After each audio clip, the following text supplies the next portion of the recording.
Hello? Okay, well, you missed the intro. That's a big my bad. That's okay, though. I had to unplug my microphone and get it all resituated. Computer did not want to recognize it for the input device, but it should be working now. I'll keep an ear out for any problems with it in the future. But yeah, we just got a nice day of multiplayer battles. And maybe we can grab some people now that tournament is kicking off here. Don't know if there's going to be anybody available for a live round one. Maybe they are, though. If not, we can just kind of chill for a minute and then wait for some replays to drop, and then we can just get in and go through them nice and quickly. A little bit of a smaller tournament with 19 people, but that's really not that bad. Especially considering Tides of Torment has been delayed, and it's been pretty torturous to get any kind of info out of CA about when exactly it is that we're going to be getting some more concrete info about it in the past. They've luckily actually dropped some more concrete info since then. What's up, Empire? Hope you're doing good, man.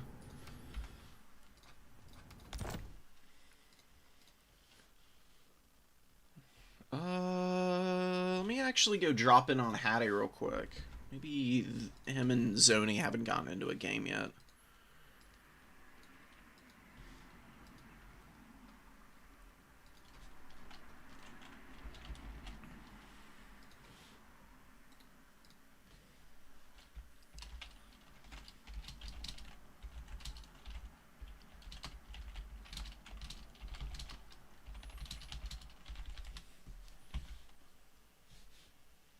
Where's my boy?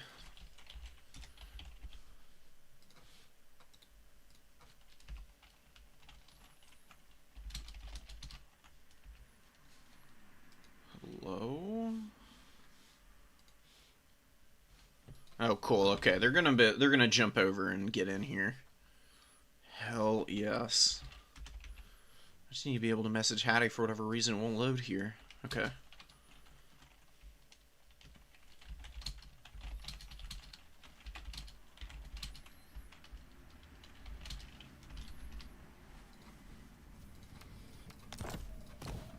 Hattie will probably be playing the dwarves, which will be fun to watch because I do enjoy watching people play Dowie. I hate playing against them, and they're not really my cup of tea faction-wise personally. But it's always entertaining to watch people who properly main them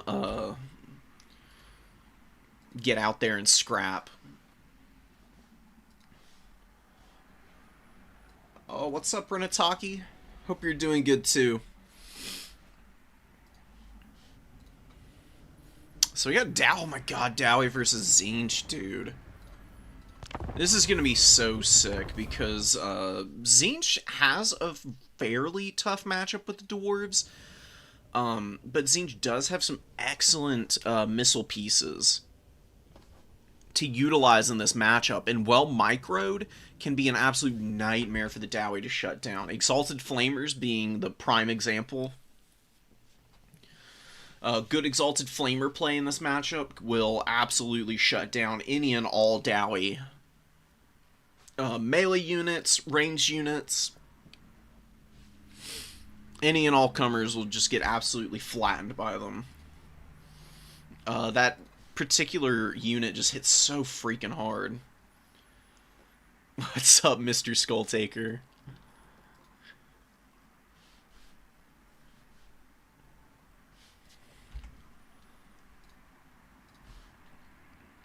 Let me actually go take a little look on Total Tavern as to what the win rate is in that matchup right now. Probably Dowie favored still.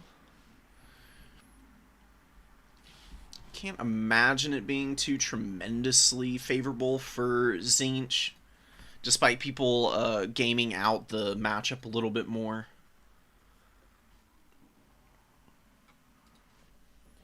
Yeah, Tzeentch with a bad win rate. Oof. It's one of Tzeentch's worst matchups, actually. Currently 6-12 into the Dwarves, so Zoni's gonna be ice skating uphill a little bit here. Oh, and I gotta make sure the map is right. LMFAO. What are we on? We're on Glade. Okay.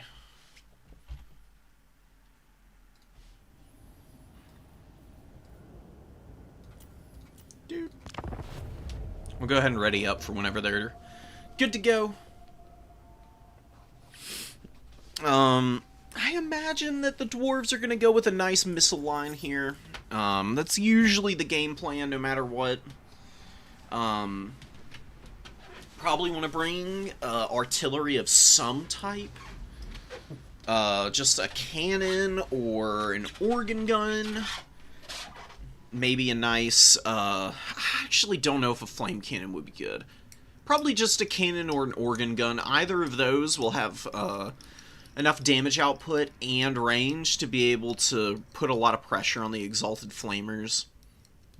I'd be really surprised if Zoni doesn't go for them, especially on this map.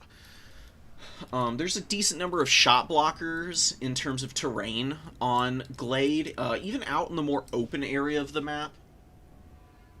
Out in the center of it here. There's a bunch of trees and other such things.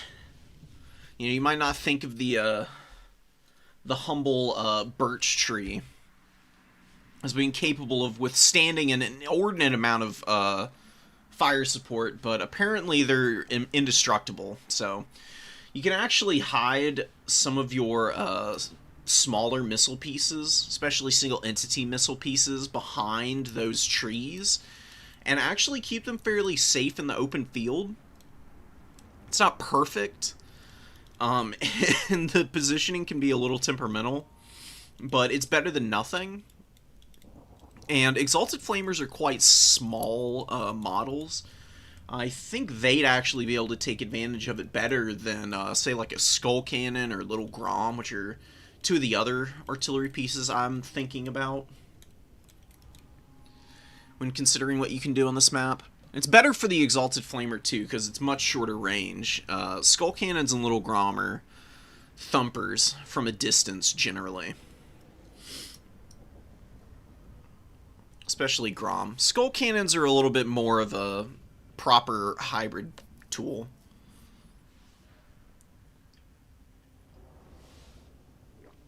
Skull Cannon's best value is actually in melee nowadays, in my experience. The ranged shot is pretty powerful. Can get a lot of work done for Khorne. Or for the demons. They can also bring them. But it's really the mass and disruption of the Skull Cannons that I've been connecting with a lot more lately.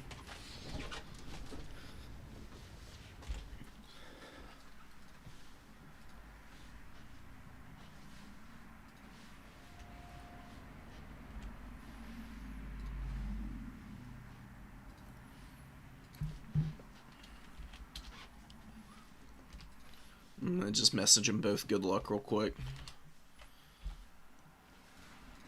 How's everyone else doing this week?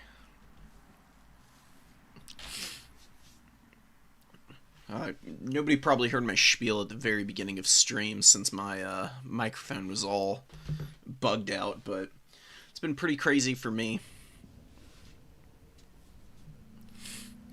Just trying to persevere through all of the shenanigans that our government here in America is putting us through. Feels like waking up and running a marathon every day, emotionally, so it's been less than entertaining. Mostly disheartening. It's a very strange Tzeentch build. Exalted Pinks against Dowie, man. Oh, no. I, I really don't know how this is going to work out for Zoni. There must be some kind of tech going on here. Because I know that the Rat Clan does a lot of, prepping, playing against one another, and scrimming out game plans and matchups a lot, so I guess we're gonna find out. Maybe going for the Chaos Lord and Sorcerer on a disc, so that they can control the air, perhaps, or we might see somebody on a shrine. It's a pretty small Tzeentch army, so maybe there's a war shrine. And you're going to see a nuke on a couple of the blue horrors early. And then just a rapid advance with the rest of the army to try and cap a couple of points. And then you just nuke Dowie with spells all game. I don't think that would be a very effective strategy, but you do get spell mastery from the War Shrine. I'm waiting with bated breath here. Can we hear the demons on the other side? If you get close to the ground, you can actually hear the infantry doing their thing. Like, you can hear the dwarves over on this side. It's gonna be a unit that pops up in here. So, with a fairly squishy army to Dowie missile play, you probably have to build up here as Tzeentch. You really can't afford to engage early, I would expect. The Exalted Pink Horrors will be pretty devastating to the Rangers, because they do so much damage. Exalted Pinks are a very good unit. They actually hit pretty freaking hard. Got great missile strength, fairly quick firing. They've got Warp Flame on it, obviously. Weakness to fire, and the armor reduction is pretty impactful. Doesn't look like there is any War Shrine play. We've just got... Oh, the Chaos Lord is on the Chariot. I forgot this guy came in on it. That's honestly a pretty good option, especially for Tzeentch. Having Chariots against the Dwarves is pretty crucial to succeeding against them, in my opinion. It's a little bit painful that Tzeentch doesn't have a armor-piercing chariot of any kind whatsoever. Acold Hellbrass is going to be holding a point. Chaos Sorcerer with Metal has got Plague of Rust and Searing Doom. Searing Doom will do some decent damage to bunched up Dowie positions. And Plague of Rust will be nice just to, like, drop the Rangers down to basically 0 armor, and then Blazing Squealers and the Exalted Pink Horror over here can maybe work on finishing them off a little bit quicker than normal. Be my best bet for how that'll go. You can see that there is some power recharge coming in passively from the presence of the Exalted Pink Horrors. They both, they give stacking Arcane Mirth. As far as I remember, if you've got 2 out, both of these abilities will be proccing and stacking on top of one another, so you'll get a plus 40% recharge rate for the mage here, which is pretty important because he does not have Arcane Conduit, or Greater Arcane Conduit, which would be really nice, but I digress. You get what you get sometimes. Very decked out Acold here. Obviously, he's got his heal. That's just on him at base. Windblade and Thorn's Aura available, though, which is interesting to see. Not particularly popular abilities. Neither of them I've found to be particularly effective at any point. Maybe, though, the Dowie just don't do any damage in melee, right? So, a melee Reflection Aura against the Dwarves is gonna be temperamental at best, I would say. We'll see if it gets any value. I would anticipate it being a bit of a waste of gold, though, personally. Windblade does do decent damage. It's not the most high impact ability for a foot character, especially, because Acold's just kind of slow. He wants to sit and fight on a point, and Windblade allows him to reach out and hit people around him a little bit, but it's fairly negligible for a 200 gold input cost.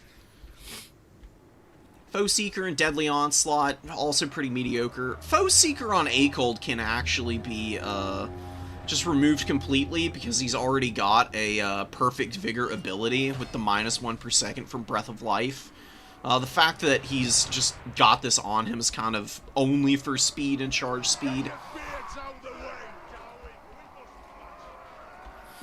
Garrugrim's going to move over. Dowie are going for a very traditional line. Hattie is pretty solid, I would say, at running these very wide Dowie builds. The only thing that I've seen Hattie make some mistakes with in the past is overextending the melee units away from the support of the missile line.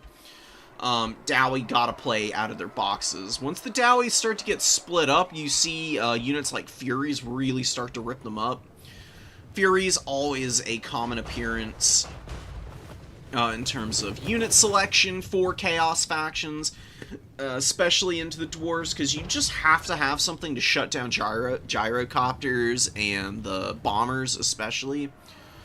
Gyro bombers, I've noticed, tend to be the best option for the Dwarves if they want to go expensive with the Air Force, especially the Skyhammer Squadron, which just thumps with the bomb runs and the machine gun it's got. Very strong unit. A little bit of damage into the Blazing Squealers. They lose 2 models, only about 200 HP lost on those guys, and their barrier's going to go right back up to full.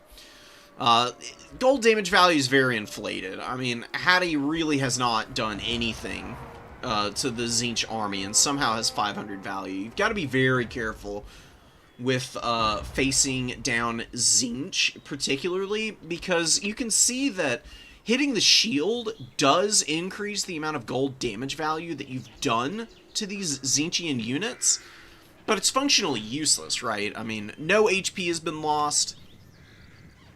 This Chaos Lord's almost assuredly going to be able to just recharge his shield here in a moment, get some decent value, and go about his day. Although a couple cannonballs come in and does actually take his shield out for real this time, and puts a little pressure on him. Miners getting up on the point and getting roasted by the Blue Horrors, and Exalted Pinks and the Blazing Squealers helping out a bit. Chaos Lord gets a nice flank charge, and that miner unit is broken. Definitely want to just leave it to route back now. No need with over-pursuing it. And definitely don't have the gear and the sauce yet to really dive on this Dowie formation. An Iron Drake coming out, really good choice. Iron Drakes are so good against Furies. It is filthy how quick they take them out. Excellent backline defense unit. Perfect for posting up around the cannons, in fact. Furies are exceptionally powerful at diving artillery pieces, especially against factions that don't have heavy cav. Oh, look, the Skyhammer Squadron's made an appearance. This is the real meat and potatoes for the Dowie now. The Skyhammer Squadron is devastating. The bombs rip armor apart, also extremely effective against light armor as well. The machine gun, you know, the gun itself doesn't do the most impactful damage with each individual shot, but it does add up pretty quickly. And anything to supplement the damage that you get out of the bombing runs is really nice. It's pretty common to see the Skyhammer Squadron get about 2,000 value on a pretty regular basis. So we'll see how that plays out here. Grim Delver's getting run over by the Centaurs right now. Blue Horrors really need to push up just a little bit more. They really could get in here, firing in from the off angle here, and they could help these Centaurs out tremendously by just finishing off the Grim Delvers.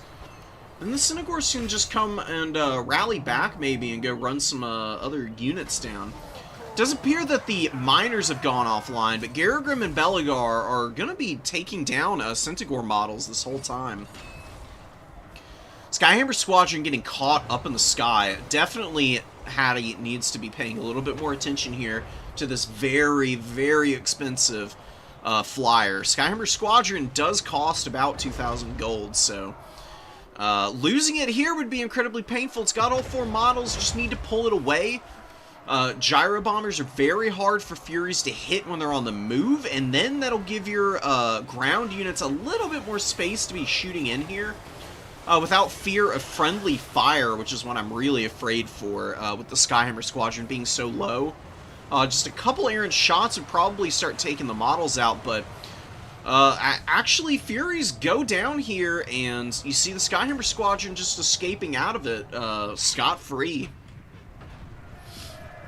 Good fire on the Rangers from the Blue Horrors. The Blues have honestly been handled very well. The value on them really isn't anything to write home about, and they're not going to do a whole lot in melee combat.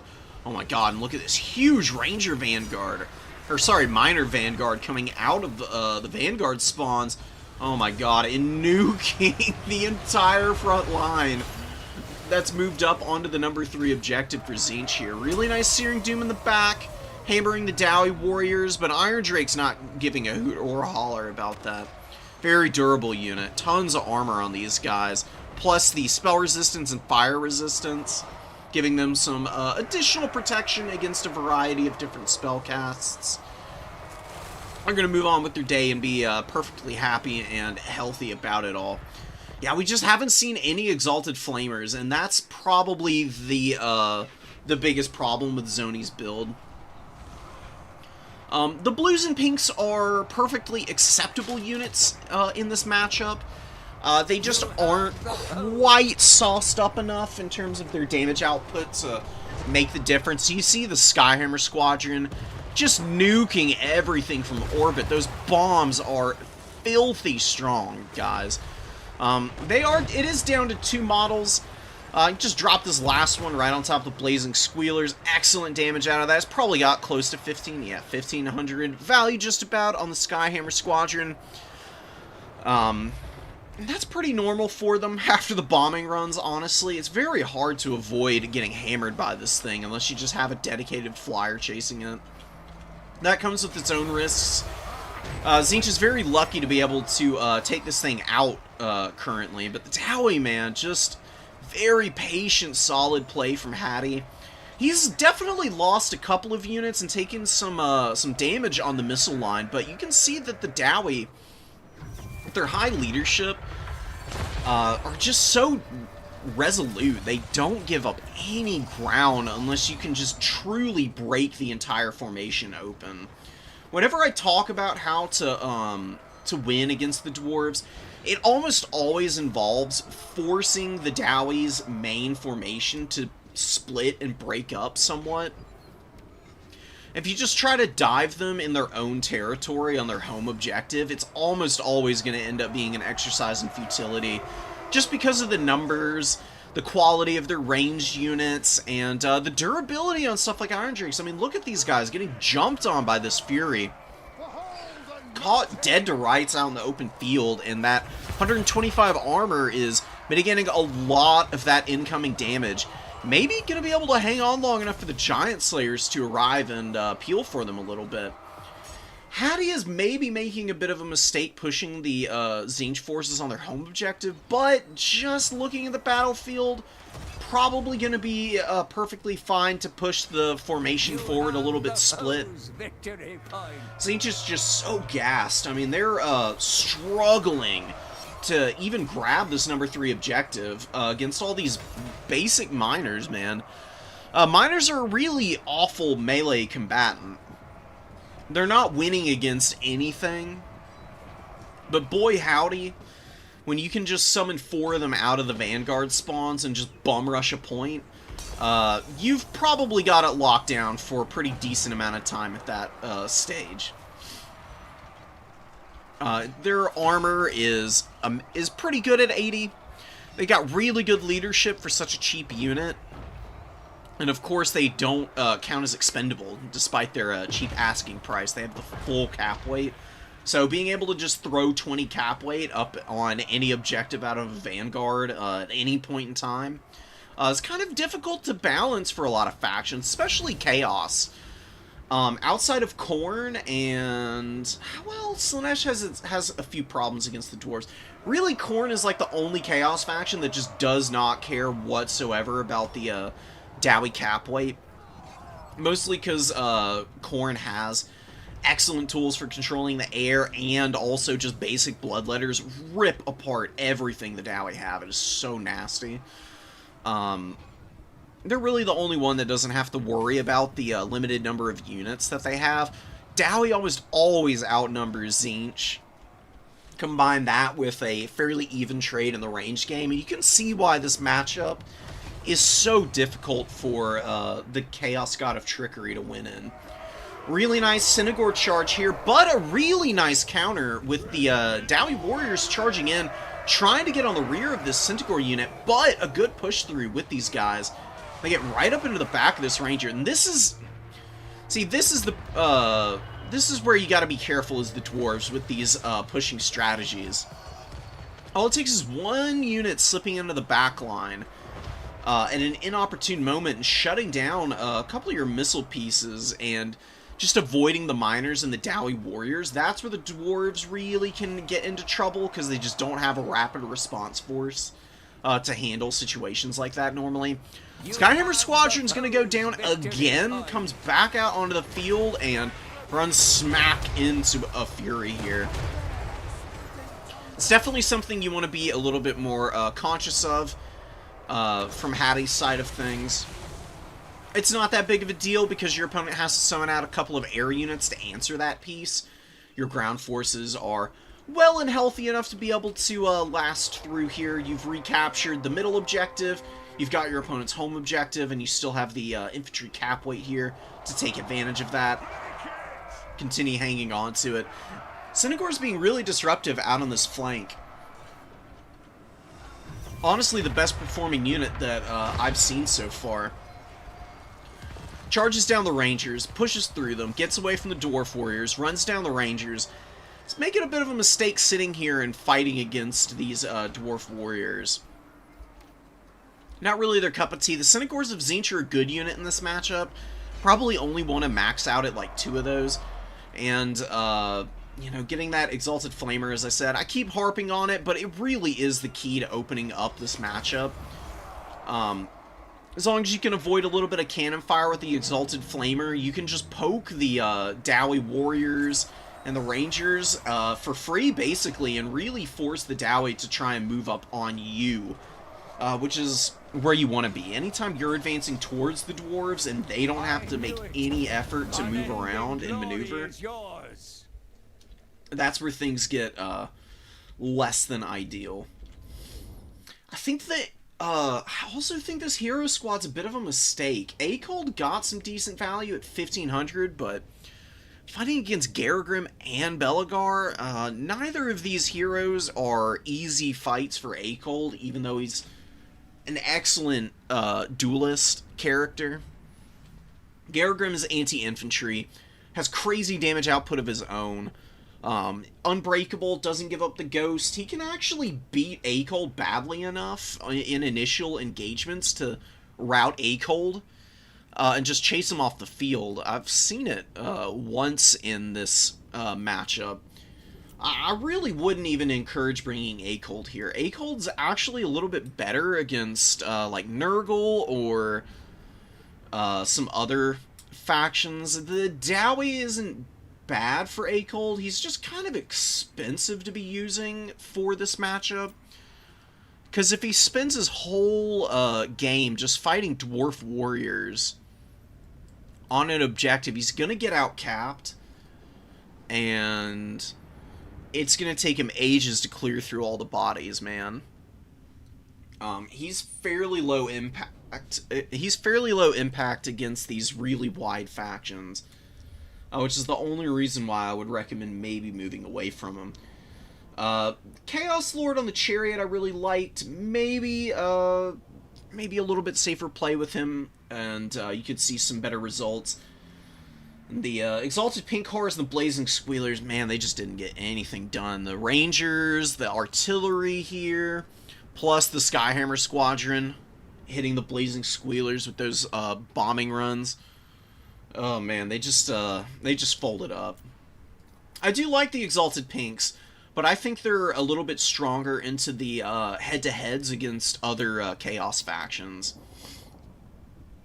For the Dowie, you really just want to round out your build with the Flamers, so that you can do a little bit more fire and maneuver, pull the Dowie formation apart, and get in on the juicy bits without struggling so mightily against the front line.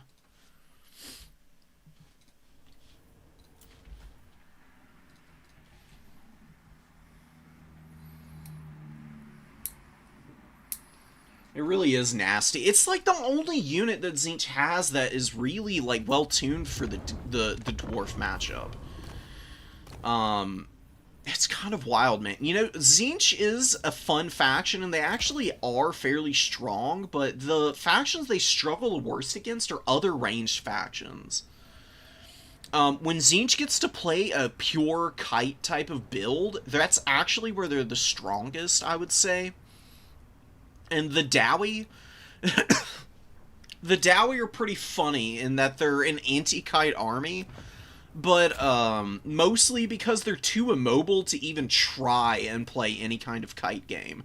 So that's why you see the wide lines, tons of dwarf warriors with tons of rangers or some thunderers, iron drakes and stuff like that, and they just bunker up and dare you to come at them. And that's something that Tzeentch really is not well tuned for breaking into, because you can see here on the roster they have one chariot outside of their heroes. And the heroes are fairly expensive on the chariots. Even if you pare down the exalted heroes to just bare bones, there's still 1,200 gold on the Chaos Chariot, which is a massive ask for a single entity chariot that doesn't even have 2,000 mass. The reason that, say, I'll give you an example of a faction that you wouldn't think would be good against Beastmen, or against Dwarves. Beastmen, you might think would be a bad faction into the Dowie, but the reason that they dominate the Dwarves is because of Razorgore chariots. Like, just one or two well-microed Razorgore chariots can basically dumpster the entire Dowie roster. The only units that you have to watch out for are Dragonback Slayers, Giant Slayers, and then like Grim Delvers or the Artillery. And Iron Drake Torpedoes, wherever they are. And these are your counters to chariots for the dwarves, essentially. You can try and use flyers to shut down chariots, but it's actually a little bit difficult. And really the only way that you can shut down the chariots outside of the cannon from any range is for your opponent to make a mistake. Any faction that has access to war machines like skull cannons or Razorgore chariots, Norscan Ice Wolf chariots, High Elves have the Lion chariots of Trace. That's really where you want to go put all your stocks. Because the dwarves just don't have the mass or the speed to avoid chariots or shut them down. Even if a Slayer finds a way into combat against a chariot, if the chariot's decently heavy armor is available, the Slayers are going to have a hard time punching through it quickly. And Slayers themselves having no armor means they get chunked by chariot charges. It's really gross. Zangors are really nice into the Dowie. I love to bring a maxed out number of them. If you go check the stream from Sunday, you can see me actually play a really clean game of Beastmen into the Dwarves, where I have two Razorgore chariots that just farm my opponent's entire army. And against fairly high quality, against a really good opponent, but also against fairly high quality Dowie units, no less. Give me a sec. I'm just getting some of the replays dropped into my folder. And we can get into those now.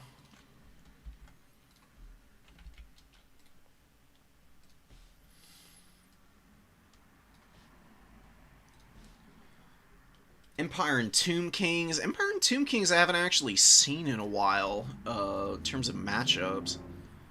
It's been fairly uncommon. Tomb Kings have kind of dropped off the map for a lot of players.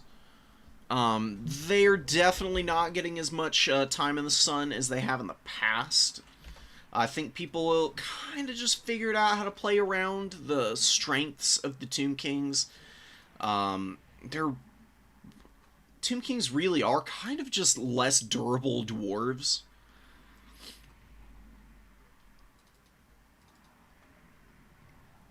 So they are definitely a little bit vulnerable nowadays, especially against people who are very well practiced. So kind of curious to see how this one plays out, actually.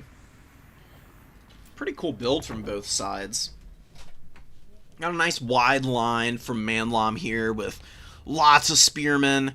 Couple halberdiers, actually. A pretty interesting unit to see. Definitely need to keep the halberdiers a little deeper in the formation.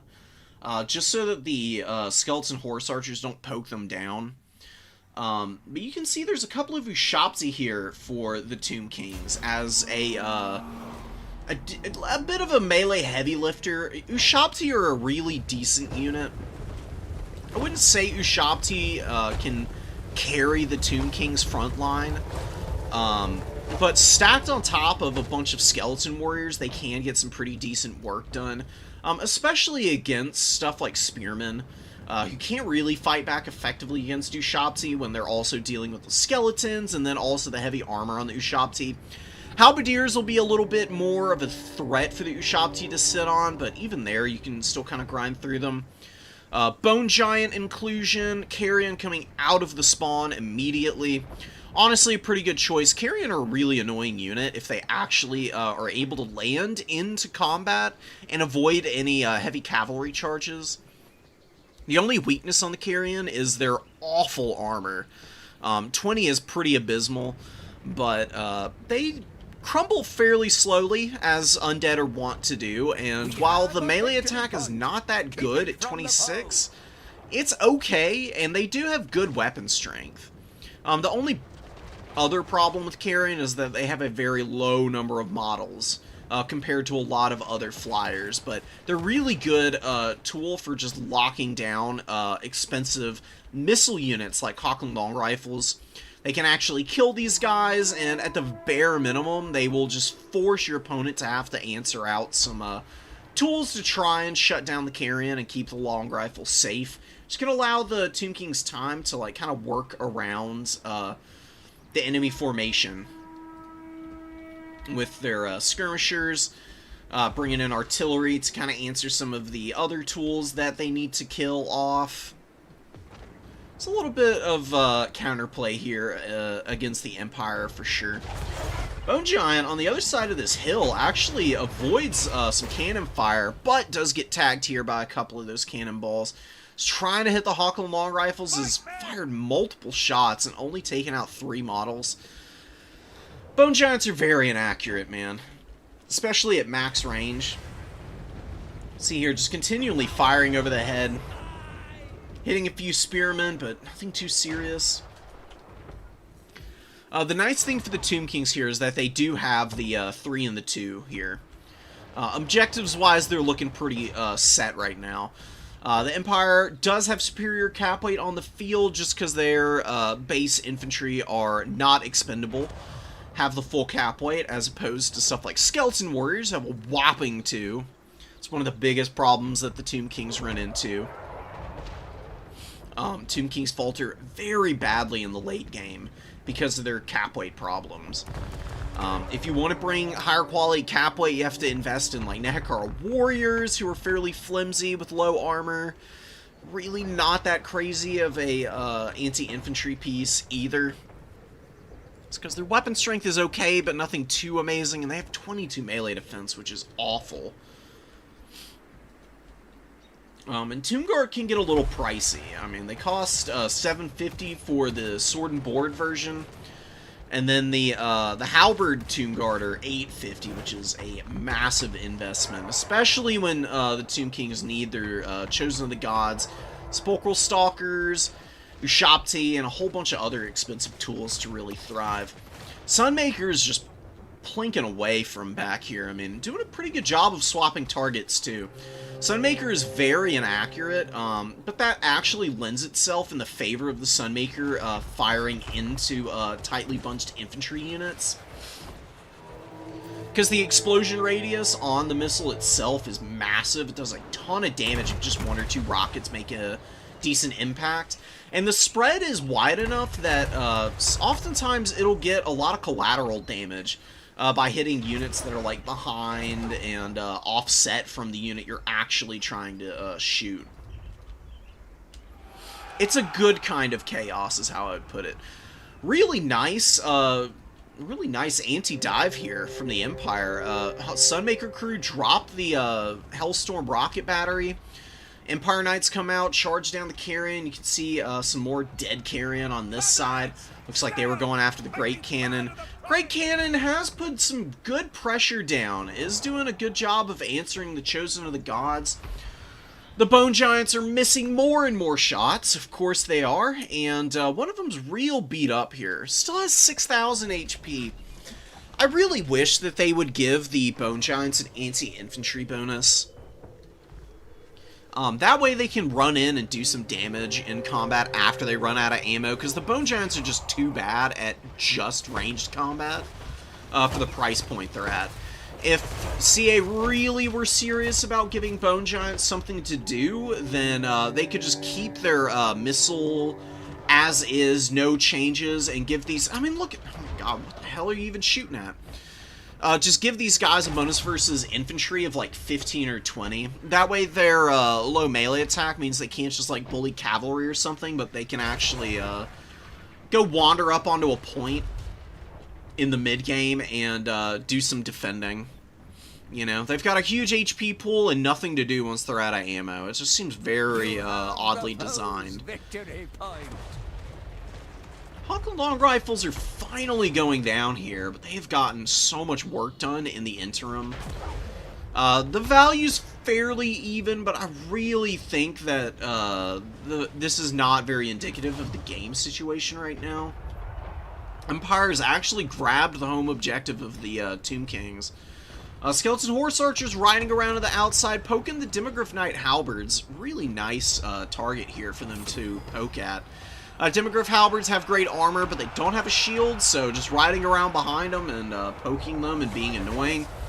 Definitely could get the Empire to maybe overreact, but it looks like those are just going to go in to support the Spearmen here, who are getting run over by the Ushabti. Grand Hierophant Kotep needs to be real careful here. He is going to get absolutely clowned on by Demogryph Halberds. You can see him starting to take some serious damage. He's way overextended right now. Kotep is here just to pop his spells for super cheap Usirians on cavalry. Demogryphs are actually a really good target for Usirians. Especially effective against Cav with 32 models. See dropping it here. Maybe a little bit too late though. Kotep is on his way out here, I think. Really should just keep him back and have him just pop spells on cooldown for the Restless Dead and the Lich Staff. Sandstorm is really nice. Bound. A really nice bound spell for clearing out chaff. Would be a really nice time to drop one here. We did see it a minute or two ago in response to some other spearmen. It's starting to actually look a little bit better for the Tomb Kings. Now that they're actually pressuring a little bit in the front line, and the Demogryph Knights are spending a whole bunch of time chasing down Horse Archers, could see potentially a little bit of a pushback here from the Tomb Kings. You actually have Marcus Wolfhard being selected as the next victim for the Bone Giants, and this is where the Bone Giant can actually throw down some decent damage. It's really hammering poor Marcus currently. It's not looking too hot, hale, or healthy at the moment. He gets hammered by yet another blow from that Bone Giant. Luckily, he's not a large target. Otherwise, it would be getting a huge bonus of 200, which I think would just about put him on his deathbed in another shot or two if it made contact. Actually misses and then ices the carrion. Excellent shot, Bozo. We get some Outrider grenade launchers. Excellent target for Usirians. Very low HP pool on this cavalry unit. And 48 models means that the damage is spread around very effectively from this cast. It's going to take him down to about half HP. Be really nice if this beat-up carrion could just fly over and jump on the Outriders. Could actually probably pull them down to the breaking point. Nakar Warriors and the Spearmen getting deleted by the grenades. This is exactly why you bring them, to clear out chaff that the Empire is struggling with for whatever reason. It's more likely than you would think. Looks like the Ushabti are getting ground down by the spears here. It's going to take a while for the spears to finish the Ushabti. But the Ushabti really haven't gotten a lot of damage in. It's also just not a great spot for them to be right now. Halberds and Demogryph Knights looking to finish off Kotzep here. Looks like he's been just a little bit of a overextended Lord option here. I do think he's pretty decent against the Empire. He can definitely make it very difficult for your opponent to use their magic. Grey Wizard's having a pretty hard time casting Melkoths, I would bet, with the Lich Staff locking him out every 15 seconds. Demogryph Knight Halberd's going down here. Good counter charges with the Skeleton Horseman and the Nahakar Horseman. Helping out the Eyes of the Desert. Eyes of the Desert a little beat up, though. Definitely need to pull back in good order to get some shooting back online. Necropolis Knights out on the flank. Man, down to half HP and a whopping 33 value. Wowee, man. That's rough. Necropolis Knights are a good sweeper unit. They're not very good at pushing alone. Really, I would say that instead of having the Skeleton Horsemen who have been doing all this backline defending, this is where the Necropolis Knights should have been. Well, the Skeleton Horsemen are out on the flank, just tar-pitting Empire Knights and trying to cycle charge all of the Empire State Troopers. It's just not something these Sneaky Snake Knights are going to be very good at. Do get in the back here with some Skeleton Horsemen. They're beating up on some spears and trying to kill Marcus Wolfhard, it looks like. Got to do something to get back in this game. Empire is very beat up, but they have a slight value lead.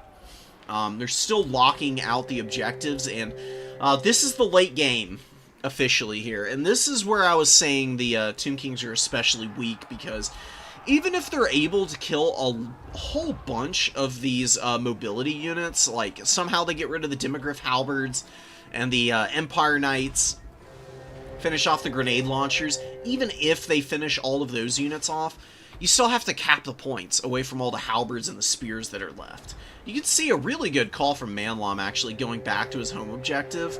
No reason to all in up here. If you all in on your opponent's home objective and you get swarmed out and all your units end up breaking, then your back objective is going to be completely defenseless at that point, and it's going to be really hard to rally up a force to defend.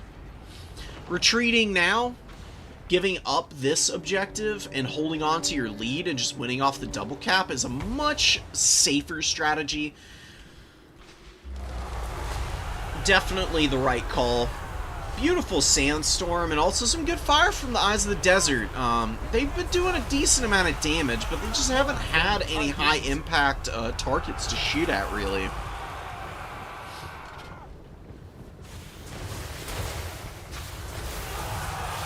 Sepulchral Stalkers are okay against infantry, but it's really against cavalry and single entities that the Eyes of the Desert really shine, and they just don't have an opportunity in this game to really show their stuff off. Hawklands have come back out. They did okay the first time around. Definitely weren't as cost-effective as they normally could be. But nonetheless, they put a lot of pressure on the Bone Giants. They wore down some units in the front line as well. It's really a solid job of forcing the Tomb Kings back and onto the defensive, and then Manlam just went straight for the throat with a full, like, push and cap onto all 3 points, and just gets to wind the clock down now at this stage of the game, having done such a good job of setting himself up for this situation. Shops here on the way over. Skeleton Horseman and the Sepulchral Stalker's gonna cap the number 3. Just don't have enough time for it, though. Would have been a devil trying to get this back point of the Empire as well.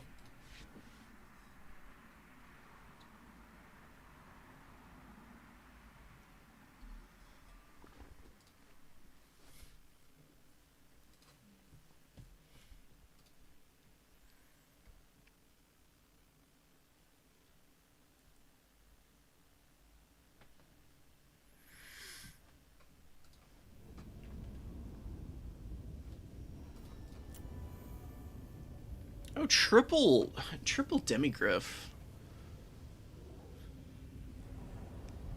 Hey, whatever gets you there, man. I don't know about triple Demigriff, personally. I think I might be a little too much into them, but can't really gainsay the results, I guess. Manlam did put a lot of pressure on Blesk with that build, so maybe it is actually the way to go against the Tomb Kings. Because Empire Knights can get swarmed by Horsemen and Nahakara Horsemen. Can also get crushed by Necropolis Knights. Yeah, maybe I guess the heavier anti-large cavalry is the way to go here. Cool build, man. Really cool build. Really well played by the Empire there. Let's get some Coast versus High Elves. Classic matchup. You saw this all the time in Warhammer 2. It's fairly even back then. But I would say it's always been fairly favored for the High Elves, just because of, obviously, fire magic. Howls of some of the best magic casters in the entire game. Whether it's lords or heroes.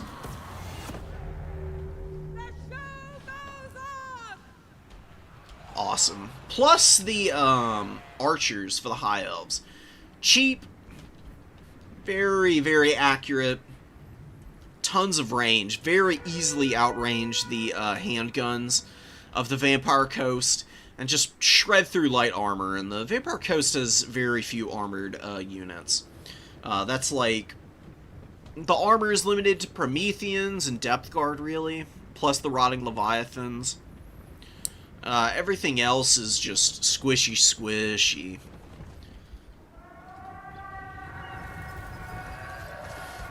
Gunnery Whites are going to be, what are they going to be doing? Oh, they're going after Tyrion, of course. Good call. Actually have one of the Gunnery Whites on the Rotting Promethean. I've actually been curious to see people try and use these guys on the crabs. They get 120 armor. You can see they get a ton more HP. Up to 4,900. Doesn't really affect any of their other stats too much, except for a little bit more AP, extra melee defense, and some more melee attack. A little bit of extra speed never hurt anybody either. Beautiful Sunfang, right down the line on that gunnery mob. Really brutal damage going down on that poor zombie unit. Getting crushed pretty badly. I do love Tyrion, but he's definitely not a very strong lord compared to, say, Eltharion. But maybe, just maybe, in a matchup like this, he can be a little bit more effective. As long as he doesn't get shot up too badly by guns and carronades, which he kind of is right now. He can just run around and just fight endlessly with his heals and Sunfang, wrecking units. You got a beautiful Burning Head here, right down the pipe on the handguns. Also hits the pistol mobs. Doesn't get quite the rotation needed to hit the carronade or anything, but more than effective for an opening Burning Head cast from this guy. 391 value out of it. Dragon Prince is on the way in. Chevron Dragon Princes, no less. kind of blundering into the deckhand mobs, and those carronades, dude, are steaming right now. They're bullying the High Elves a little bit, honestly. The High Elves have maybe overpressed their luck here. I mean, Rangers just advancing right up the gut here in the early going. You can see some terror routes going down from Silastra. She's assuredly been dropping Tide Call when and where possible. Seen some Scab Scrates out of the Gunnery Whites, and none of the Rangers are able to hold in here effectively. And that's going to leave the Archers open for the middle of the game here. You can see Fellbats coming in to start shutting those Archers down now.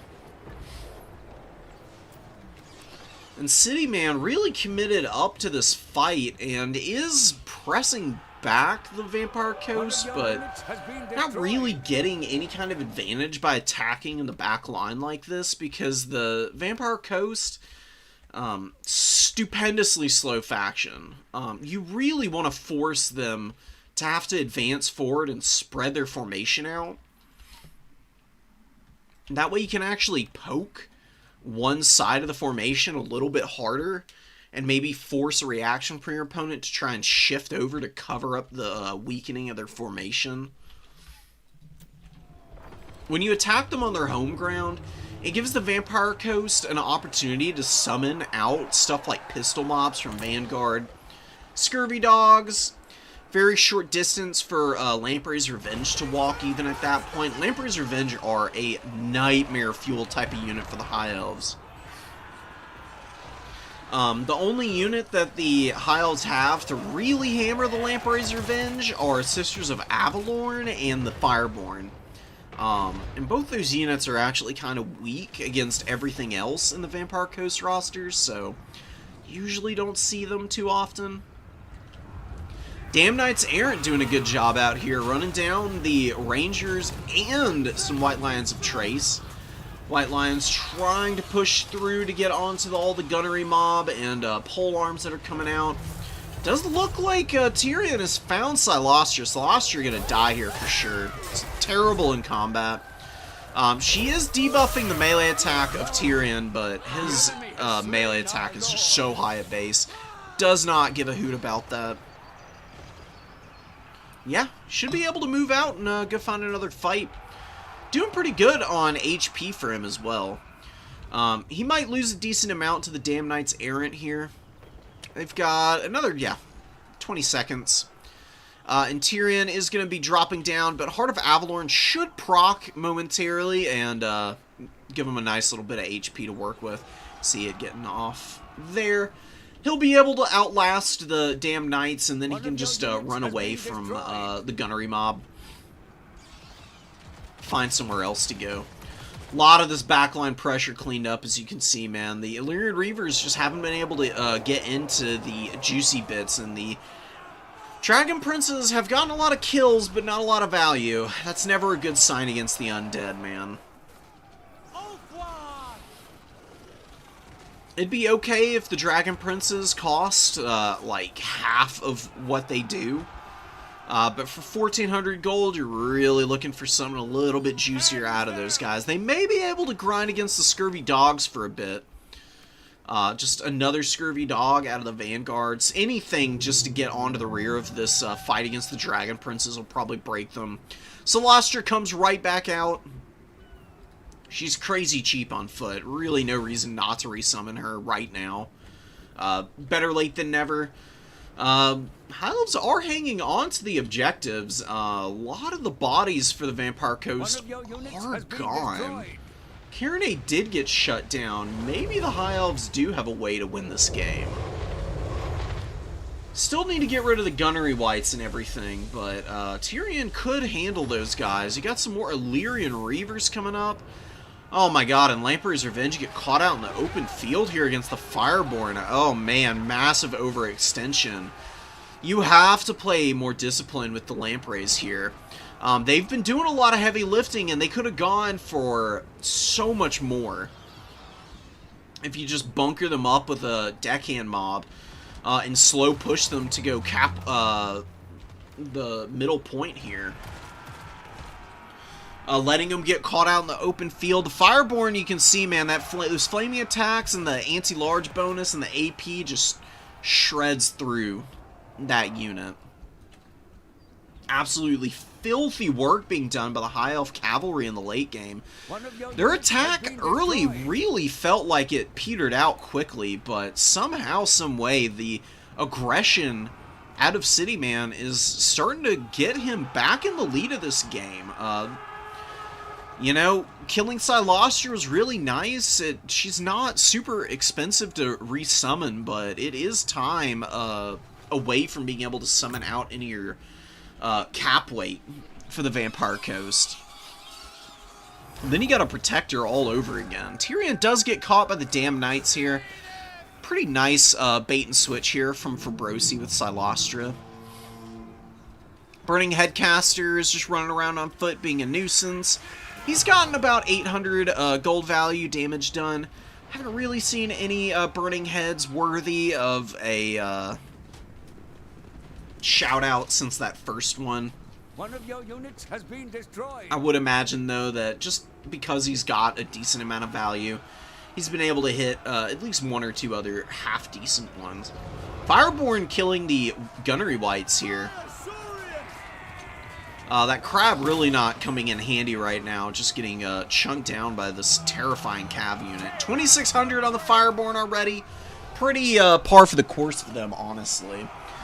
Well-microed Fireborn are probably one of the hardest carry pieces in the entire game right now. They just got so much going for them. Not only do they have all of the good combat stats, they also get physical resistance and fire resistance, which is aces. Helps tremendously with their survivability in most situations. They'll almost always have one or the other active.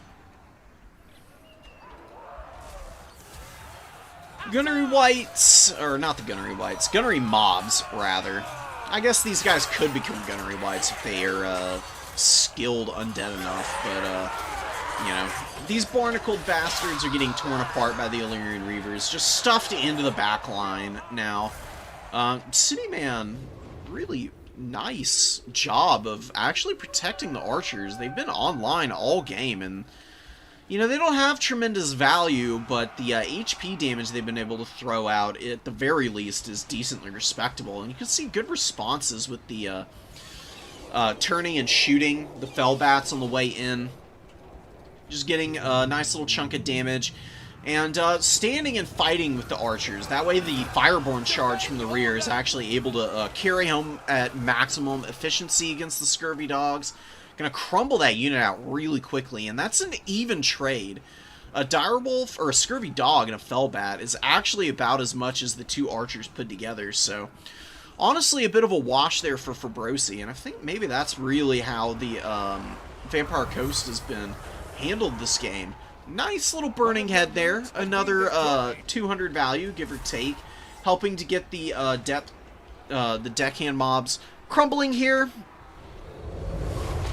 Giving Tyrion an opportunity to find Silostra yet again, dude. Tyrion has actually been kind of a nightmare for the Vampire Coast this game. Really well microed Tyrion today. Sunfang's been putting in some work. We've seen him kill Silostra. Almost had her down here again. Running around and disrupting some of the missile pieces.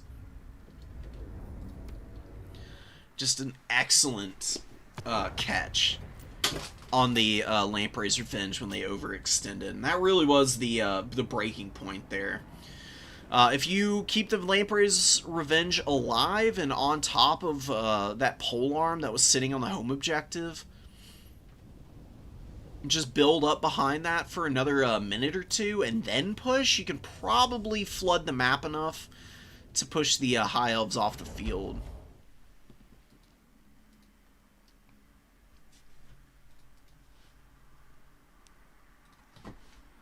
Oh, somebody is jumping into the DMs for this. Alright, hell yeah. We'll watch this game next then. So we got some Dark Elves versus High Elves going on. Let me refresh this and get into it.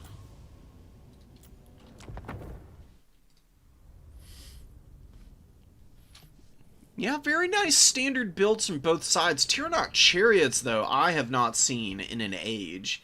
I have no idea how they do into Scourge Runners. I am a little worried about their inclusion. Definitely not really the unit that you would expect to be a counter to these very powerful kite tools of the Dark Elves. Scourge Runners just shred large stuff with their bonus versus large, decent range, and good amount of ammo. We'll see about it, though. We've got Flock of Doom and Pan's Impenetrable Pelt. I do love Pan's. It's a really good spell. 200 meter range, single target. You can give it an AoE when you overcast it. It's honestly pretty nice overcasted form. And it lasts for 31 seconds, which is awesome. And it gives really good bonuses. Fizz res, speed, melee defense, really anything and everything you could possibly ask for. Tyrannok Chariot's actually poking the Scourge Runners a little bit here. We're seeing some need for speed drifting right now out of the Tyrannoks. They're doing their best to avoid the Scourge Runner fire.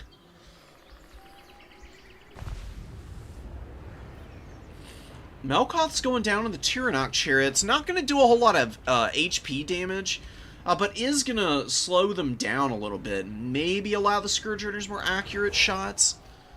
A really good retreat from KOTJ into the backline. Spearman, much more acceptable target to allow Scourge Runners to shoot at. It hurts. Scourge Runners are just so good against everything. Their shots cleave through infantry and can do quite a bit of damage. They counter large stuff, and they can always run over the infantry if they really want to, but it is better to just play discipline and do whatever you can to try and just throw spears and bodies in front of the Scourgies, so they have to shoot something other than what they're best against. Tyrannok's getting pretty close in against the Scourge Runner Chariot, and look at the shots coming in here. It's a lot of damage, actually. Tyrannok Chariot, though, getting hit by a massive set of volleys here from the Scourgies. Definitely going to need to keep that one nice and safe here. Archmage is just hovering around, waiting for something to do, and the Shadows Sorceress only has Melkoths. I really like Pendulum against the High Elves, because their units are pretty flimsy, and Pendulum right down the pipe here would be so nasty. It's not the best spell in the world, but I do think there are a few matchups where it can be good. Cathay and High Elves are the ones that I feel like it works best against. Dragon Prince has come out. Oh, they catch the Scourge Runner Chariot and the Dark Rider here. Wow, that's really nice, man. A pretty decent opening for the High Elves, all things considered, and excellent focus fire on the Bloodrack Medusa. Medusa's super annoying monster, terror-causing, excellent missile strength, does a lot of damage to infantry especially, and it's got a ton of it. But they are low armor and fairly short range, so getting a little bit too close in, and the Medusa is getting pounded by the Lotherns and the Archers here. One of the Archers does get shut down, the other one's getting run over by the Scourge Runner Chariots, but Lothern Seaguard are in here, and not really the strongest unit in terms of melee attack at base, but the bonus versus large is pretty substantial at 16. They can definitely wear out Cold One Knights and Scourge Runner Chariots pretty quickly. Much faster than you would think.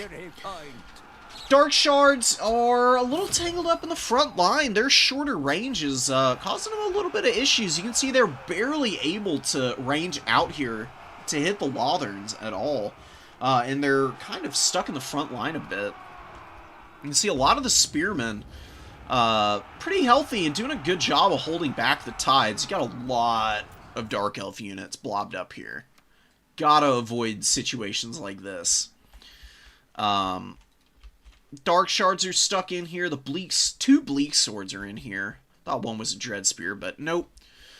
This is like 1,000 gold that's stuck here. Not doing much of anything right now. There's only about 40, 50 bleak swords actually fighting, and everybody else is just kind of standing around at the meet and greet, you know, just kind of exchanging awkward small talk and looking for more martinis to drink. Not really what the Dark Elves want to do, you know. Dark Elves want to get into the action. They want to get nice and rowdy. Not really getting that opportunity with so many of them being kind of blobbed up here in the back line. This is a really good opportunity for a spell cast as well. Always be on the lookout for stuff like that. Just dropping a Flock of Doom overcasted would be hitting all 4 of these units and actually doing some pretty good damage against them. Lothern Seaguard with those shields, man, holding up real nice against the Dark Shard fire. There we go. That's what I was looking for. Oh, that's so filthy, man. Great recognition from KOTJ. Dragon Princes just rolling around. You can see some Witch Elves out here ripping apart all of these poor Lothern Seaguard. Oh my god, dude. Witch Elves, brutally nasty unit to fight against if you're lightly armored infantry unit, but if you're something like a Silverhelm, boy oh boy. Perfect unit for a Silverhelm to be charging down. Another really good instance of awareness from KOTJ. Seeing a unit getting smacked around on the outside that's just hard countered by something that your opponent's brought out, but having the right answer available in reinforcements and throwing it out right away. And Witch Elves got some decent value, but the Silverhelms just bully them into irrelevance and are now going to continue locking down that #1 objective. They could probably just completely relocate over now and just go for defending the backline. You can see Dark Riders and Coldwind Knights just getting hammered by the Flocks of Doom, man. This Archmage of Beasts has been fairly active. It's not the most I've ever seen out of a Beast caster, but it's really adding up, and the Scourgerunner Chariots did get taken offline eventually. You can see some of the models kind of scattered around here, trashed and wrecked from Dragon Princes, and Illyrian Reavers probably also getting in back here. Actually, double Dragon Princes here. Wow, dude, this is a really cool High Elf build. Yeah, those Lotherns just continuing to plink away from range, and the Tyrannok Chariots with some great value. 800 apiece right now? I never thought I'd see the day. I never thought I would see a Tyrannok Chariot value trading.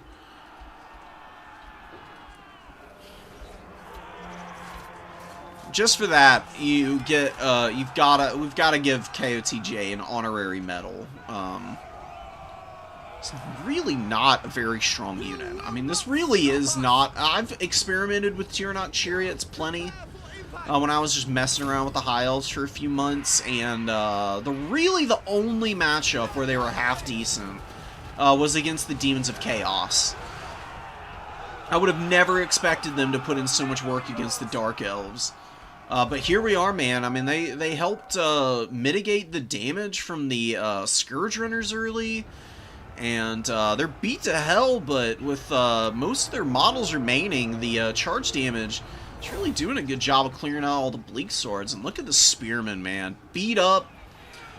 Not looking too hot, honestly, but boy, oh boy, are they dedicated. Sitting here. Their absolutely ageless and peerless discipline, waiting for any and all comers to try and take these points away from them. The infantry is pretty depleted for the High Elves, but they do have the value lead by about 3,500 at this point, plus a decent number of supplies. You can definitely build up behind what you have out on the field and persevere pretty easily with it. Silverhelm's actually doing pretty poorly against the Dark Riders. I don't know why they're not standing and fighting. They're like trying to chase down an already shattered unit a little bit, taking some unnecessary damage. They turn around and fight, and they drag down a few models. They also get hit by Melkoths. Do get their value back at the end of the day, which is more than enough. Supreme Sorceress fights alone on the #3. Actually engages the Spearman from the front. Very bold and very poor decision-making on her part. She's going to peel out of there, realizing better part of valor, right? Sometimes dropping everything and running the hell away is the right call. Witch Elves against White Lions of Trace should be a pretty easy win for Witch Elves. Their AP values are pretty mediocre, but they just have so much melee attack, and they actually get Witch Brew popped on them. Better now than later, potentially, when Cavalry might just charge them down. They should be able to grind through this White Lion, but they're holding up pretty decently. White Lions of Trace actually holding ground pretty effectively against a Witch-Brewed Witch Elf, no less. Usually a pretty terrifying thing to behold. Feral Manticore has been out on the field for a little bit now. Not really doing a whole lot, and Sisters of Avalorn are going to just fill this thing full of arrows before it even gets close to making it into combat. Actually loses its nerve and is going to be routing, taking one last shot to the posterior on the way out. Bleak Swords coming in to try and grind, but another White Lion of Trace on the number 3. Man, those Melkoths are really not adding up to a whole lot. Melkoths is very effective against cavalry, but does nothing to infantry, really. Against High Elf infantry, it's a little bit more effective because their HP pools are pretty small, but still not really an optimal target. That's really why I'd like to see the Pendulum. I mean, either that or Pit of Shades. I mean, Pit of Shades is almost always a good spell. Pendulum, I just personally really like against the High Elves. Fat volleys from the Sisters of Avalorn. Supreme Sorcerer is down to 1,400 HP. If she gets hit one more time by the Sisters, she might very well die here. Really nice wheels on her, though. Good dodging from Hawk. Good heads-up play. Witch Elf, this Witch Elf has been fighting the White Lions of Trace for ages now. And is only somehow just now finishing the unit up, right as the Sisters of Avalorn get in range and just lay waste to them. Pretty unfortunate loss. Tyrannok Chariots finally going down, but 1,200 and 1,300 value apiece for an 800 gold chariot. Beautiful. Mwah. Love to see it. Fireborn out on the field. And another Dragon Prince with a Spearman to push the middle. Really good unit choice selection for KOTJ. I would say almost every single time he's been summoning something in, it's been the right unit in the right place at the right time. You've got some Skirmish Cav and a Dark Rider on that middle point. Send the Shielded Spearmen in first and have the Fireborn cutting off the retreat, basically. You can see them charging down the Dark Riders here. Gonna crush them in combat. Dark Riders are nothing compared to the Fireborn, of course. They did a whopping 100 damage to the Fireborn in that fight. Pretty incredible, honestly. Fireborn are going to finish off the repeater crossbows and the spearmen. It's going to set up on this point, and it's going to be a triple cap for the High Elves, and pretty much guaranteed the win at this point. Witch Elves can just kind of flail away all they want at this point. Sisters of Avalorn have a very good position of strength to shoot from. The last diving unit, Crows of Cain going down again. Now the Cold One Knights are just going to get shot to bits, I would imagine. Cold One Knights are a great unit, but they can really struggle against Elite Cav. Even a basic Dragon Prince can scrap against them, especially with some nice magic like this. I mean, what an excellent option for taking a really dangerous cavalry fight. Just pop Pans over the top of them. Why not? They're actually beating the snot out of the Cold One Knight with that spell, too.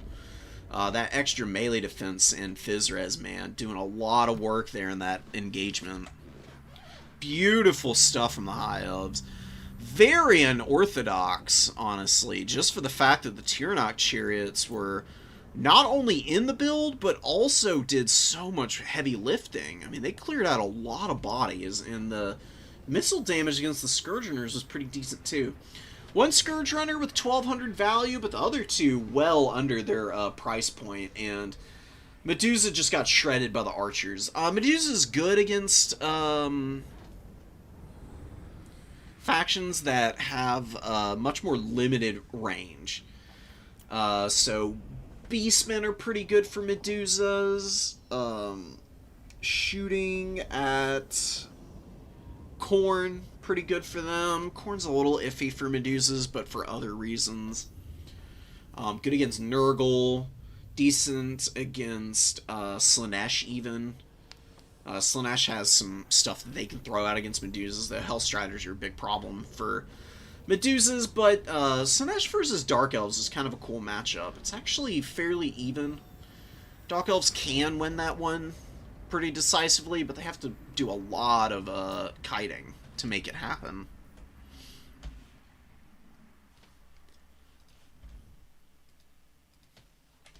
Really good game so far today. 3 Dragon Princes indeed, dude. That was honestly probably the other most interesting thing about this build. Usually you see a lot of Illyrian Reaver cavalry, but going for the much smaller elite cavalry force paid off huge dividends, because the Dragon Princes multiple times were just crushing wave after wave of backline pressure, and the Lothern Sea Guards, some good flocks of Doom and Tyrannok Chariot play was enough to take down the Dark Shard line. Now, these Dark Shards, I would really invest into only shielded Dark Shards against the High Elves. If you do that, then they shouldn't have too many problems. Just because the Silver Shields will kind of just negate one another, ultimately. You'll be a little bit less pressed to dive recklessly into the High Elf backline at that point, maybe. I'm going to grab some more replays. I'm also going to go to the bathroom, and then I'll be right back, guys. So, BRB, stick around. We'll be back underway in like 2, 3, 4 minutes.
Alright, guys. We're back. Thanks for hanging in there. God, we've had some really good games today so far. Oh, you love to see it. Yeah, that's one of my favorite things about doing the new player tournaments. You see strategies from newer players that you very rarely see in higher level games, where people are a lot more hesitant to experiment. Which is understandable when you're in the like really super sweaty tournaments that are like counting for the leaderboard. You know, the pressure to win can kind of discourage you from branching too far off the path. But builds like what KOTJ just brought, even though he's playing against somebody who's newer, the performance of those Tyrannok chariots looked pretty freaking legitimate, because Hawk was doing a lot right in that game. I really didn't have a whole lot to criticize about the Dark Elf build, outside of the Dark Shards not having the shields and maybe the inclusion of a Medusa. This is exactly what you want to bring normally against the High Elves. I mean, just Coldwind Knights, Witch Elves to sweep, and a little bit of backline pressure with some Harpies, a Mana Core, Dark Riders, of course. 9 times out of 10, this is the Dark Elf build of choice, and it's a pretty off-meta High Elf build, I would say, and it really took the Dark Elves to town, man. And it's not because of some skill diff. Hawk was doing everything he could to stay competitive there. It was just the combination of these units, I think, really threw him for a loop and had him on the back foot. I'd love to see a rematch between those two with those builds again, and see if that changes anything at all.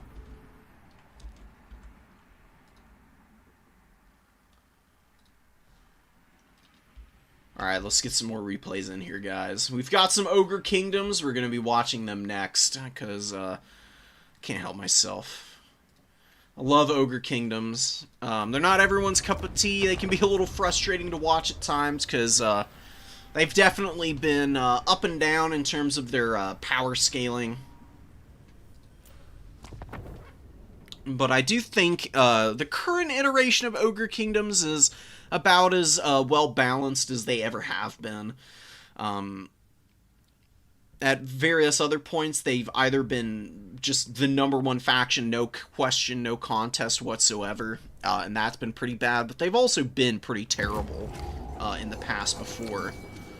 Rend them, poke them, rake them. It matters not. It all goes in the pot. Slaughtermaster.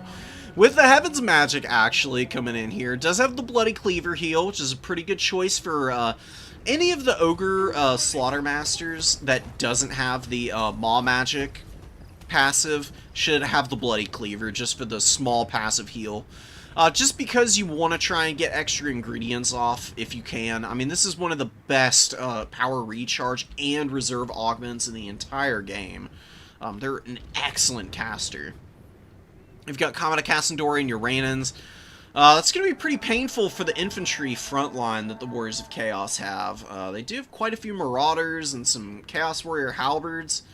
Kolek is a really awesome choice here, and we've got the Chaos Sorcerer of Nurgle. Fleshy Abundance, Rancid Visitations, Curse of the Leper, and Stream of Corruption. So going real deep on the Nurgle lore options. Want to get as much out as possible. Ghost King advancing up definitely should have delayed the advance on this side of the field. 2 Lead Belchers up on a high ground position firing down on your infantry units is big sad. I mean, just something you can't allow to happen, really. These Marauders just dead to rights right now. Absolutely crushed. Hellstrider's coming out, though, and really just 1 Golg's Maneater here to try and protect both of these Lead Belchers. This could go from catastrophe to success if both of these Lead Belchers go down. Good response. 1 is going to start running. Pigback Riders coming forward. Golg's collapsing from the flank. Yeah, just keep those lead belchers going. You're probably going to drop a few models on this unit, but keeping them alive is the most important part of the equation here. Really good peel away with the Hellstriders, getting away from all of the bodies, going after the Powder Guts instead, just to get a little bit of time occupied on those dudes and get some value trading against them. You know, you can poke through their 40 armor pretty easily.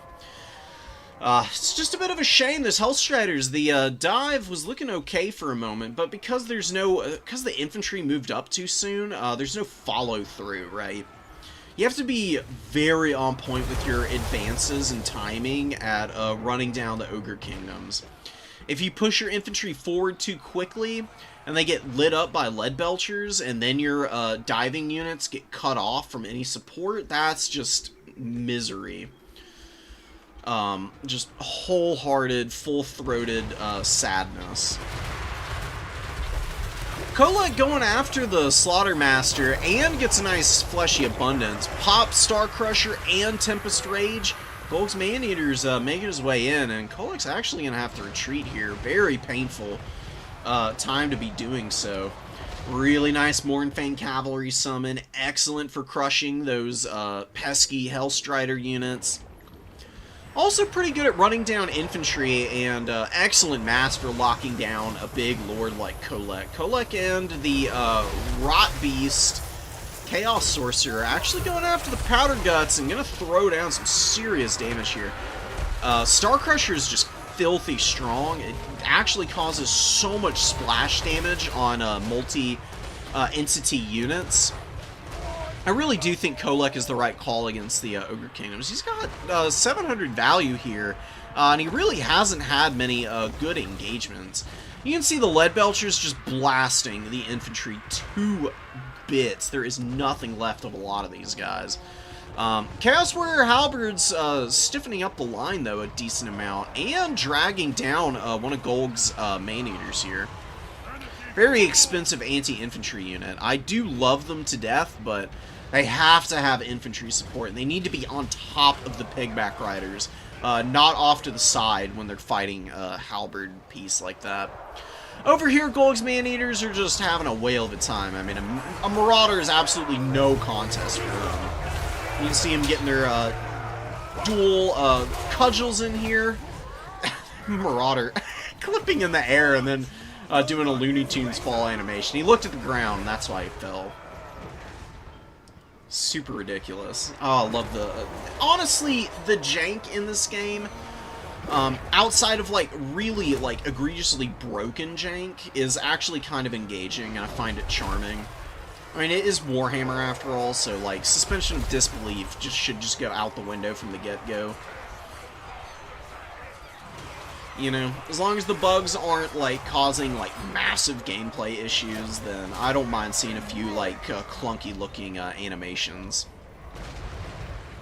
Chaos Sorcerer of Nurgle goes down. Mournfang Cavalry done a pretty good job of eating him up and just chipping away at some of these other infantry units and whatnot. Severed Claw anchoring real nice. Very hard unit to get rid of for the Ogre Kingdoms, but not insurmountable, and they'll just get surrounded and tar-pitted for the rest of this game, probably. That is if the Golg's Maneaters that are left on the field don't finish them at some point.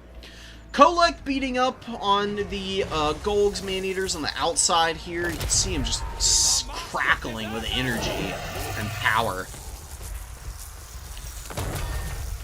God, he's such a cool model.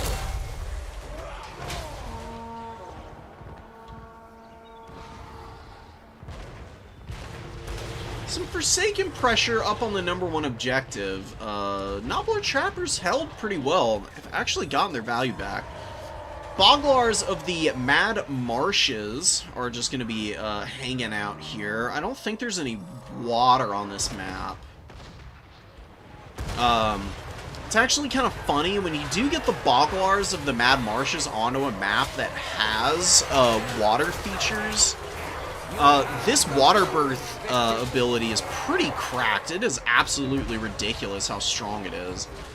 You just don't... there aren't really that many maps with water terrain, though. It's usually why you don't see them heal capping in about 30 seconds. It's pretty ridiculous how quick they can regenerate in the water. Kolek is just going to town, dude. I mean, he's almost heal capped here. He's got no support on the battlefield, basically, at this point. But, I don't know. Something tells me that the Mountain God's not really that fussed about it all, you know? I mean, at the end of the day, if he gets to smack people around and give them swirlies and purple nurples, he's going to be a pretty happy camper, I think. Kolek really strikes me as just like a playground bully archetype of a evil character. Or he's not really, he's, like, cruel insofar as he's just interested in, like, causing as much pain as possible before taking his opponent out. Rot Knights come in. Good unit. Really solid against the Ogre Kingdoms. Probably needed them in a lot sooner, though. Late game situation like this, I think might be a little bit of an uphill climb for them. They get a pretty clean victory out here on the number 3 objective, though. They could run back into the forest and regen for a minute. I think the biggest problem for the Warriors of Chaos this game is that they're playing all 3 points against a faction that is faster than them. Warriors of Chaos have a lot of quick units, don't get me wrong, but Ogre Kingdoms, with all their bulls having 54 speed at base, and then Mournfang Cavalry, who are fairly affordable, having 75, it's very hard to maneuver around the Ogres. If you're trying to play all 3 points, then you need to be picking your targets very wisely, and I think Ghost has really just been pressing a little bit too much. Beautiful damage from the Powder Guts. I mean, like, the perfect unit to pummel something like a Rot Knight. Rot Knights have no shield. Powder Guts with a very strong missile that fires fairly quickly. Does a really good job of poking down these elite cav. Bit of a whiff with the Lord of the Storm here. It's a good try to hit the Pigback Riders, but I wouldn't really waste my time there. Lord of the Storm can actually do okay damage to stuff like Monstrous Infantry if they're blobbed up. Like, if you dropped Lord of the Storm on this little blobbed up section of the Powder Guts and hit them, probably take about 500 HP off of them. It's got multiple projectiles, and it does do full AP damage, so it can be nice to hit some of these monstrous cav and whatnot. Rot Knights get on the rear of everything here. Kolek just popping all the buffs, of course. 2,800 on Kolek, man. I mean, imagine if you had, maybe had another Kolek. 2 Dragon Ogre Shaggoths would be something to experiment with against the Ogre Kingdoms. Because I've tried several different builds out against Ogre Kingdoms with Warriors of Chaos. And really and truly, the best performing builds were ones that prioritize single entities.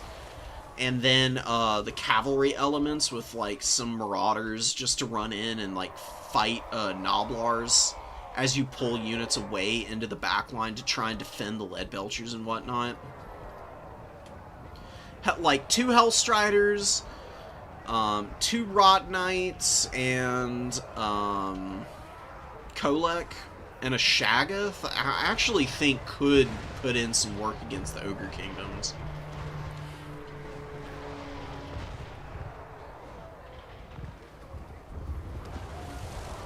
I think we can safely fast forward through this. Well, we get a tap out anyways.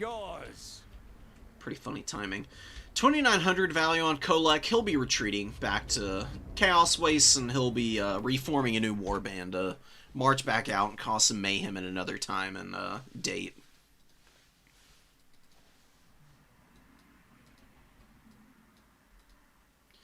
Oh, Moose smoked your Dark Elves with Chariot? Obviously. I mean, I never would have clocked Tyrannok Chariots as good against Dark Elves. I mentioned it when we were going through that game. The only time I've seen Tyrannok Chariots trade up has been against demons. And that makes sense, right? I mean, Tyrannok Chariots have magic damage on their bows, and Demons of Chaos are an expensive roster with very low armor. Like, Tirnoch Chariots thrive against the demons, but against the Dark Elves, man, it was just kind of shocking to see that. Really cool tech, though. Good to know it's not just one person who's figured it out. And, you know, some more of the Dark Elf mains sharing out that information and really gaming out the matchups. That's always one of my favorite things about Domination mode, too, man. The build variety is so impressive. I rarely, if ever, see the same thing twice in a matchup. People are always trying to mix things up and do something different. This is going to be a cool game. So, Khorne versus Cathay.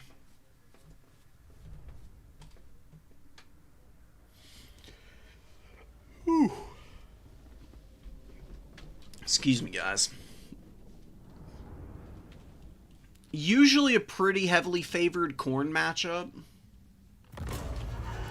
Cathay has some tricky builds that they can throw out, though, that can catch Khorne off guard.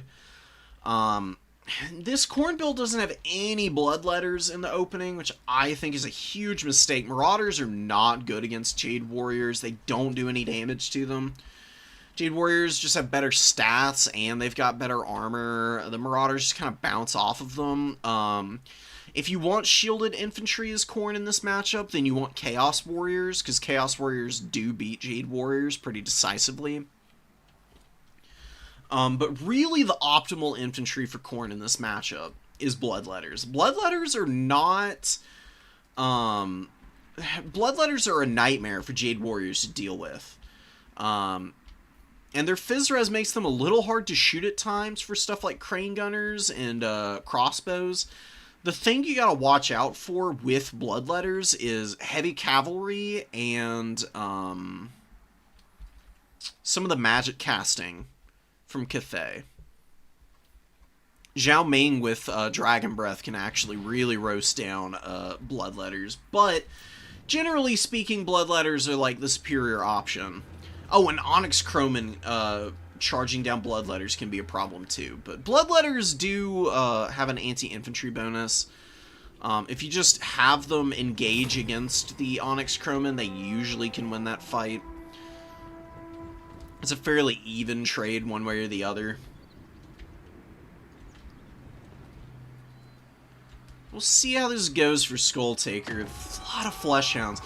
Fleshhounds are not very good against factions that can go very heavy into stuff like Jade Lancers or Silverhelms and whatnot.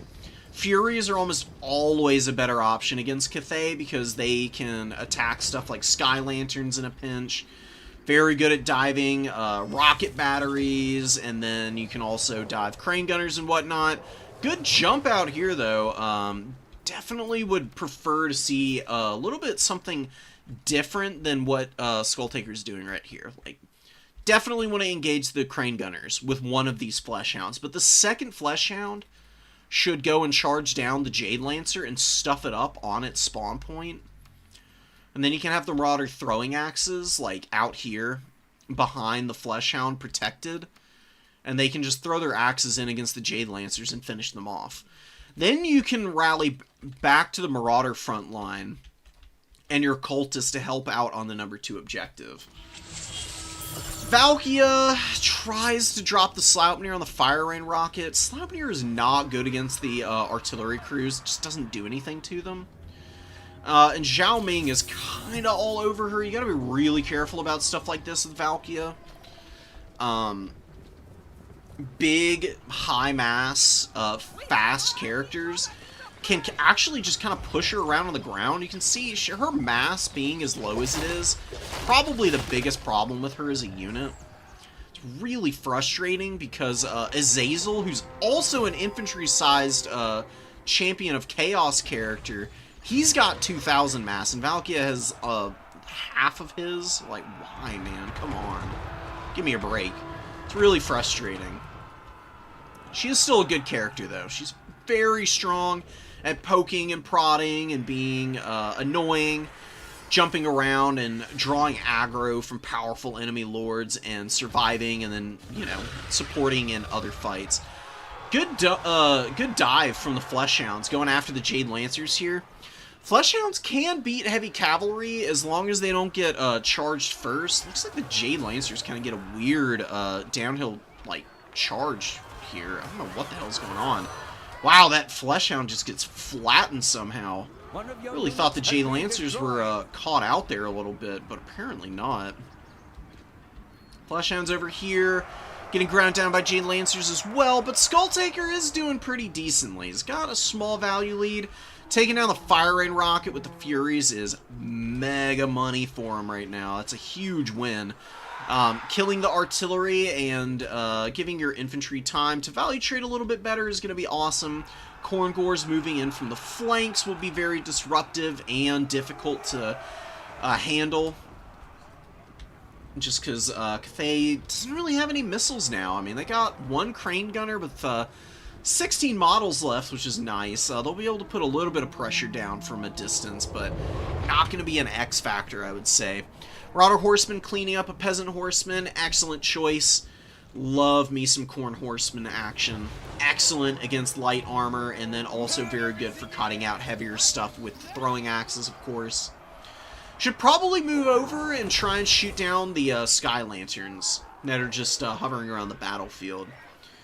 Fury's Fleshhounds taking down that Jade Lancer, and should be able to take this other one out too.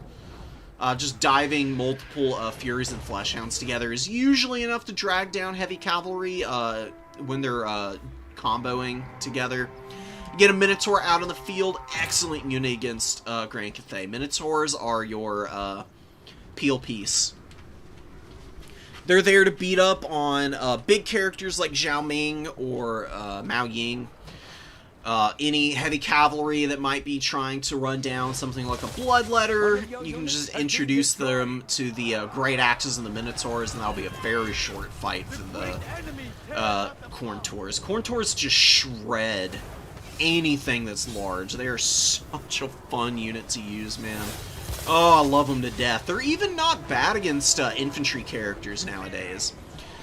Because infantry characters get knocked over a lot less, Minotaurs are actually really good at surrounding and then just beating the living hell out of foot characters. You can see Zhao Ming is actually getting pummeled here pretty badly. He's down about 1,000 value with just a few blows and dropping every moment. Now a Bloodletter summon on top of him too. That's insult to injury, man. Bloodletter summons are awesome. I love the Cultists. Cultists of Khorne, excellent unit to have against any gunline faction. Silver Shielded, great summon that does a ton of damage to backlines just by flooding through with their summon. Running everything down with their good speed. Bloodletters are fairly quick with 38 foot speed. Maybe not like the premium tier like Skinks are, who are like have 46 foot speed, but it's fast enough to be able to catch just about any infantry unit that Grand Cathay has, who all have about 28 speed or 30, all fairly plodding. I'm actually really impressed by the Fleshhounds.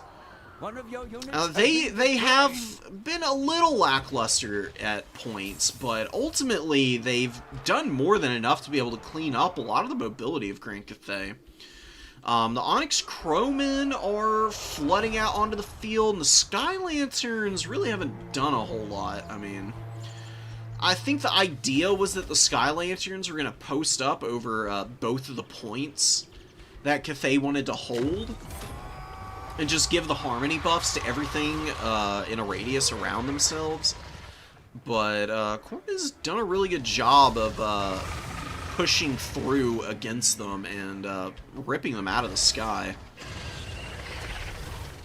Valkia taking the head-to-head in the sky. Zhao Ming getting poked from the ground by the Marauder Horseman.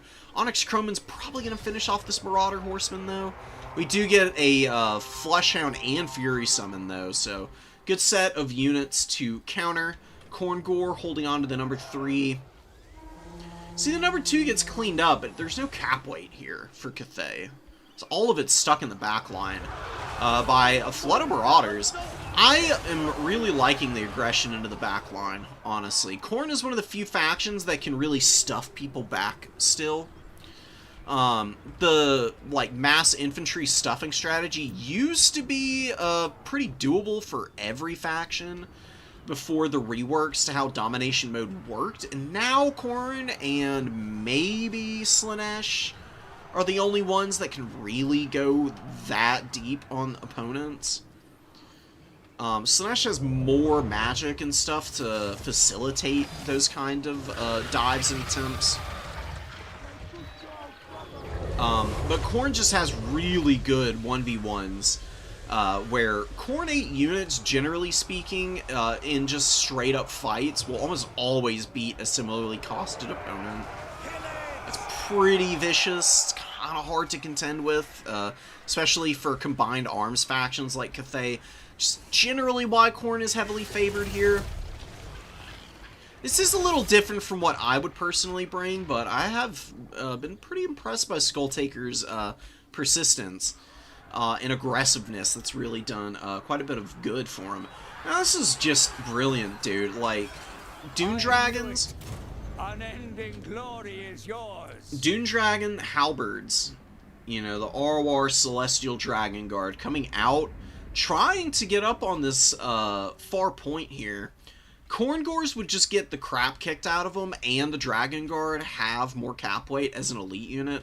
They just take it away from the Khorngors, so Skulltaker throws them up off the point and just stuffs the Dragon Guard back. Smart play there. Doesn't really matter all that much considering how much of a lead he has, but if this were a really close game and you make a play like that, it looks little, but it's actually one of the most important things you can do to racking up objective value leads. This is an objective-based game mode, ultimately. Value trading is a huge part of domination mode, but the objectives and playing the objectives well can facilitate value trading for you if you do it right, and that's kind of what Skulltaker did this game, so gotta give him a tip of the hat for that one. Sky Lanterns actually got some decent value. Fire Rain Rocket was useless. It just got flooded over by Furies. Crane Gunners got killed early by Fleshhound Dive. Sad Situation just needs to play with the missiles a lot more carefully against an aggressive faction like this. The only thing for Skulltaker I would recommend is get rid of these 2 Forsaken. Please get 2 Bloodletters. 2 Bloodletters is way better than 2 Forsaken. Forsaken are fine. Bloodletters are way better, though.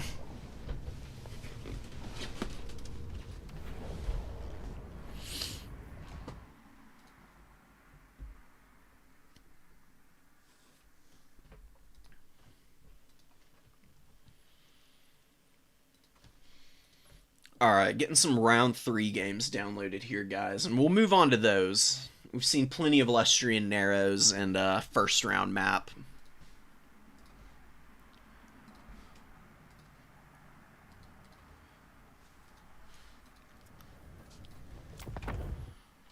Give me just a second.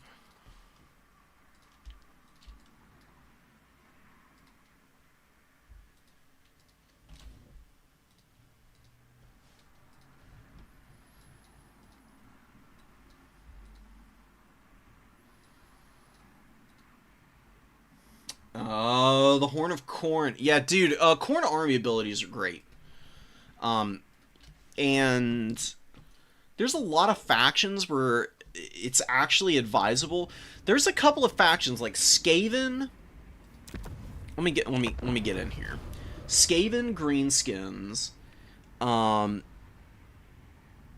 Ogre Kingdoms, depending on what their build is, and Vampire Coast.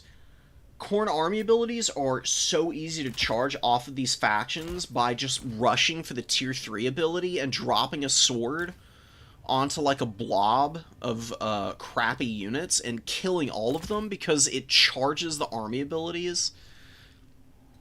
So if you can get Sword of Khorne, you can self-charge your army abilities the rest of the game and cycle through them. It's pretty crazy.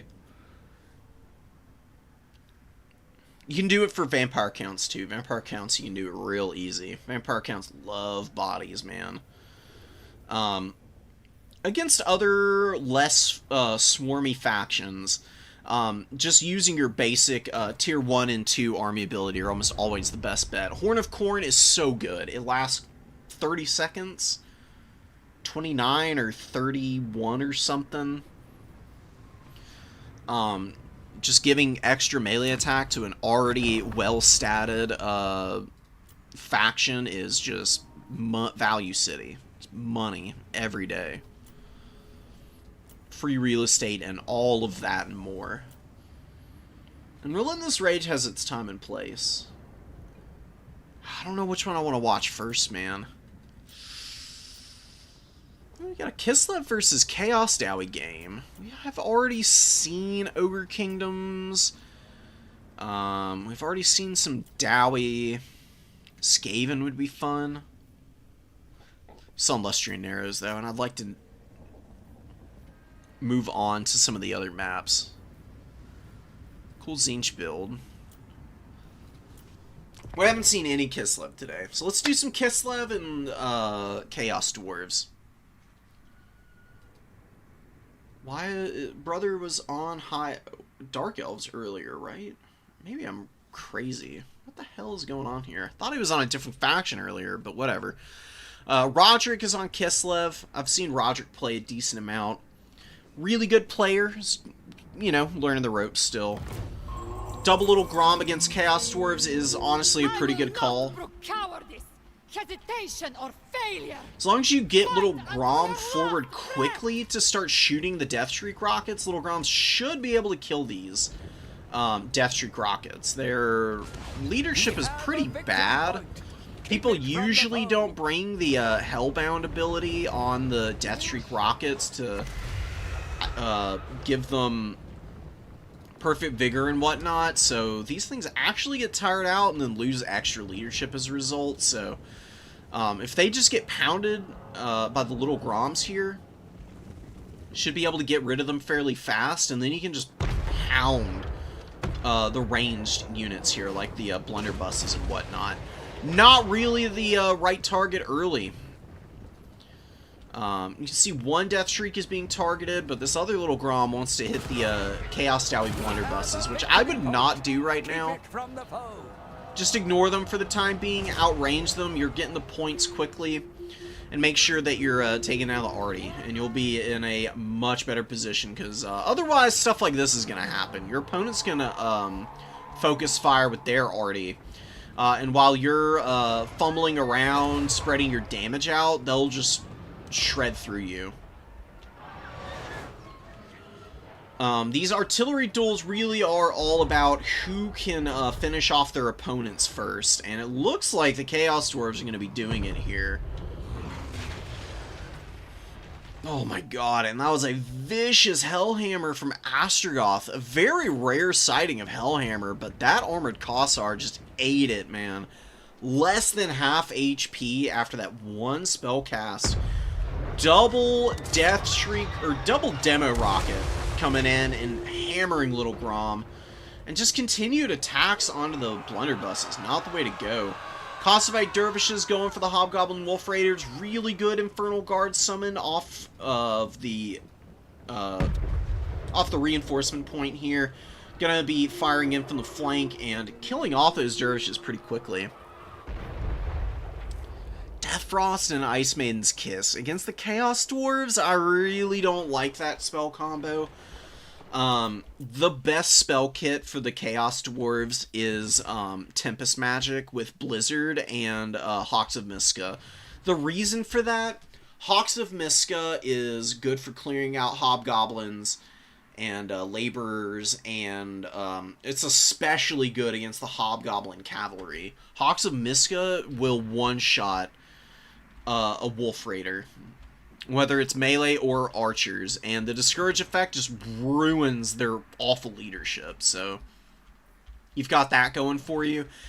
In Blizzard, an Overcast Blizzard on an Internal Guard Fireglaive one-shots the entire unit. Like, they literally go from 100 to 0 on HP. Or maybe not, like, fully dead, but they do shatter. As long as you get them in the center of the radius. It's really filthy. Death Shriek's just getting to pound all of the Kislev units because the little Groms are having to retreat. The lack of focus fire is kind of just passed up the opportunity to bully the Chaos Dwarf artillery. It took way too long to turn their attention over to them. Shooting the blunderbusses and everything is nice, but we're going to need to see some big plays out of Kislev if they want to get back in this game, because it is not looking good right now. Zarina Katerin gets into the Death Shriek rockets. Did it just point blank her? What the hell just happened? That's really dumb. I think that the Death Shriek rocket just shot Zarina Katerin at point blank range. Wow, that's wacky. Good Death Frost. Death Frost hammering the rocket launcher here. Hashut's Dark Ravager's coming out, and Zarina's going to go right back to the forest. Really good call.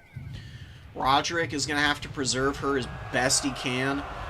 Little Grom is getting some decent value trading against the Infernal Guard now. The Fireglave's getting hammered pretty badly by the Arty here. I'm just nervous for when the demo rockets turn their attention back over to the Kislevite artillery. Both of the little Groms are so low on HP right now. They're having a little bit of trouble with their infantry corps. The Streltsy were getting pounded by the artillery. Armored Kossars got hit by some spell casting. And you see the Kossar with the bows. They get saved by the Winged Lancers, who are riding down these Chaos Dowie warriors. But backline is also not going that great. You got a Hobgoblin Wolf Raider and the Infernal Guard just blazing fire in against these poor little horse archers. And all of them are going to be going down here. The last two guys in that unit get shot down. Oh, Chaos Dowie with absolutely no quarter this game. They ask none and they give none, I guess. Astrogoth is continuing his rampage. He's not done a tremendous amount of damage, only 1,000 value, but he has attracted an ungodly amount of attention here. It's a nice point-blank shot from Little Grom. Hits Astrogoth right in the face. Definitely need to swap targets, though. You've got one Death Shriek rocket that is left for the Chaos Dwarves. It's used a lot of its ammo, but it's still got 12 shots. This shot is about to delete what remains of the Kossar HP. Oh, actually misses. Very fortunate for those guys. They must have stopped moving when it fired or something. Hellhammer hits the Griffin Legion, but doesn't do enough damage to get this unit off of Astrogoth. Does Astrogoth have Flames of Asgore, guys? I don't actually know if he does or doesn't. That's usually what you see magic-wise for Chaos Dwarves. Such a powerful spell, but Hellhammer's putting in some decent work here. Astrogoth is going to die to the Griffin Legion, though. That could be a big problem, because leadership is an issue for the Chaos Dwarves, man. A lot of their front-line units outside of Chaos Dwarf Warriors just fall apart. All their Hobgoblin units become pretty much useless without a Lord on the field, especially if the Lord dies, and they're just constantly getting hammered by the -10 leadership effect. It gets ugly real quick for them. Hashut's Dark Ravagers and another Bull Centaur Render out on the field to try and push the home objective of Kislev. Griffin Legion running away from Astrogoth, actually. Astrogoth is going to go trundling off the field here. We'll see what Kislev can do in the meantime. Winged Lancers and Dervishes need to get active here. What Dervishes should do is go engage this Hobgoblin Wolf Raider, and then the Winged Lancers should just get a rear charge on the Infernal Guard Fireglaves. Maybe bring out another cavalry unit from the Vanguard to help them out there. That'd be a nice little win over there. You can very easily win that side of the battlefield. Bull Centaur renders ripping the Griffin Legion apart. Oh my goodness. One of your units has Wow. Griffin Legion died to a man, too. It's gutsy of them, but hate to see it. Hate to see it. Hashed's Dark Ravagers, though, getting hammered here. Probably from the Little Grom firing. Little Grom, very good against monstrous units. People going absolutely crazy outside on their bikes, dude. Oh my god.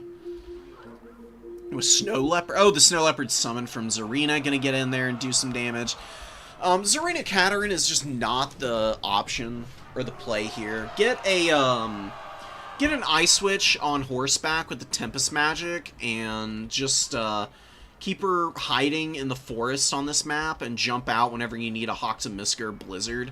Just rinse and repeat ad nauseum until you win.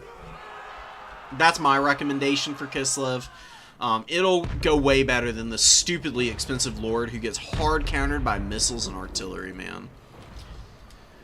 You could bring your Tempest Witch on a Frostworm, though, if you're afraid of the Iron Demons. Iron Demons can be pretty terrifying to run into. Definitely kind of a dangerous piece for the Chaos Dwarves.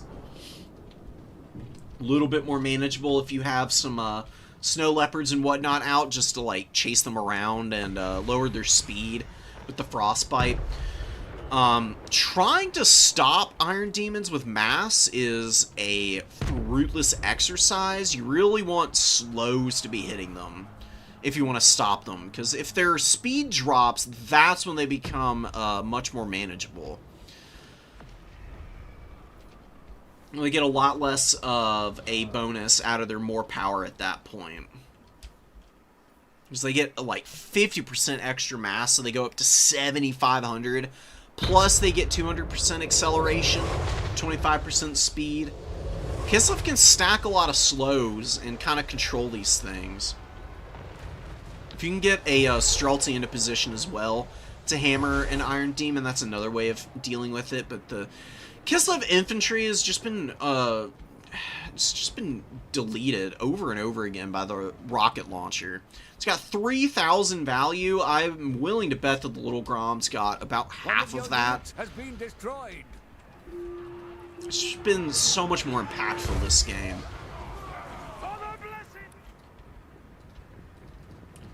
Streltsy and Armored Kossars trundling out.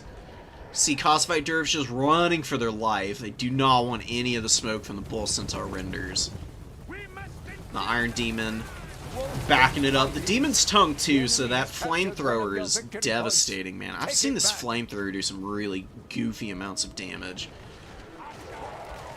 I think it was in last Sunday's tournament replays that I did. I think there was a game where the Demon's Tongue came in and it got a volley off on a unit that was blobbed up around like a single entity or something, and it one-shot the entire unit basically with the flamethrower. It like cleaved through like every single one of the models in the unit. It was so disgusting.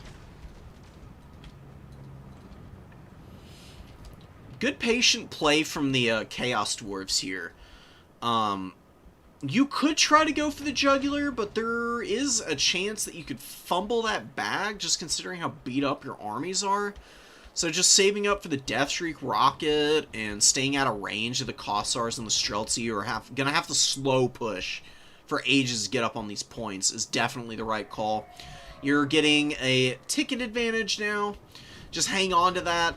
Don't overextend if you can help it. Pushing up a Chaos Dwarf Warrior to the number 3 isn't a bad idea. But you don't have a lot of protection for the number 2. Wolf Raiders and the Bull Centaur Renders, I suppose, could be enough to hold on to that. Infernal Guard Fireglaves need to hang out on that number 1. We get a big wave of Wolf Raiders incoming. Leadership Malice wore off. I'm sure you saw Astrogoth just sitting on the side of the map. He got hit again by some missiles and then routed away. So they took a leadership penalty for a bit there, but it's worn off now, and they're well situated for helping to hold in the late game. It's really what they do best. Really nice, affordable cavalry tool that can uptrade pretty nicely in a lot of situations. Don't really want to do it against the Griffin Legion, though. Griffin Legion will just clown on a Hobgoblin Wolf Raider, man. One of your units has been destroyed.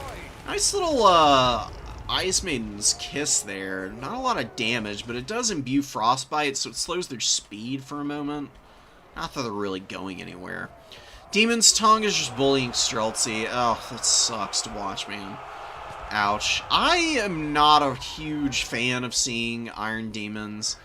I think they're a really cheesy unit, honestly. Like, they're unstoppable, basically, in melee. Like, you just can't do anything except shoot them.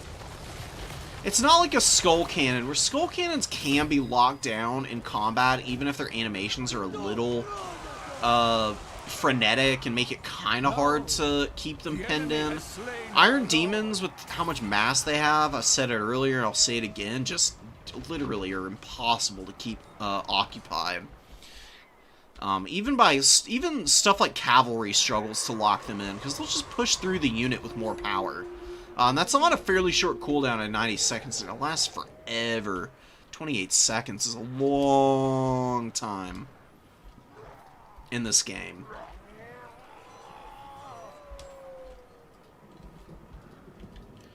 See some mopping up on the number 2. Good cap there for the Chaos Dwarves. Warriors doing what they can to hold on. Looks like the Griffin Legion have been slowly dragged down as well. Just so brutal trying to engage against all of these Bull Centaur Renders when there's so many Hobgoblin Wolf Raiders flooding around and taking up all of the free space on the battlefield. Hashid Stark Ravagers coming out, 286 kills. Just killing some dervishes back here to protect the Death Shriek, and now they're going to move up and start causing some more mayhem. Going to be really good against the Armored Kossars and the dervishes alike. Against the Kossars, they can use their Shield Breaker, really just charge in, and with the anti-infantry bonus and good stats, they should clean them up pretty fine.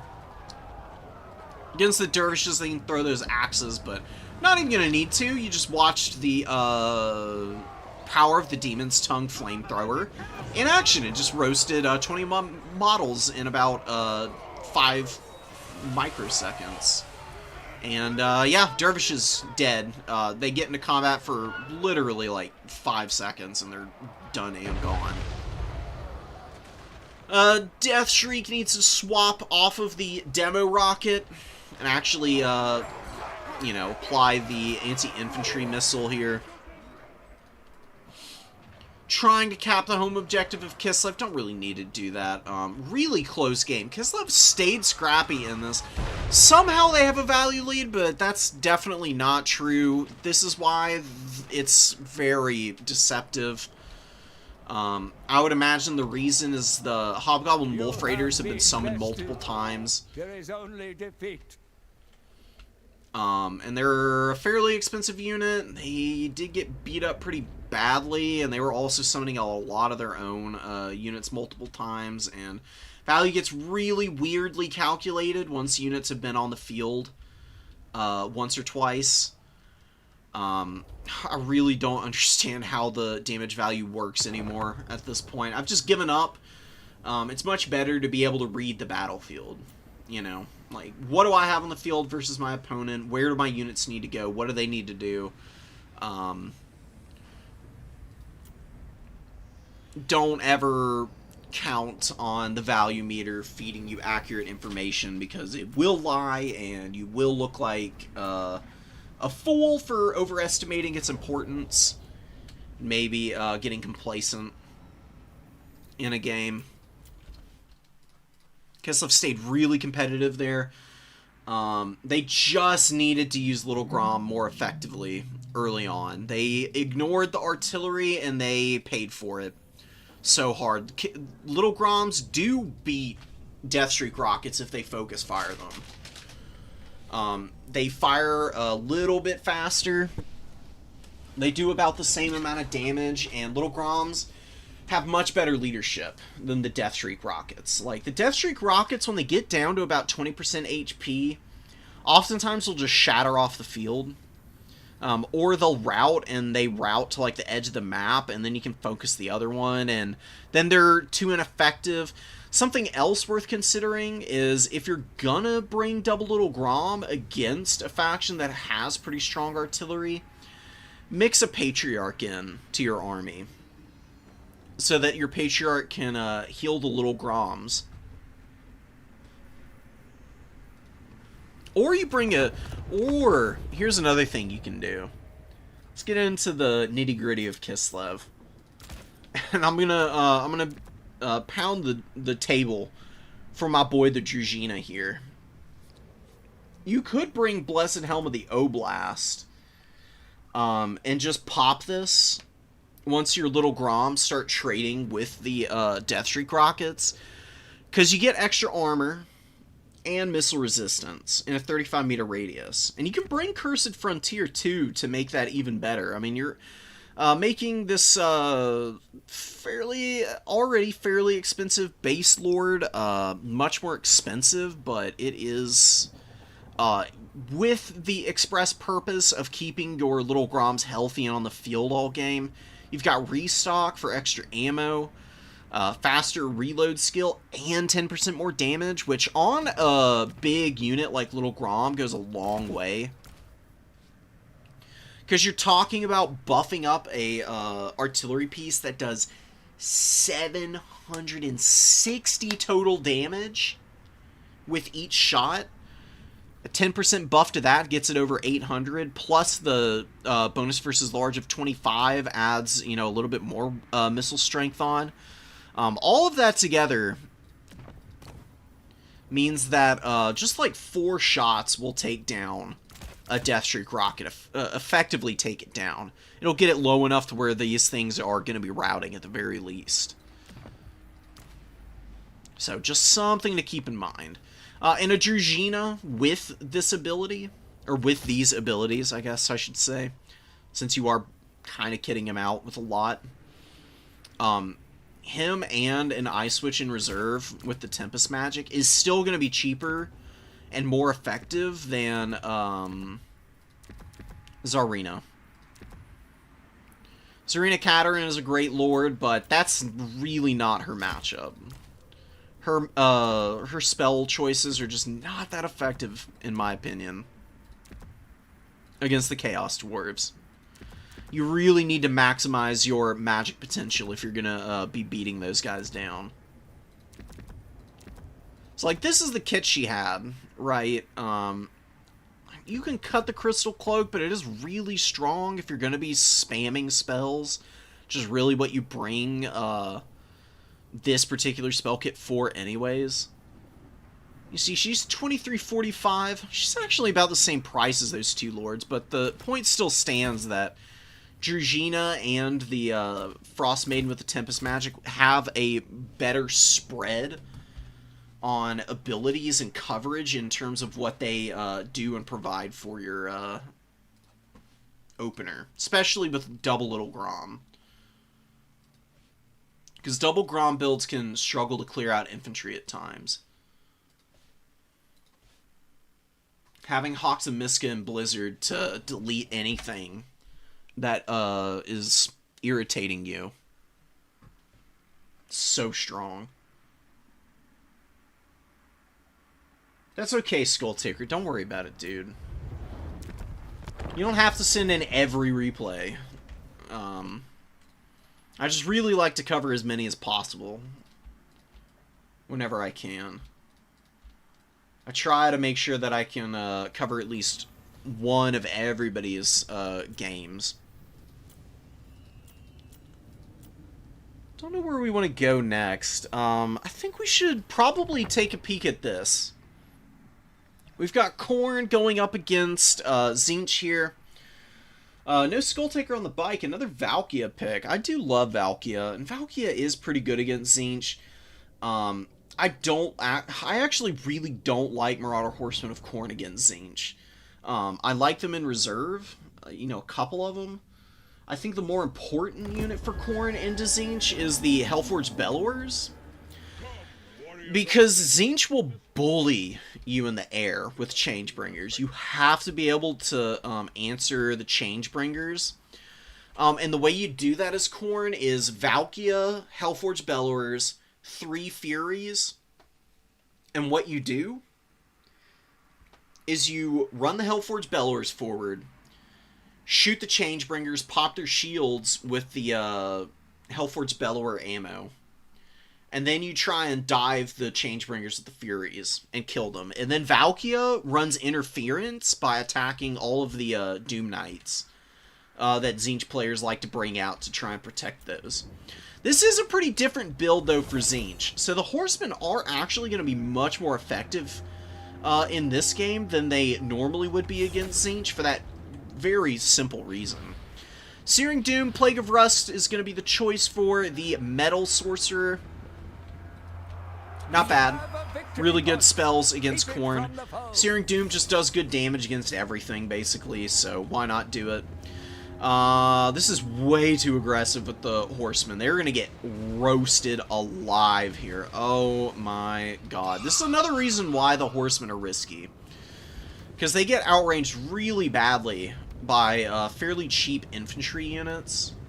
Sour Guts and Blue Horrors doing everything they need to keep these guys back and away from the halberds right now.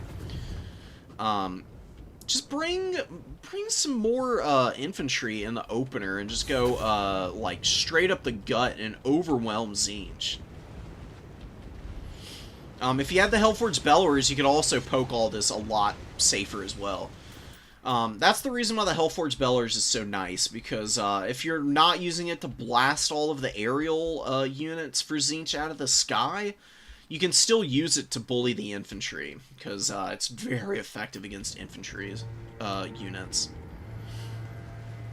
More horrific fire coming down from the Blue Horrors. I don't believe that you need Omens of Destruction even for the Hellforged Bellowers. I don't think it's locked to the DLC. I think it's a base ROR unit. Wrathmongers you'd need the DLC for. But as far as I know, Hellforged Bellowers is available to everybody. Chosen are going to be really effective here. They just need to not get killed by Aeson. You can't do this with Valkia, man. This is where people make mistakes with Valkia and think she's a bad lord. Valkia does not dive stuff like this. This is what she does in the trailer for when they announced her as a character, and she was getting her ass kicked in that trailer, right? Valkia can draw a lot of aggro, but what you want to do if you're going to go for aggro, like draw with Valkia, is land her, pop Demon Shield, and immediately have some units to charge whatever is blobbed up around her.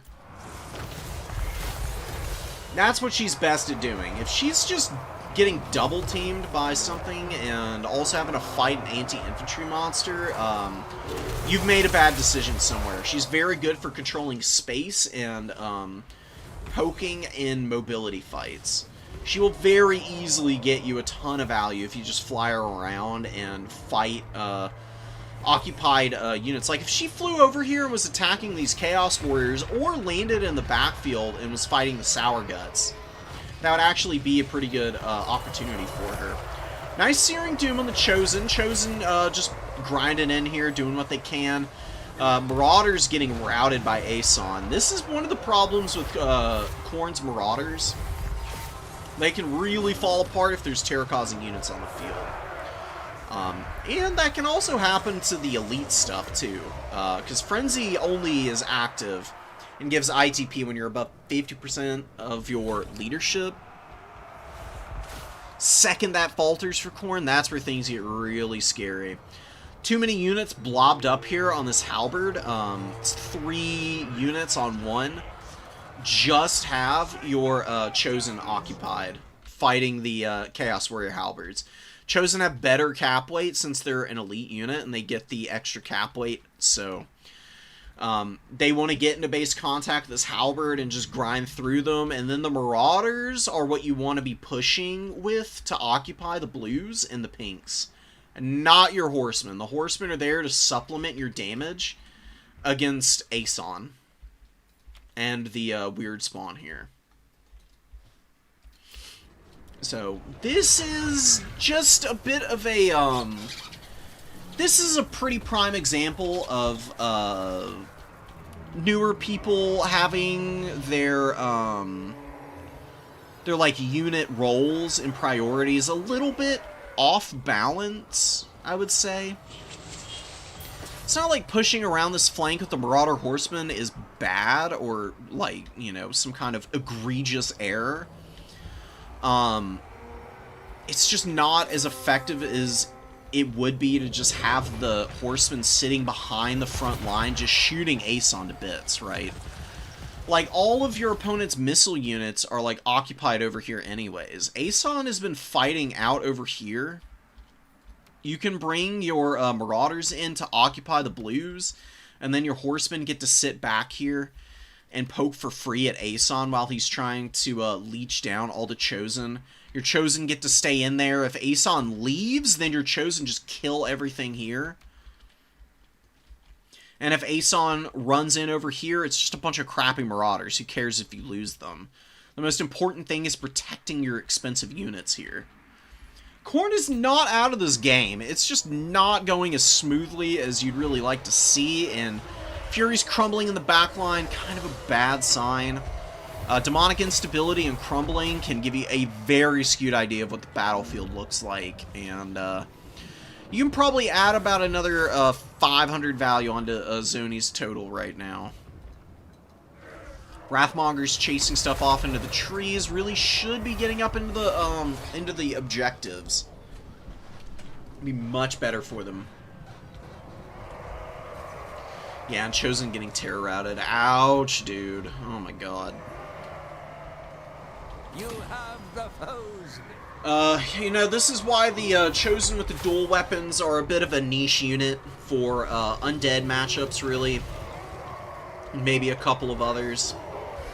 They can work against Tzeentch, and they would have worked really well against this build if there had just been a little bit more protection for them. You have to use your horsemen to screen out Aeson. Aeson cannot get hit by all those throwing axes and survive. Then you want to use your mobile units as Khorne to just protect the flanks of all of these Chosen so they can't get rear charged by Sentis. Sentis of Tzeentch are a strong unit against Khorne, but they are awful against stuff like Furies diving them. Fleshhounds also can really hammer them. Khorne Gores, they just get smacked around by this Synagore unit. Just rushes them down and just blasts apart the entire formation. Oh my god, look at how,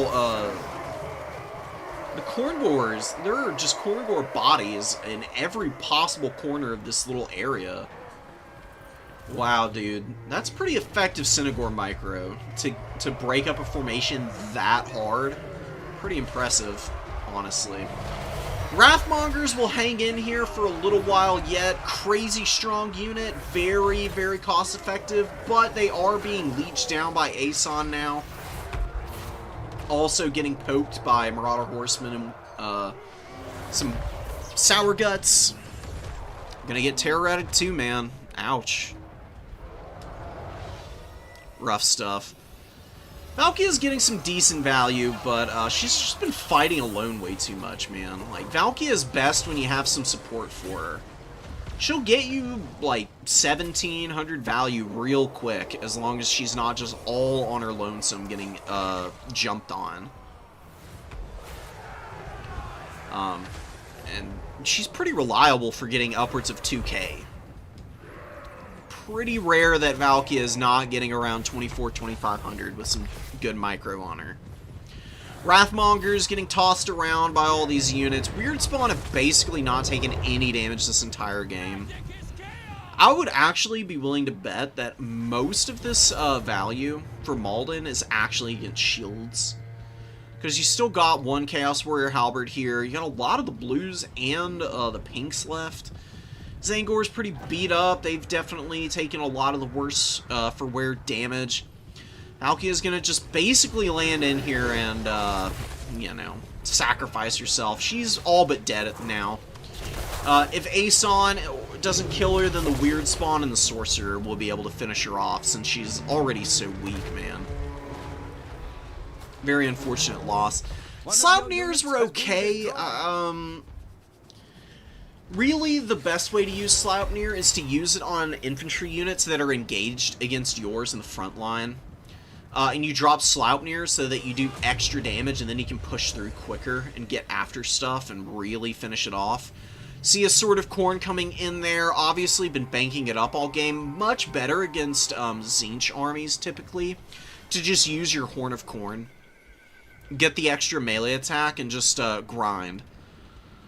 If you just face check Tzeentch and do it with a little bit more attention to detail, it's very hard for them to outmuscle you.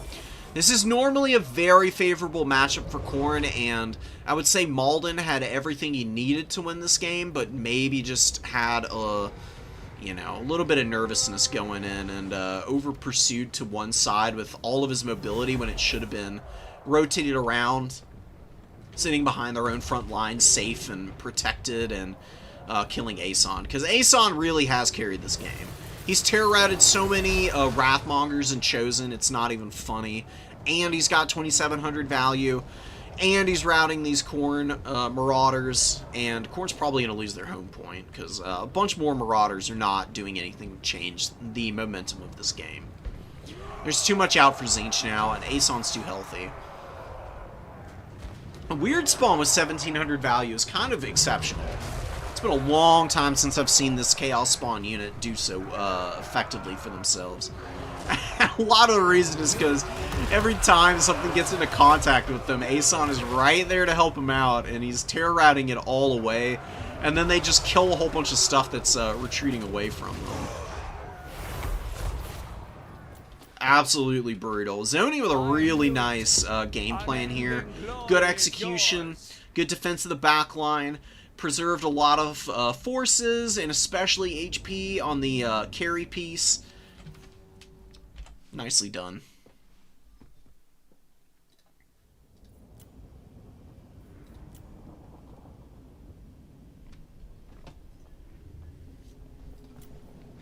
So yeah, like I said, Khorne. I know that the Hellforged Bellowers is, one of those units that's like on the borderline of overpowered, but since it lost a whole bunch of range in a few patches ago, it's much more reasonable. I don't think you should feel bad about bringing it at all against Tzeentch when they've got stuff like Changebringers and whatnot, who are arguably just as strong.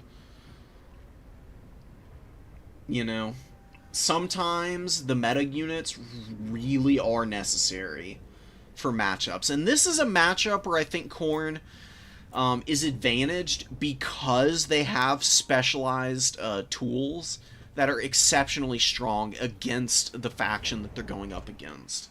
And if you're passing it up, you're just making things harder for yourself than they need to be. Don't need this many Wrathmongers either. I do like Wrathmongers, but I really think that you're better off limiting how many you actually throw out. Honestly.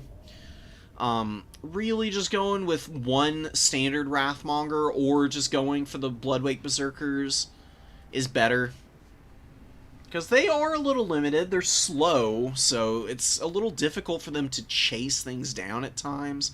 They can do it to infantry, but against cav and big scary stuff where the Berserkers can really farm value, it's a little hard to find, and they are vulnerable to ranged. And people are already going to be prioritizing range units against Khorne so that they can kite you anyways. And the Wrathmongers, just leave them on a point, force your opponent to interact with them if they want to get up on the objectives. That's usually your best bet with them. It's better to have, more Chaos Warriors, Forsaken Furies, Blood Beasts and Minotaurs and whatnot, so that you can actually, properly chase your opponent and, disrupt their missile tools.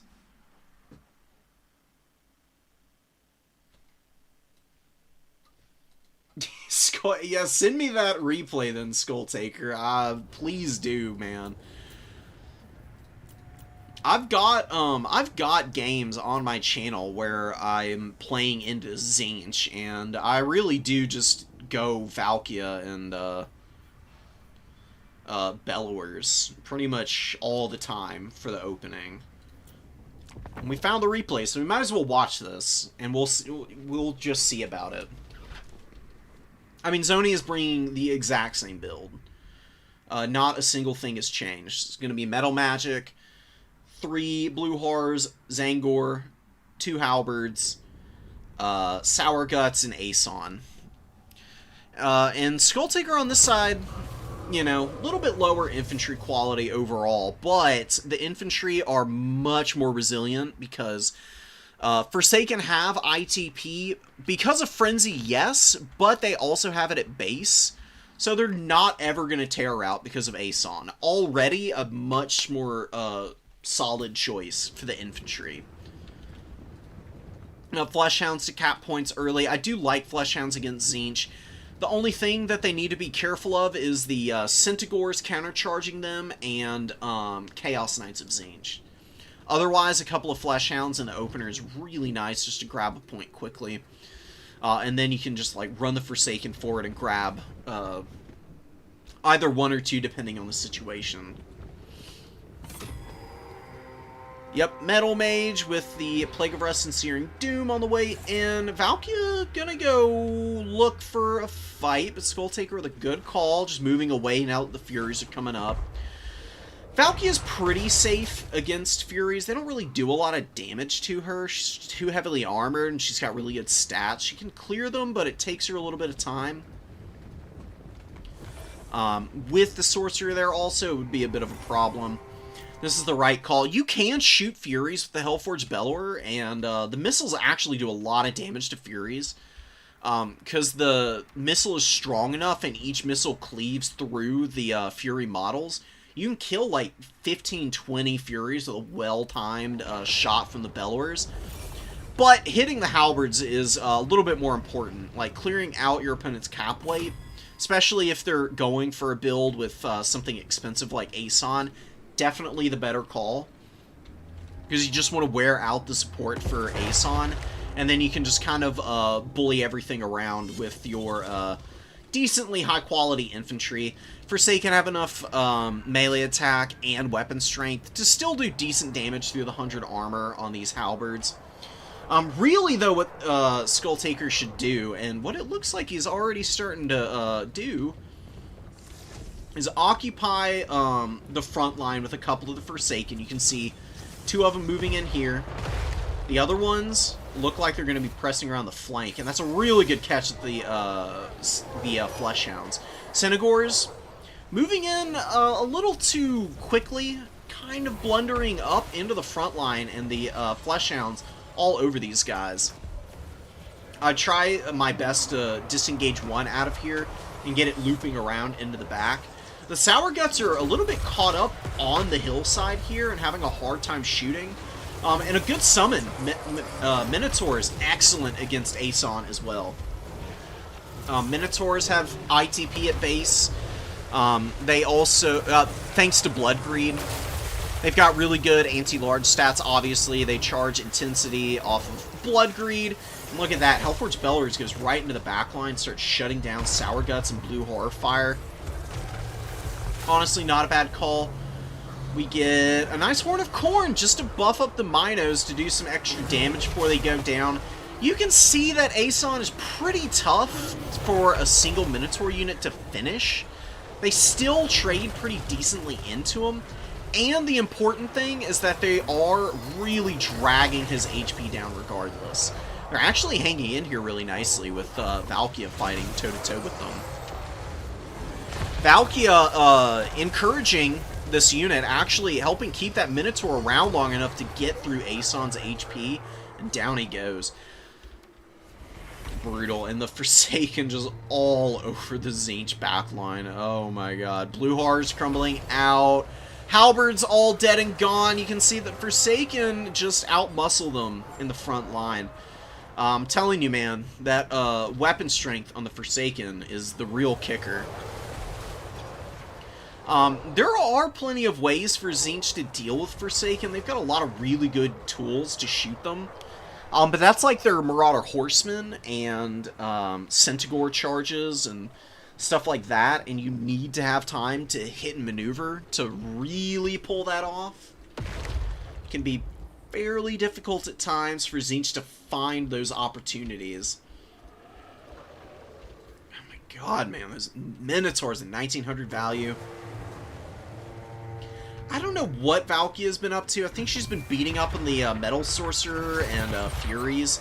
She's got about 1200 value, which is good. You know, nothing stupendous, but for this point in the game, it's honestly pretty impressive. It's a very, very young game, and Zoni is just totally overwhelmed right now. Yeah, this is like, this is Khorne at, like, peak. You just overwhelm your opponent with aggression, and they're so far behind, they have absolutely no hope of getting back in the game. It's very much something that you have to be careful of. Face-checking Khorne is very rarely the answer. And Skulltaker just showing off some really nice situational awareness and target priority. That's been the real X factor for why this game has gone so differently from the last. You know, the Hellforged Bellowers, you know, the 700 value really isn't that impressive. But what it did do is get some great early damage on a halberd unit. Plus, once Aeson got up here, Aeson had to try and shut down the Bellower. It's the only unit that was well tuned other than the Centaurs who had already gotten caught. So, Aeson trying to do his one job overextends, and that allows the Minotaurs to get into combat. And it's a little bit of just like rock, paper, scissors going in Khorne's favor every single time.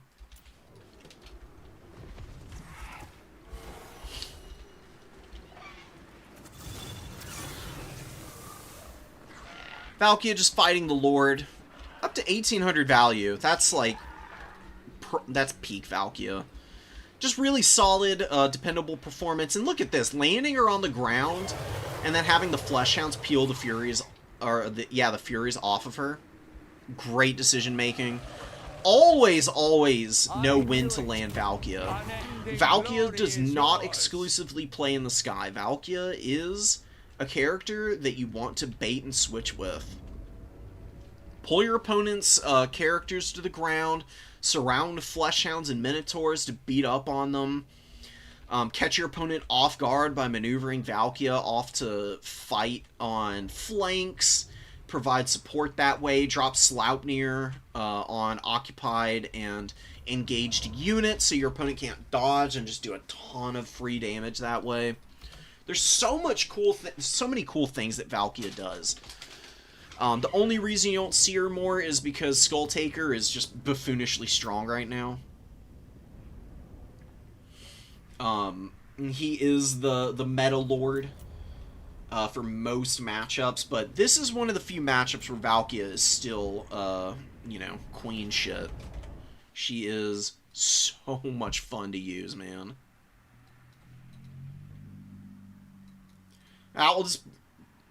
That was exactly what you needed to do, Skulltaker. Proof is in the pudding.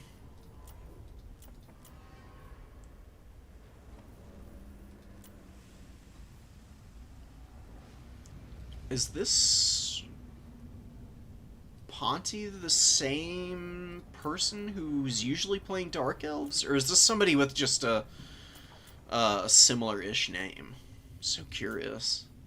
We haven't seen any Skaven today, nor have we seen Norska, so this is the perfect match to spectate here. They should be pretty far into bracket. They might even be up to semis here in a moment. Let me go, let me check on that real quick. Okay, they're not there yet. They're probably in round 5. Just let the early game play out. Yeah, they're a few games in round 5 being finished. We'll talk about this Norska build. This is a very odd Skaven build, though, so we need to talk about it first. I'm curious what this Gracier is on and what he has magic-wise. Okay, on this... Oh, it's a Plague Priest. Oh, wow. With the dreaded 13th spell. Now, Wall of Unholy Sound does give some nice buffs to everything around him. Unholy Clamor is really nice because it lowers the vigor and raises leadership. Going for a bunch of Storm Vermin. I don't love Storm Vermin with the Sword and Shield, but we'll see how they're able to do here. We got the Packmaster.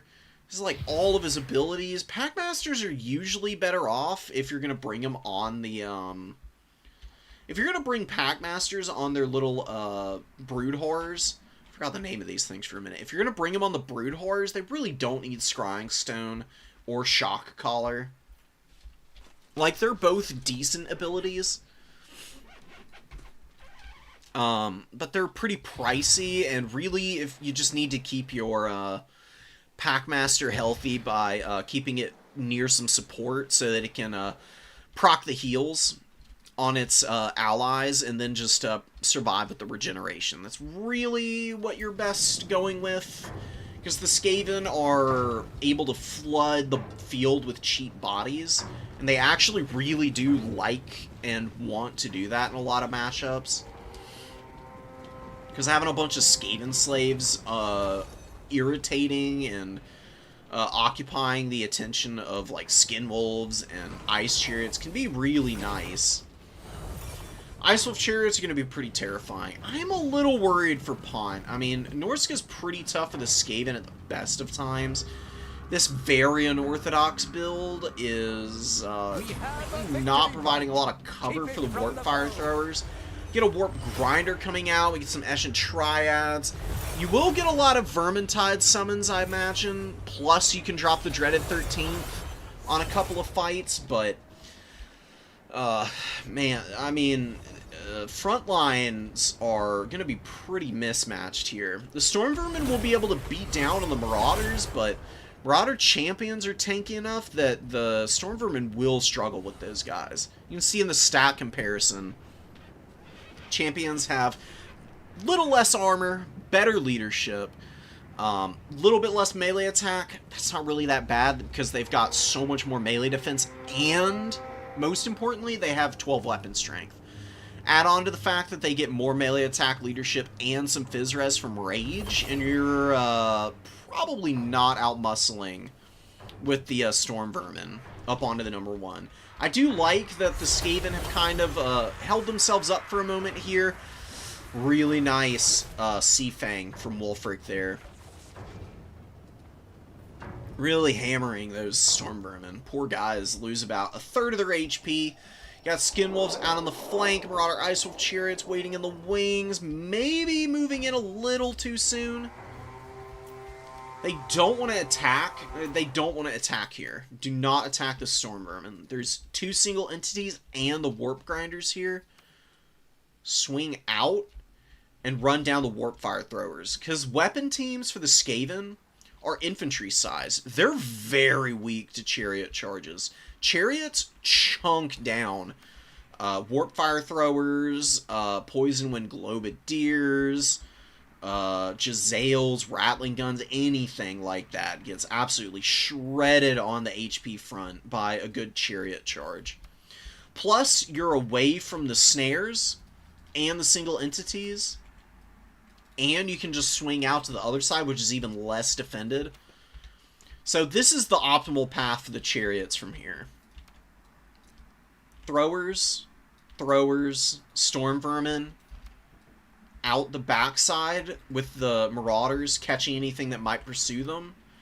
And they either loop around, as I just drew, or they just drive back around this other direction, and they look for more freebies and opportunities. So it does look like Larderbro, with the good calls, going to start running down the Warp Fire Throwers, and yeah, there you go. I mean, bye-bye.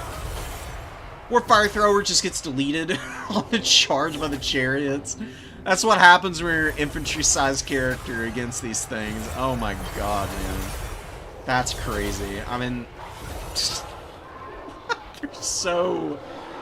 Oh, they're so squishy, man. Like, the 70 armor these guys have is just not helping them against the weapon strength on the Ice Wolf chariots. Yeah, both Warp Fire Throwers dead immediately.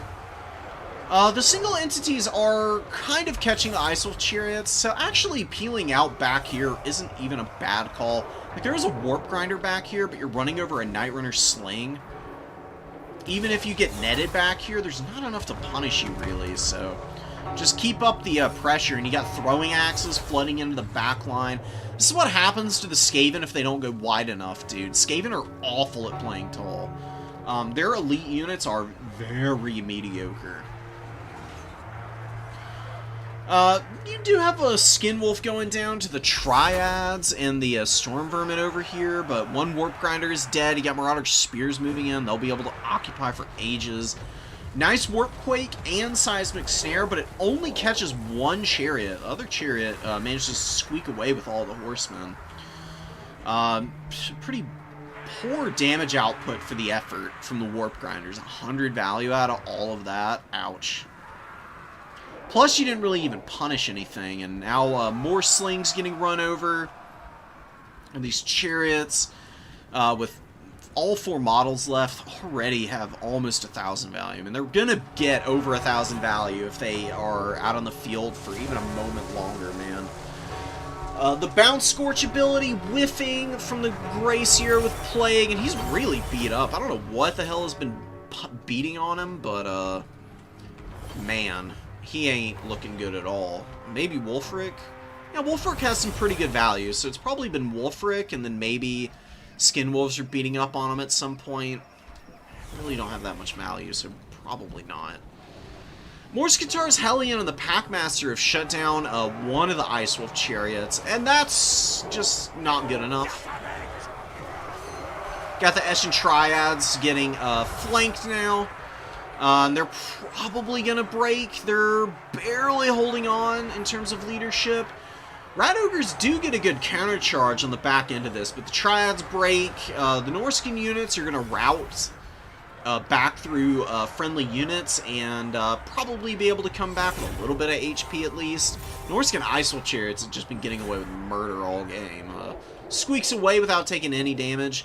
Going to team up with the last chariot in that other one, which does have about 1,000 values. Literally 2 values shy of 1,000. Pretty nice performance from those guys up to this point. Just get them through the Night Runner slings and finish the job there, and you should have this. Get a really nice Burning Head, man. Burning Head's so good against the Skaven. Just clears bodies so fast. Marauder Champions have been struggling here a little bit. A little bit surprised to see that. I mean, they have gotten... one of them has gotten 800 value. The other not nearly as good, though.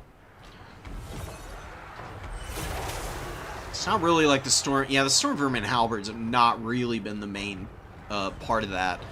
I'm pretty sure that the dreaded 13th summons has been what's dragged down most of those Marauder champions.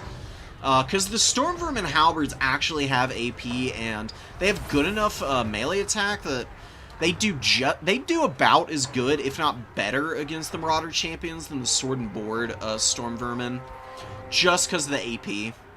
Like, when they hit the actual blows that they're delivering, they're just way higher impact. Skaven are hanging in, honestly. I mean, it's certainly not looking great for them.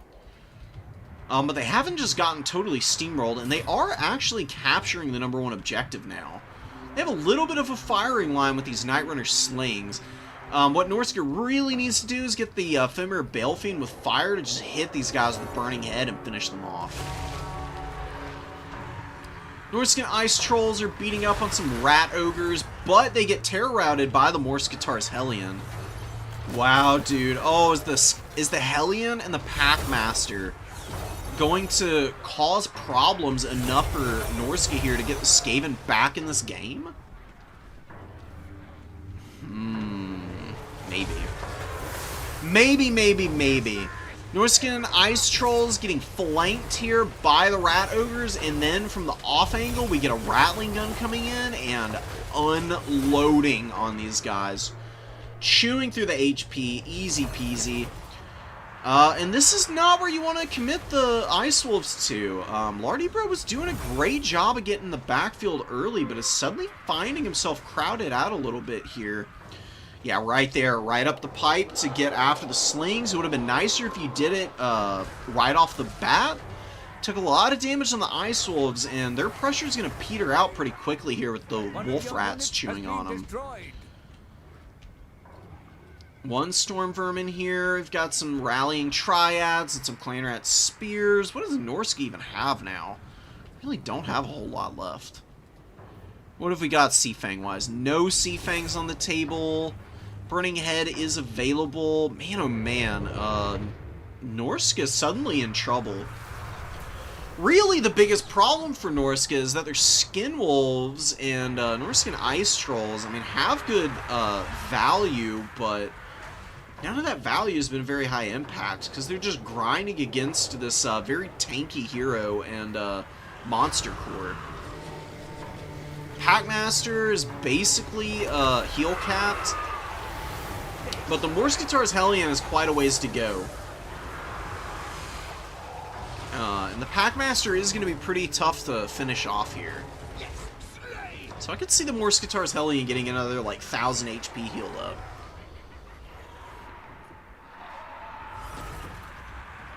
Man, without those chariots, the Norskins don't have it going for them right now. More Night Runner slings, more Clan Rats. Very interesting strategy from Pont, and it's working off tremendously. Throwing axes just getting destroyed by Rattling Guns. Really good positioning on this Warp Grinder. Oh, hit the snare, please. Oh, okay.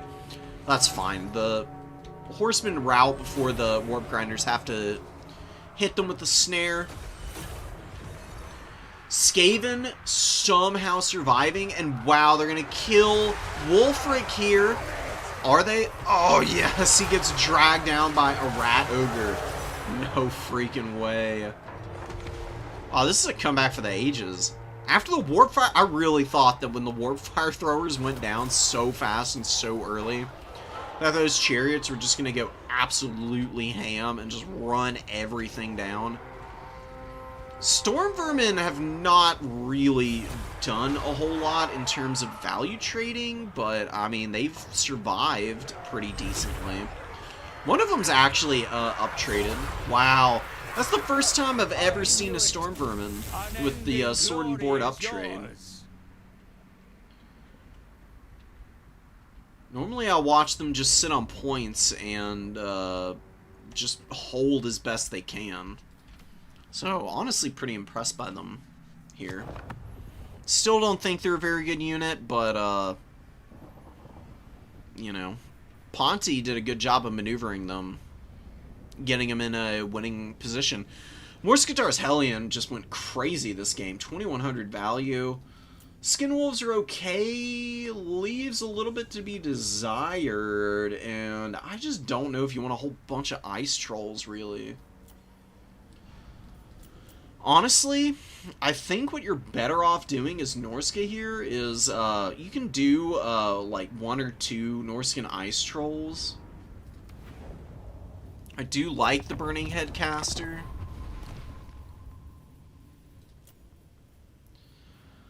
I really can't help but feel like some Marauder Berserkers would have been really strong there. Or, even better, actually what you really want is a War Mammoth with the War Shrine.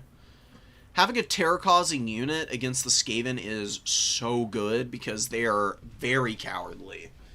Skaven are very easy to push around with terror-causing units because they are low leadership as is. Fear affecting their units lowers their already awful leadership by another 8. Which basically puts them in, like, insta-rout territory if a Mammoth is trampling over them.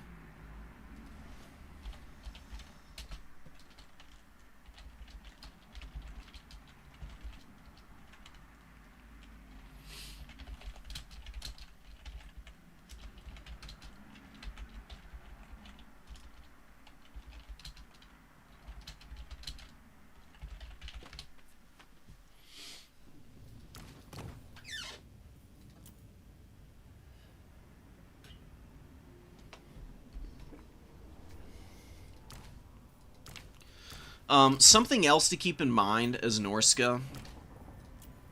Fire magic is excellent. What it does not do very well, though, is kill weapon teams. Searing Doom is really good against weapon teams. It has massive chunking damage to them because of the explosion damage on Searing Doom is really where most of the work is done. And for whatever reason, weapon teams, for the Skaven especially, seem very vulnerable to that. I think it's just because they have such small HP pools.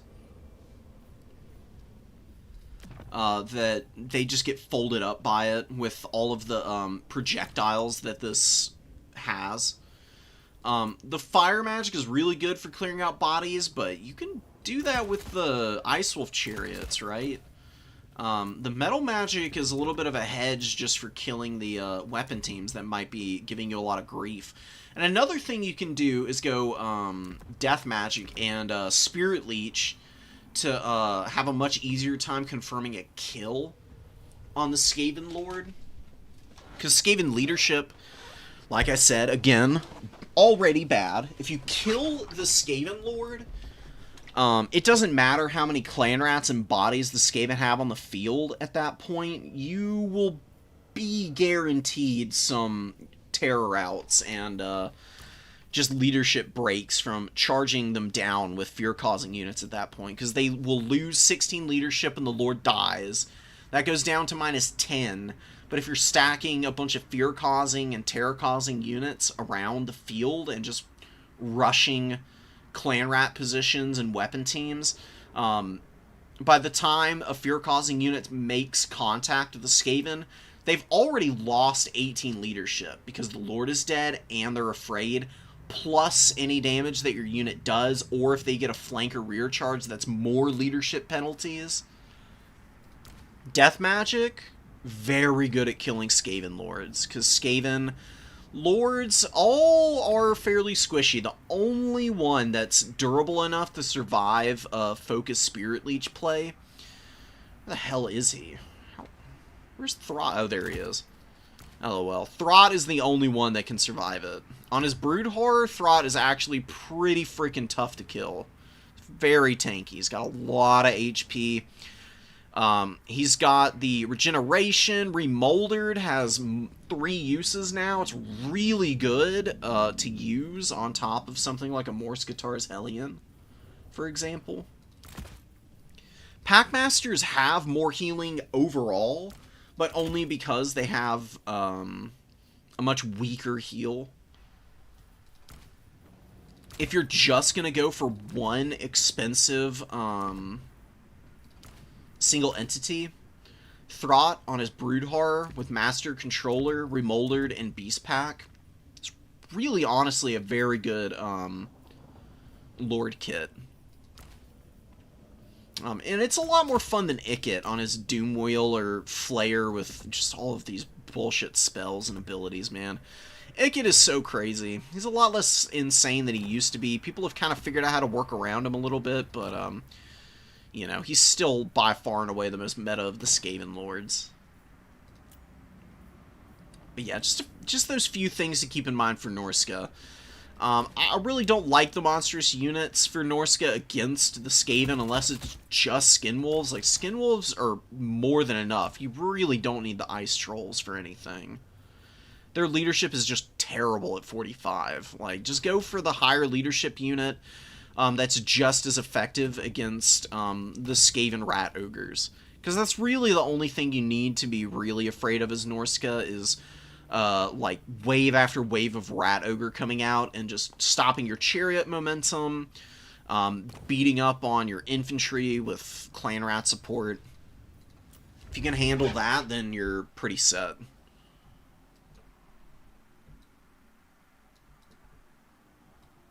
Aspect of the Dread Knight's okay, but if you're bringing anything with any kind of a terror-causing ability, then you don't also need the spell. But if you don't have a terror-causing unit in your army already as Norska, then, yeah, Aspect of the Dread Knight's a pretty good choice. Because it does imbue magic damage, which will help against Triads and Death Runners. And Night Runner. No, not Night Runners. Gutter Runners. They have Phys Res. And then the Terror Imbuement from it is obviously really good against the Skaven. Doom and Darkness is another option, because it's a -16 leadership spell. And you can give it an AoE too. So there's a few things you can do to really push the Skaven around. I actually really don't think Fire Magic is as good against them as it used to be. It's good, but the higher value units are better dealt with by other tools than Burning Head.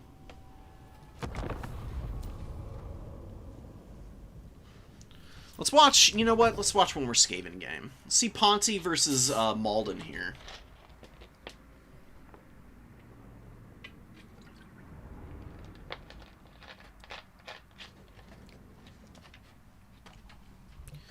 Malden didn't do so hot last game we watched.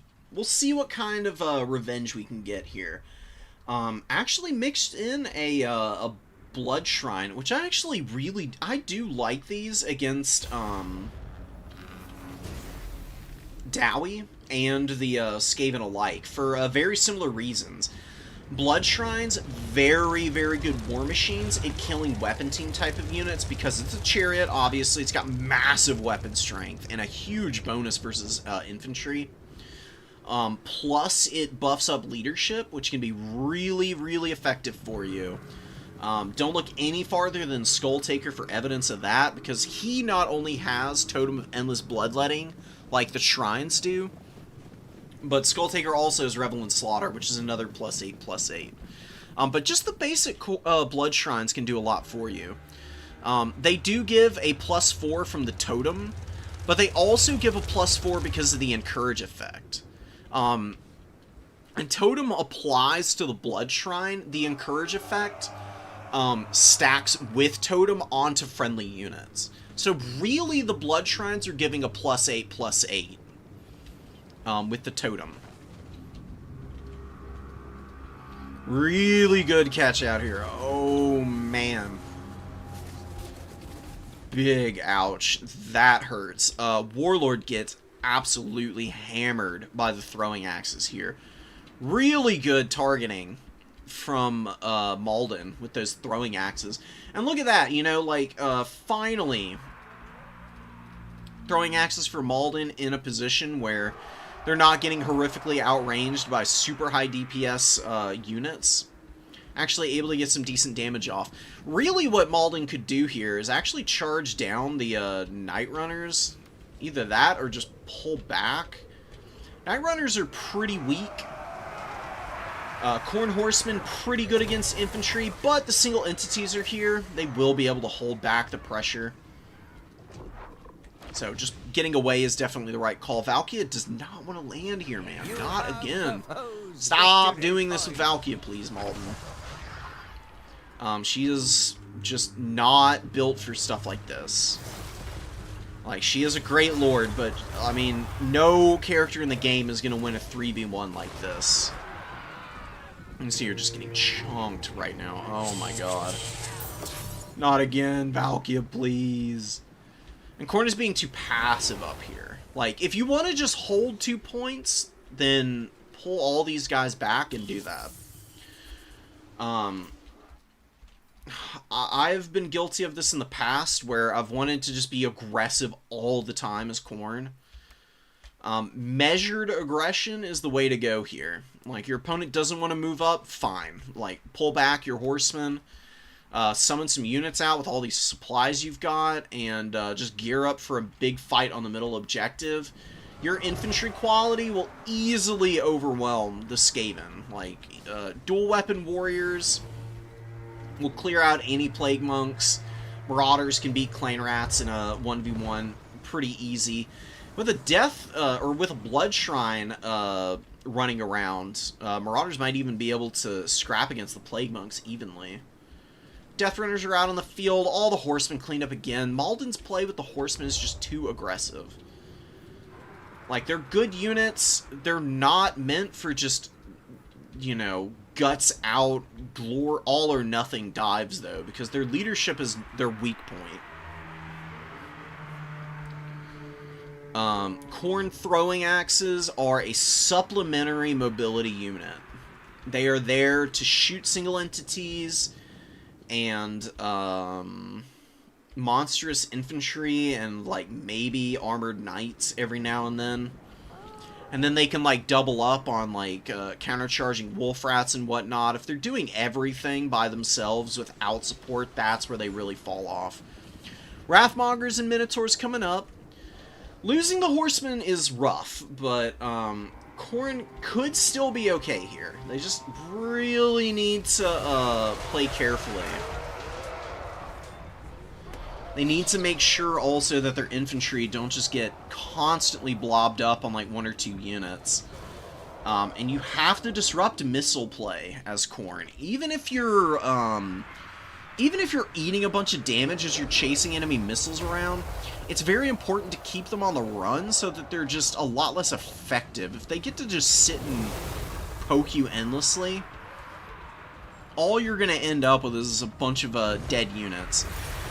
Especially if you're not going for a Chaos Warrior wall and you're bringing a bunch of Marauders, because they only have 35 armor and a bronze shield. If you have shielded Chaos Warriors and you want to just sit through a bunch of Night Runner fire, then c'est la vie, go for it. It's fine. They'll do more than well enough at that point, because they have 110 armor and silver shields, the Khorne Warriors. Bloodshrine doing a good job of clearing through some infantry. Buffing up these Marauders is awesome.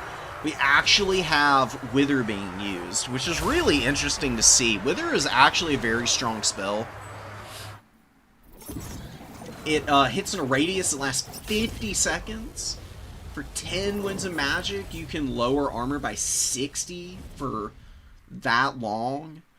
That much casting range and an effect area is absolutely amazing. I mean, it's Plague of Rust on steroids, basically. And it's hitting the Blood Shrine. That's a really nice target to put it on, because now you're punishing the Khorne units for fighting next to their support tool, right? It's allowing the Plague Monks to trade much better than they otherwise would. Marauders losing steam here and running away. Wrathmongers holding firm, though, and on the other side, you see the infantry really swarming over the Skaven. And Death Runners getting trampled by the bodies here. Valkia, you know, she did survive, and she took a pummeling, but as long as she is just engaging against the Warlord or one single entity at a time, and she just gets to poke and prod, she will very easily still be able to get her value back. And probably a little bit more. Just pop Demon Shield in any truly hazardous moments. Really nice find for the Skaven, Mutant Rat Ogre, and the Warlord on his Bonebreaker. Actually find the Blood Shrine out in the open and put a lot of damage down on it, but really good movement from Malden here. Malden's waking up a little bit now. He's been poking the flanks of the Horsemen a little bit better. Still needs to tighten up the micro on these guys. I know your opponent has done a very good job of screening you here, but minimizing the amount of time that they're not online killing stuff is very important. That was a beautiful Sword of Khorne, by the way. Just deleted the Plague Monks here. Also did a bunch of damage to the Gutter Runners. The Eshin Triads lost half their health. Probably did a bunch of damage to the Wolf Rats, too. I don't know if that'll turn the tide here. It's in flux. This is a very wild game. The Wrathmongers are taking a lot of damage right now. They've got Rat Ogres all over them. Their armor is being sundered to nothing. If it's not Weeping Blade, it's Wither affecting them. And they are fighting a bunch of Rat Ogres. But we do get some more Minotaurs coming in. Minos, one Mino of Khorne is usually good for clearing out a couple of Rat Ogres. They just massively outclass them in the head-to-head. But the not the Morskatars, just the regular old Mutant Rat Ogre actually really beating up on the Minos right now. Putting some pretty good shots in. You've also got plenty of bodies with this clan rat summon underneath everything. You can see the Khorne forces have just completely lost steam here in the middle. The Wrathmongers are just not doing enough. I mean, they're clearing out a lot of numbers, but it's a huge uphill climb for them. Oh no, but a huge break on a lot of the Skaven army here. Khorngor's looking to maneuver over. If Valkia's got her Demon Shield, this is the kind of situation where you pop it. Because you got the 3v1 against you going now. But your enemy's Lord is really low. And you can use the Demon Shield to just finish him off. And even if you traded Valkia out for the Warlord, it would still favor Khorne. Because Khorne does struggle pretty badly if they lose leadership. But at the very least, they're higher leadership on average than the Skaven are. Skaven are looking pretty gassed. They did take the middle point, but Khorne has a pretty solid lead, and Chaos Warhounds are nibbling on the flanks pretty nicely. Wolf Rats are on the way in, and Malden needs to get these guys out. You have to be able to preserve your units in these really tight late-game scenarios, and that's just a freebie for the Skaven that Khorne can very ill afford. Wolf Rats are pressing back the Marauder Horsemen, and, I mean, you might as well just face-check these guys, because running away from them is going to be too much. It's very difficult. Got a bunch of Marauders on the way in. Valkia got up in the air. Where the hell did she go? Oh, she's over here. Oh, wow. The Warlord broke, and Valkia's chasing him off. What a heads-up play from Malden. That is awesome. That's really, really nice late-game situational awareness. So, I mean, you trade out a Chaos Warhound and a Marauder for the catch on the Warlord. Losing those two units is kind of painful. Just don't be pressing all 3 points. Like, you've got one here, and you're fighting primarily over the middle objective. Just commit those Warhounds and the Marauders here. Like, you can bait like you're going to push here, and then just, like, maneuver up onto the flank instead. That'd be much better, in my opinion. Dude, this Packmaster and the Mutant Rat Ogre are terror-routing all of the Khorne units right now, and they are being huge dicks. They didn't hear no bell, man. They're doing a great job of holding for the Skaven. The Skaven need every bit of value out of those guys. Another really good Sword of Khorne comes down. Does a ton of damage. Probably killed a bunch of models, too, so I would be popping Horn of Khorne right about now if I got enough charge out of the sword. Because you desperately need to keep clearing here. Wrathmongers are dead and gone, both of them just about. The last few from this other Wrathmonger unit that came out a little later. Hanging in here, great flank charge. With the Marauder Horsemen, not a whole lot to break here, though. It's a lot of pretty high leadership units, at least relatively for Skaven. Khorngor's routing before their army ability goes off is just peak hilariousness. I mean, my god, guys. Khorngors are a frustrating unit at times. They're strong in the right circumstances, but not a very good generalized unit. I don't really think they're good against Skaven at all. For this very reason, they just terror out to stuff like Mutant Rat Ogres. Any kind of leadership penalties to them are painful. The Plague Priest with a -10 leadership effect, just like Skrulk, actually putting in so much work. And yeah, you can see the Khorngor terrified, broke, and then their army ability goes off, so it's completely wasted here. The one on the other side only has about 300 value. They just don't trade, right? Much better for Khorne to focus in on bringing in numbers and higher quality units. I really think that Khorne's best mobility options here is 1 Minotaur and 2 Blood Beasts with a couple of Furies and a couple of Flush Hounds. And then, you know, some Horsemen, obviously. I do really love the addition of the Blood Shrine. A little bit of a shame that it died earlier, but it's going to be nice for helping Khorne hold on to the #1 here. But it's going to be tough. They're trying to split push a little bit. Malden is sending some horsemen to go prod on the #3 objective. There's pretty bare minimum force on this #2 objective here. Oh my god, dude. The Mutant Rat Ogre and the Packmaster have been vicious. Isolating the Blood Shrine again, and the Warlord is back out on the field already. So the Skaven doing a great job of preserving their supplies and utilizing them a little bit better than Khorne has. Malden's problem is, again, splitting the forces too much. He just keeps poking onto all 3 objectives and not giving himself any opportunities to get a firm grasp and hold over one area of the battlefield. Like, he's basically just been losing slowly on all 3 points instead of just focusing on winning in one area and then trying to assist and push out to the other side.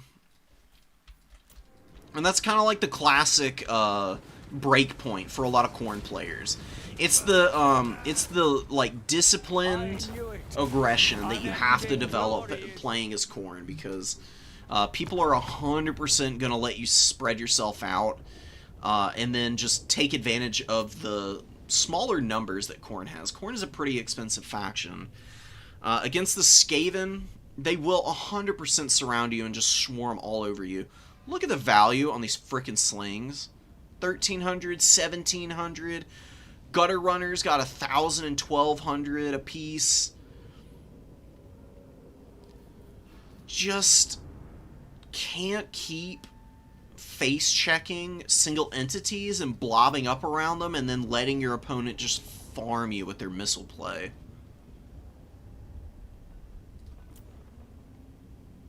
The Furies never coming out is a huge misplay, because the Furies are so strong against all of the Skaven units. There isn't a single unit in this Skaven army that is good against Furies. There's no Doomflayers here. Furies delete Eshin Triads, they wreck slings, they delete Gutter Runners, Wolf Rats. Wolf Rats can countercharge Furies. It's a little difficult. Rat Ogres even get pulled apart by Furies. Like, the double Mino is a little bit overkill, honestly, for how flimsy the Skaven mobile units are. That's why I recommend a couple of Fleshhounds and then, like, 1 Minotaur. And I think, again, double Wrathmonger is just too much of an investment, man. I mean, it's 1,500 gold units in reserve that are reasonably fast for an infantry unit, but still take a long time to get up to the points. I think there might be some smoother ways of taking advantage of the Skaven.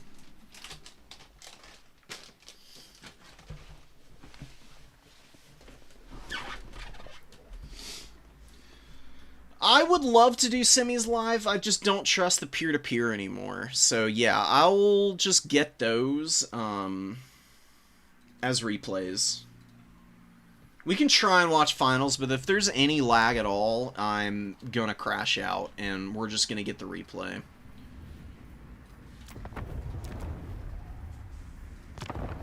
Oh, whoops.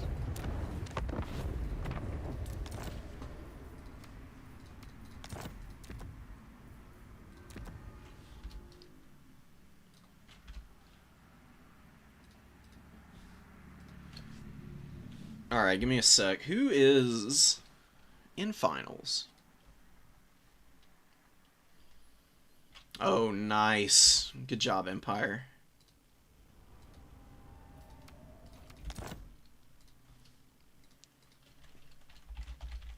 Empire's been on the grind for a while looking for the finals win. This could be the day, finally.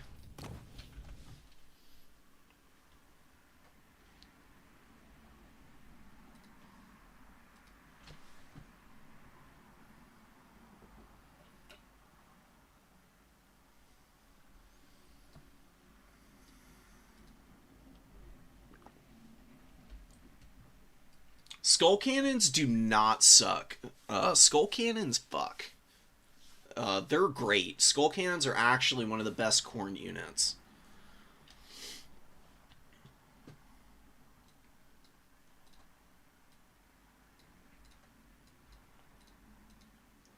The Skull Cannons do have some accuracy problems if they're shooting off of terrain. They will 100% just miss randomly, and it will hurt really bad. But if you learn the ins and outs of Skull Cannons, they're really strong. They are really strong. I bring double Skull Cannon against Empire all the time, and the Empire War Wagons get folded up by Skull Cannons. It's really funny. Oh my god, dude. One of my favorite and most memorable games on stream was against Hitman Hippo, who brought a bunch of War Wagons as Empire and brought Elspeth. And I've learned something about Elspeth's coruscating blast. If anybody has seen Elspeth on her dragon just nuke something out of existence with the breath attack, there's actually a way to dodge it and waste the use of the ability. What I did, Elspeth flew over my Skull Cannon. She was trying to hit it, and I drove the Skull Cannon under Elspeth, and her coruscating blast didn't even go off, and it used the charge on it. It was really bizarre, but I did a little bit of testing afterward on it, and it seems consistent. You can actually just fly and drive like units directly underneath and behind Elspeth to waste her coruscating blast, and it's really funny. And the Skull Cannons then just shut down the War Wagons, and there's nothing Empire can do about it. And Skull Cannons can also poke stuff like Demigryph Knights pretty effectively, so I really like them there.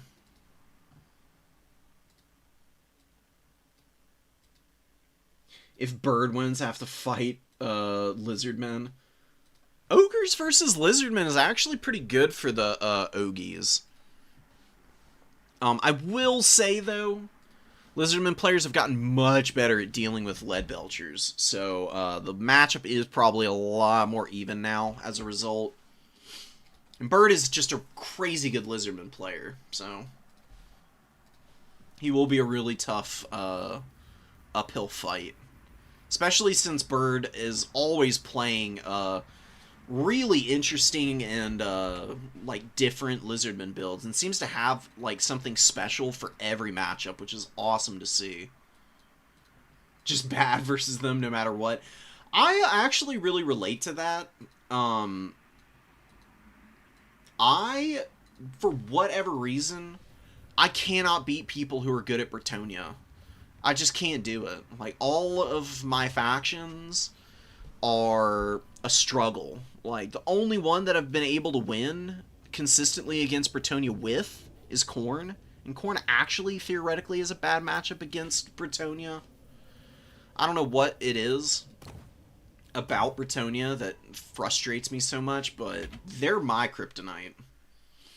I love fighting lizards. Lizards, I just love pulling apart. Dowie are another faction that I have a really great win rate against. I very rarely lose against the dwarves, no matter who I'm playing.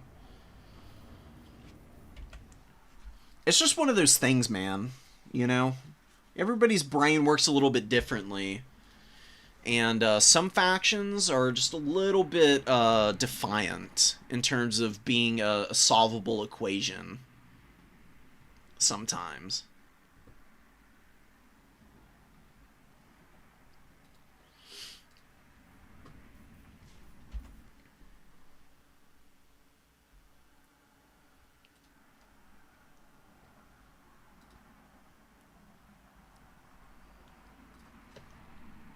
Let me save the rest of these replays that people have been sending me.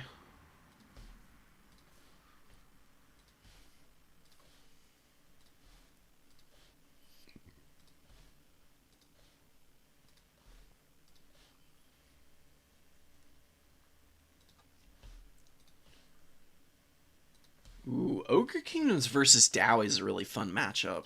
I actually really want to watch that.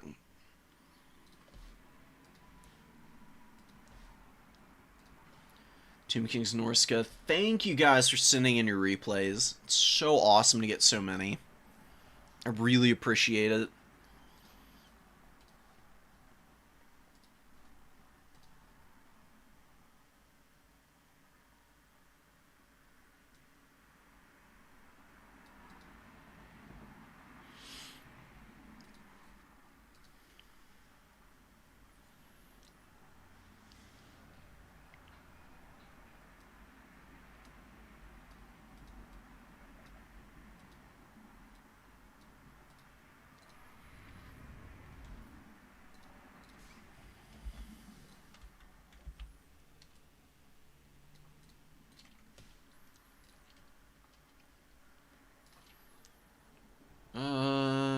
That's fine. I think I've got a few of these saved that are, yeah, duplicates. That's alright. We'll just,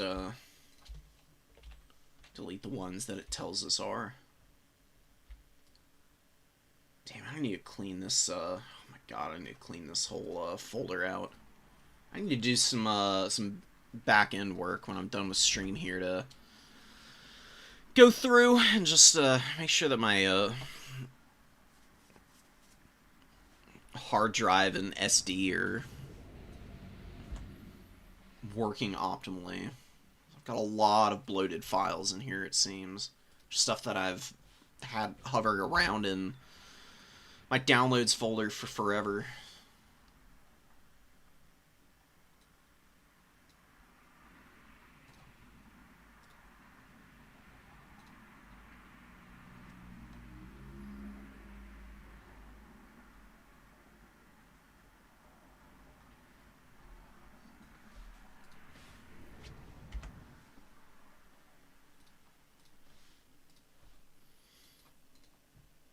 The nails punished me for not even getting to fight. Heard. It's really sad when you're playing Khorne and people just commit to the full kite and you never get to interact with their army. It happens a lot. It really does, man. People do not want to fight Khorne in a one-on-one. I don't really blame them. Just was always a little bit sad when you spend most of your game just trying to disrupt shooting and not actually fighting much of anything.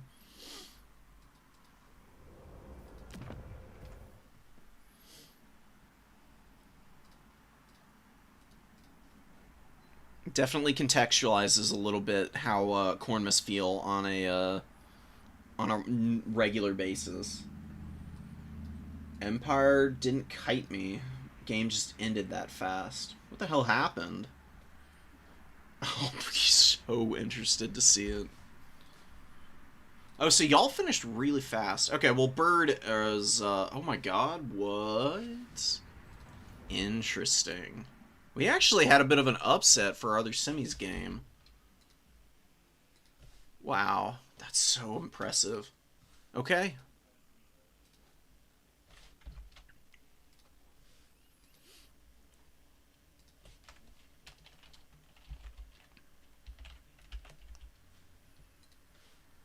Let's get our other player in here.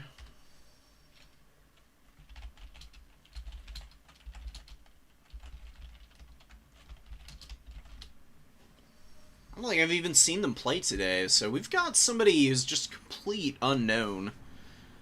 Rocking up to finals here. See how they close this out. You're not gonna have to play Bird at the very least, Empire.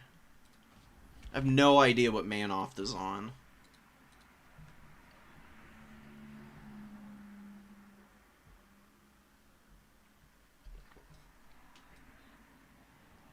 Oh, well, if you brought, Skull Cannons against Ogre Kingdoms, that's one of the few matchups where Skull Cannons are kind of bad.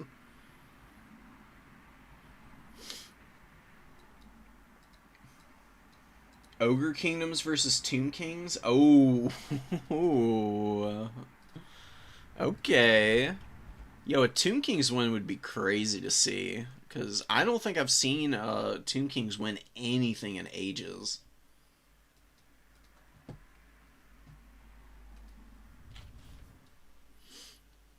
Ogres have options against Tomb Kings, but yeah, the Noblars do not like fighting undead of any kind. That is going to be the roughest part here.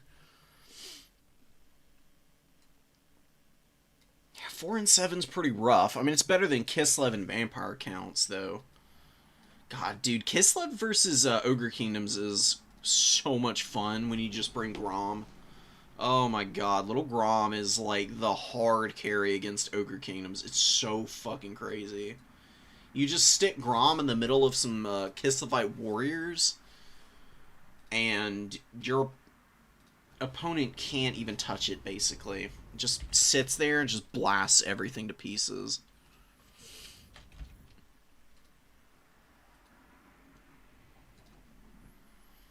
I was told they snipe Belchers. Skull Cannons can snipe Lead Belchers, but honestly, for Khorne against Ogre Kingdoms, just going really wide and just casting a huge net around the Ogre Kingdom's army and then just collapsing all at once is the better bet. Like, one Skull Cannon to poke a Lead Belcher isn't a bad idea, just to, like, give you something to do and keep your opponent, like, occupied. And, maybe a little bit afraid of, just sitting and getting hammered. I wouldn't try and game plan around double Skull Cannon against Ogre Kingdoms, though, because they just have a lot of shooting that can actually really hammer a Skull Cannon. But you could probably use a Skull Cannon just to, like, poke Pigback Riders and do a little bit of damage to them. Like, weakening the Noblar support before diving with Furies, Fleshhounds, Khorngor's Chaos Warrior Halberds, Marauders, and Horsemen, and everything. Just the whole kitchen sink, essentially. Another really good tool, the best tool for Khorne, actually, I think, against Ogre Kingdoms, is Double Cultist. Either on horseback or on foot, either or works. Those cultists are a nightmare for Ogre Bulls to kill. I've watched and played many, many games of Double Cultist against Ogre Kingdoms, and had the cultist themselves getting upwards of like 1,000 value, and then their summons getting another 300-400 just grinding through Noblars.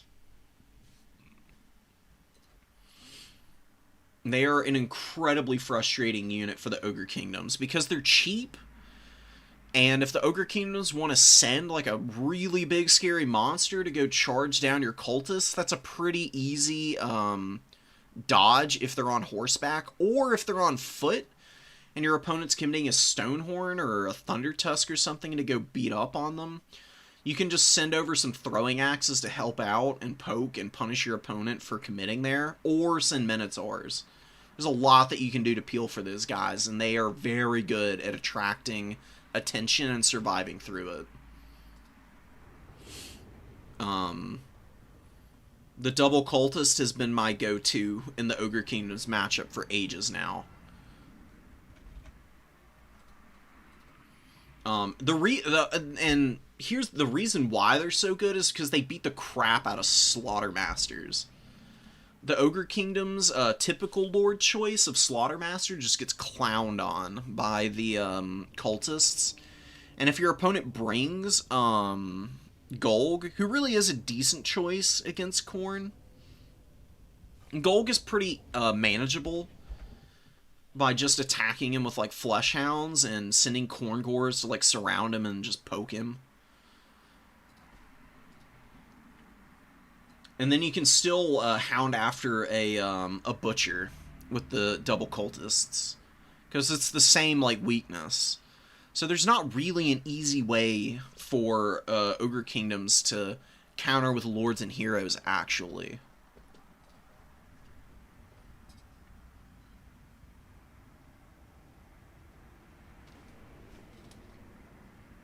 We're just waiting for them to finish their builds. If I had to take a wild guess as to what Empire is going to go for, Firebelly with Burning Head is a really good choice here. It's one of the matchups where Firebellies are actually pretty useful. You may see something like a Nobbler Scrap Launcher or an Iron Blaster. Scrap Launchers, if you just want to put some really long-range pressure on the Tomb King's formation. So they do a lot of damage when they actually hit. They got a lot of ammo. Cheap at 900 gold. Which is really solid for poking like the cheapo Skelly Spears. And you're not feeling too bad about it. It can be a little inefficient, but it really is much better than you might think. Actually does look like that's what he's going for. He's going for double Scrap Launcher. He's going for a Tyrant, which is kind of interesting. He's got snacks, no other abilities. Don't really need any. And this is going to be a Hunter on a Stonehorn. It's gotta be for how cheap the rest of the army is. Which is going to be incredible to see. I love the Hunters on Stonehorns combo. Very strong heroes, tons of HP. They've got some interesting little items and abilities, actually. In fact, you can have a Stonehorn with Stalk on it. Yeah, but it doesn't have the cloak. He's got Loner though. Loner is really strong because you can play independently with him at that point, and he gets the speed and leadership buff, which are fairly substantial. I mean, 12 leadership gets this guy up to 87 leadership at base, which is nuts. Very hard to finish him off at that point. And he can just go running around the battlefield wherever he wishes, just tossing this infantry. He can even go fisticuffs with a Bone Giant, no problem. Stonehorns are a very strong monster at trampling over other large single entities. Because they just have really solid melee attack. And Hunters have the Javelin, which they can fire while moving, and it does bonus versus large of 100. It's got pretty good missile strength at base anyways. Could put a lot of pressure on Chosen of the Gods and the Bone Giant here. Cetra on horseback is actually a really good choice. Very affordable. And is an excellent combat character. Like, exceptional combat stats. 55 melee defense, 60 melee attack, amazing bonus versus large of 20. Blessed Blade of Petra is gonna imbue Blinded, which lowers all stats, or at least the stats that are really important, like melee defense, melee attack, and accuracy. Very good for a ranged faction like the Ogre Kingdom, so you can put pressure on anything and everything. You've got Usirians, which will be fairly effective against, like, Pigback Riders, for example. Not so good against Ogre Bulls. And then Jaffs. And Jaffs is really nice because the Overcast is cheap at 5 WOM, and you get a bonus versus large of 16. The only thing that I would like to maybe see added in the future is the Neru's Incantation of Protection. Ogre Kingdoms have almost no magic damage as a faction. They've got a few units with it, but they're not very popular to begin with, and they're a little off meta, and definitely would be on the weaker end of things against the Tomb Kings anyways, except for... No, Thunder Tusks don't have magic damage. Yeah, Neru's is just always going to be good against Ogre Kingdoms, because it's going to mitigate a lot of damage with the 40% Phys Res that it imbues. So I'd like to see that for Horseback Cetra next time. Because that'll protect him from getting shot to bits if he gets caught out by, like, a Man-Eater pistol or surrounded by Mournfang Cavalry or something. The 40 Phys Res for the, 15 seconds that Neru's is active can be a lifesaver. Skeleton Horse Archer is going to grab the number 2. We've got the Ogre Bull Iron Fist just moving forward. Pigback Riders doing the same, just to hang out and support. Scrap Launchers with some very lackluster opening volleys. Got 2 model kills. Whoop-de-doo. 25 value. I would maybe think about scooting them forward a little bit. These scrap launchers have a pretty high arc of fire, so they can actually get pretty close to the trees here and still fire over the top. It'll give them a little bit more accurate scatter on their shots as well, which would be really nice to see. Chosen of the Gods shooting Ogre Bulls, definitely a little painful for the Ogre Kingdoms, but there are much worse things for the Chosen of the Gods to be paying attention to. Like, God forbid they should be focusing down your Hunter, because they will absolutely clown on them. Scrap Launcher shooting at the Chosen of the Gods, and does do a little bit of damage to these guys. I would try and prioritize the Nehekar Warriors as quickly as possible, and also the Tomb Guard, pretty good target of opportunity. Ogre Bull Iron Fist is getting lit up right now. Just Bone Giant and Chosen of the Gods just bullying these poor bulls right now. Just nothing they can do about it. Decent Scrap Launcher shot going down here. Chosen of the Gods still not taking much damage. See what the Ogres are going to do here. I mean, they're pushed off the points already. Manoft is getting a nice little value lead here. Hunter really hasn't been up to a whole lot. Another good shot on the Skeleton Warriors, but again, very cheap unit. It's going to take a while for the Scrap Launchers to really make their damage felt by focusing those down. Good shot on the Tomb Guard, though. That's really where the money's at. Beautiful damage with the Hunter, just charging through the heart of the Skeleton Warriors, tossing them around, beating up on them. But Eyes of the Desert are out on the field and have a beautiful firing line on the Hunter. And we've got a nice shot coming down from the Bone Giant there. Chosen of the Gods, though, get collapsed on. Definitely going to be the worse for wear if they have to fight against the Hunter for a prolonged period. Mournfang Cavalry going in real deep, but man, there's just nothing to support the push here. There's no bodies to help out with the Eyes of the Desert right now. You know, these Mournfangs, they get hit by Usirians, they lose their speed, they are taking a little damage from it, not that much, but every little bit helps, and yeah, the Eyes of the Desert are just way too safe back here. We haven't seen any magic out of the Fire Belly yet. We do finally get a Burning Head, and it actually ends up roasting the Big Back Riders pretty badly. And whiffing on all of the important Tomb King's units here. That is classic Burning Head magic right there. Oh, that's frustrating, man. I'm feeling the pain. So, Tyrant and the Fire Belly just fighting together. We've got another Mournfang great weapon out on the field. God, man, that just hurts so bad to see them routing like that. Tomb Kings just, you know, grabbed the points and are just going to be sitting and holding them. And the Ogres, I think, just pushed in too quickly. They needed to just hide in the trees over on this side of the battlefield around the number 1. Pop in and out of the forest to get some shots off and then run back and just hide and let the Nobbler Scrap Launchers just shoot some infantry and just bide time until you've got bodies on the field to really go for a concerted dive. Because the problem here is that the dive was just too early.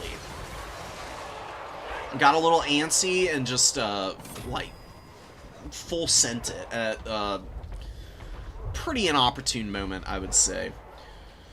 Mournfang Cav are fighting in the trees against the Skeleton Horsemen here. The Mournfangs will win that fight, even with how beat up they are. Just a far superior unit. But the other Mournfang Cavalry over here, not doing so hot with no support, man. You gotta have those Nobblers in the field. Ogres just can't pull it off alone. They just run out of steam so quickly when the Bulls and the Mournfangs are fighting alone because they don't have the benefit of immune to flanking or anything, so they just get surrounded by bodies and poked down. The Nobblers are there to just stop that from happening. That's a point-blank shot. Wow, and where the hell did the Hunter go? What? Did y'all see that? He got flung off of the mount, and his body just disappeared into the ether. Buddy got flung so hard by his mount, he got shadow realmed. Oh my god. Poor guy. Yeah, Blood Vulture's landing here, and decent enough layering here that the Blood Vultures are going to get routed. Not really be able to deliver the kind of killing blow you need. Bone Giant with some good value. It's been putting a lot of pressure down, but the Eyes of the Desert have been the real money maker here. 1,800 value on those guys. Kefirgard are doing some extra clearing. Acropolis Knights coming in. And look at Cetra over here, going toe-to-toe with the characters. Tyrant's going to be a little hard for him to finish, but he does put the beat down on the Firebelly and is actively chasing him down. Good catch and kill. Ushabti go down here. They got 544 value grinding through the Firebelly and the Tyrant, which is really impressive. They probably had a Jaffs on them, I would guess, so that they got the anti-large bonus, which is just really smart play. I mean, I would be shocked if that was not the case for what was going down there. God, man, you know, Empire is trying to get back in this. The scrap launchers have been awful. One of them has been truly awful this game. Wow, 100 value on it. The other does have 525. You know, this is more in line with what I was envisioning out of the scrap launchers in terms of value by this point. They don't do the, like, most effective damage in the world at times, but they can just be a really nice passive pressure tool for you while you build up the rest of your army. And you can always unsummon them and get a little bit of a rebate and then bring some more stuff out. With a little bit more patient play, I think this could have been doable for the Ogre Kingdoms. I also just don't think Tyrants are very good. If you want to bring a Tyrant, like, don't waste the money on him. Just get Golg instead. Golg has a pistol, and he could just pop Cetra in the face anytime he tries to close the gap using Deadeye, and then Golg also has a much better heal than the Tyrant, with the Bugman's XXL being, like, what, 1.7% of his HP pull per second, and it lasts close to 20 seconds. Snacks is only active in melee and is minuscule healing. It's very slow. You can see 7 HP per second. Really not much to write home about. Golg is also more heavily armored than the Tyrant and has better leadership and has better combat stats and has a bonus versus infantry. Yeah. I think he's always better than the Tyrant at this point. Tyrants are pretty memey as a unit, I would say. Definitely more of like a, you know, like a generic campaign lord that if you, like, you know, pour some time into can be decent at that point. Not so good in multiplayer, just a little too bare bones for really being high impact in any meaningful way. Sepulchral Stalker's finally getting attacked in a favorable circumstance. You got the Blood Vultures, and you've got the Ogre Bolt dual weapons on them. Together, the Ogres can do a lot. They end up in situations like this where they're coming in all disjointed that they falter. Ogre Bolt dual weapons fighting out against the Kefirgard and the Skeleton Spears. Kefirgard are a great unit, man. Very fighty and tanky with the regeneration and decent armor. Really the only good infantry unit for the Tomb Kings. And I mean that with all due disrespect to every single one of their other infantry tools. Tomb Kings infantry are basically just like slightly more durable Noblars in the terms of what kind of cost effectiveness you can expect out of them and the role that they offer. The reason that they're better than Noblars is because they don't rout, obviously. So bad leadership really doesn't hamper them much at all. See the scrap launchers continuing to shoot. One just about paid for itself. The fact that it's getting unsummoned, it'll give about 400 supplies back here for Empire. And I would say that would be an acceptable enough performance from one, but just the fact that the other one is done way worse and you doubled up on them. Had a pretty inefficient Lord choice. I just really feel for him here. This is a really, really bad matchup for the Ogre Kingdoms. Because Noblars just don't like fighting undead. Like, the fear, the -8 leadership on Noblars, who already are hovering around, like, the mid-40s in terms of leadership, is going to be rough at best. And when your opponent is playing as good as Manoft is, there's just not a very easy way to break through the Tomb King's front line and get into the squishy parts.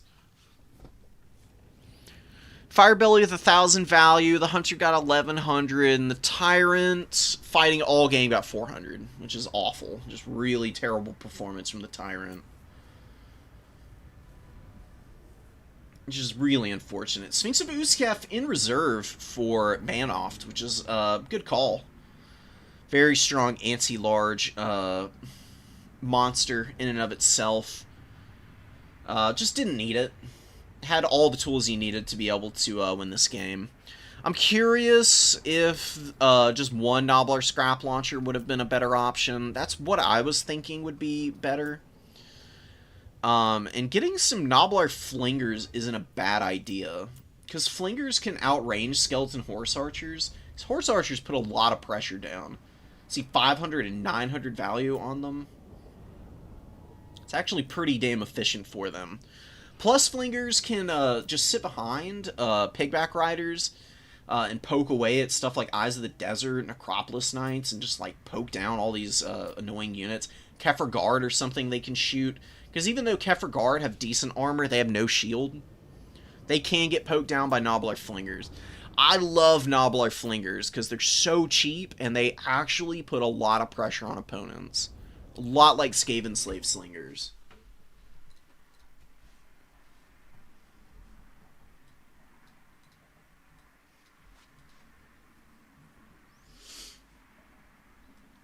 Thank you, Dark Horse.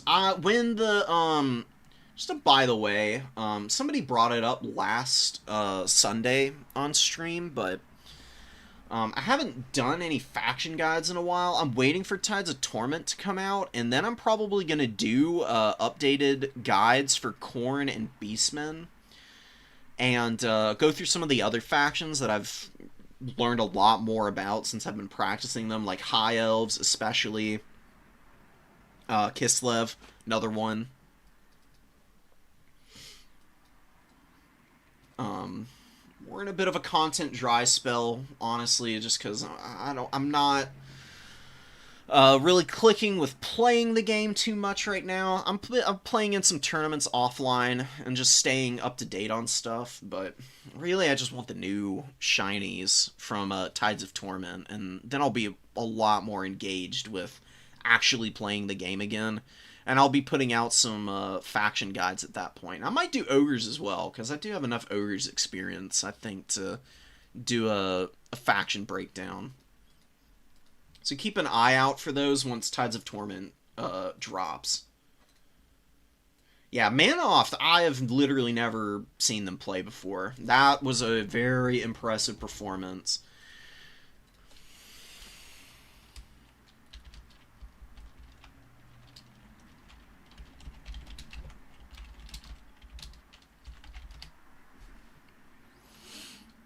Winning with Tomb Kings right now is pretty impressive because the Tomb Kings have a very bad win rate right now. They have been bottom dwelling for a little while now. They have the same win rate as the Skaven, who are the worst win rate currently. Yeah, Tomb Kings just get bullied by a lot of factions. They do have some winning matchups, but I think people kind of figured them out. And it's been pretty rough for them. But coming in here and taking advantage of maybe people's disrespect on the faction as a whole, and walking away with a tournament win in their first new player tournament, as far as I know.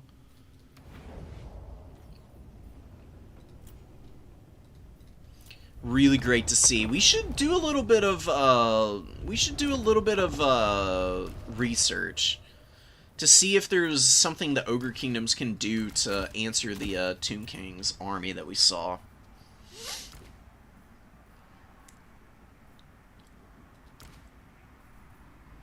You know, fire bellies are damn good. I do think that the fire belly with burning head is a good call, but you could also go for a more sustain army, or a sustain focus army with Lore of the Great Maw. If Greedy Fist were something that affected units map-wide, it would be so good against Tomb Kings, but it's not, so I would avoid it. Belly Slapper does lower melee attack, and Slaughtermasters can be a little vulnerable. Kind of worth bringing. You can just do Troll Guts and Bull Gorger for some more damage output. You go Troll Guts because if you're bringing a, not a Butcher, a Hunter on the Stonehorn, it is really nice to have a heal for these guys.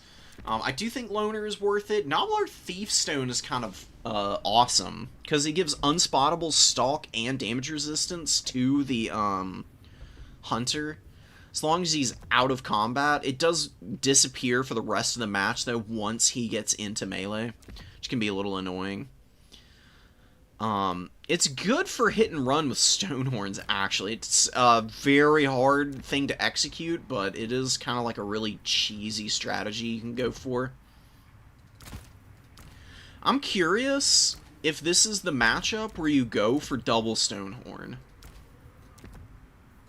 on the Hunters, and you just use these guys to just bulldoze around and rush backlines and harass the hell out of your opponent. I think there might be something to that. I really don't know if an Iron Blaster is a good call here. It's just wild that Tomb Kings have a genuine ranged advantage in this matchup, because while Bone Giants are pretty bad against a lot of different factions, against the Ogre Kingdoms, like, the Ogre models are tall enough that Bone Giants don't miss the way they do against everybody else. And they'll clear Lead Belchers pretty quickly. So Lead Belchers don't have a lot of HP. They'll kill like 1 or 2 of these guys at a time, so Bone Giants are pretty efficient options against Lead Belchers. Lead Belchers are usually the unit that does all of the work of clearing for Nobblars and whatnot to really move up and get into fights. Not having reliable access to the Lead Belchers really hurts, man. Maybe you go for a bit of a rush build. Fill out with your bodies. I think dual weapon bulls are just always better than the Iron Fists. The Iron Fists are good in matchups where it's like high elves who have a bunch of bows. Against the Tomb Kings, who can bring a lot of actual artillery that can just poke around shields, just do your dual weapon bulls and be happy with them, because they're very good at clearing out crappy infantry. And that's the Tomb Kings' specialty, right? Don't give them anything for free, really. I don't think Yetis would be any good. I mean, they do have magic damage to, like, maybe get around some, Narrows protection type of stuff. They've got Aura Frost, which does lower melee defense, which is kind of cool. Just don't see anybody play with them. Don't know if I'd personally be confident enough to throw them out. Mornfang Cavalry are 100% your best melee unit in this matchup, just for the aggression they offer.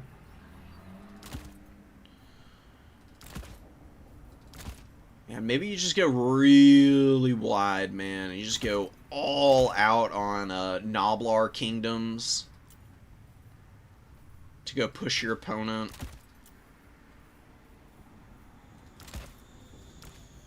Go with gold for just a really survivable lord. 100 gold over. Get rid of that. Get another one of these. Plenty of Nobblar Flingers. You got mass and big anti-large option for if your opponent brings in a Cameroon War Sphinx or something. Try and kill all your Nobblars. You can use the Mournfangs to screen. You just wait, you just kind of push forward after building up some more Ogre Bulls and maybe a couple more Pigbacks. You can bring a couple of trappers to come in from reserve and get up to the front line quickly and use their little throwing junk daggers to go pressure stuff. I don't know about Sky Striders or Crushers or anything. I think that might be a little overkill. Go with Golg and then the Fire Belly. And you're just trying to Burning Head all of the skeletons out of the way, and then the Noblars and Ogre Bulls are just running around and attacking everything, and never allowing the Chosen of the Gods or the Bone Giant or the Sepulchral Stalkers a moment's peace. And I think that's your best bet. It's not easy at all, but I think it's much safer. And I think Eshin Maneater could be a really good tool here, because he does have some really good abilities. He's got this unspottable one that's like a little explosion that can like allow him to escape and get away from some pretty bad situations. Marked for Eaton is just an amazing debuff that does a lot of work for you, especially against a faction like Tomb Kings that are very, very reliant on their Lord options. And whose lords are also very expensive and are a great target to try and snipe out.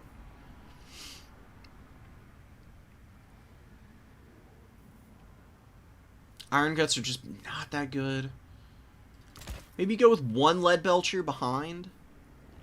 Maybe instead of the Pigback Knight reinforcements, you get a Maneater pistol and then an Ogre Bull or something.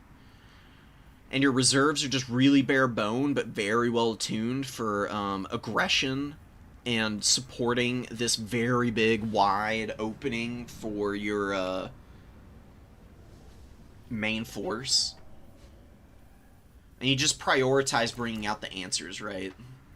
Like, if you see your opponent's army is fairly small, and they have a couple of ranged pieces that they're very concerned about protecting, maybe another, like, Mournfang Cavalry would be good.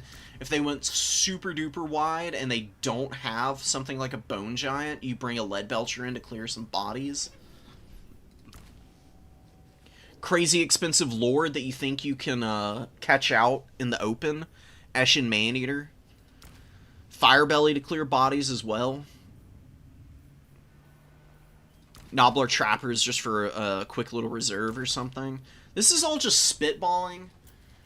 There's no guarantee any of that would work. But for bad matchups, it's almost always best to try and get inventive with what you're trying to do. Have a very clear idea of what you want to accomplish and just commit to it wholeheartedly with absolutely no doubts and play off of it.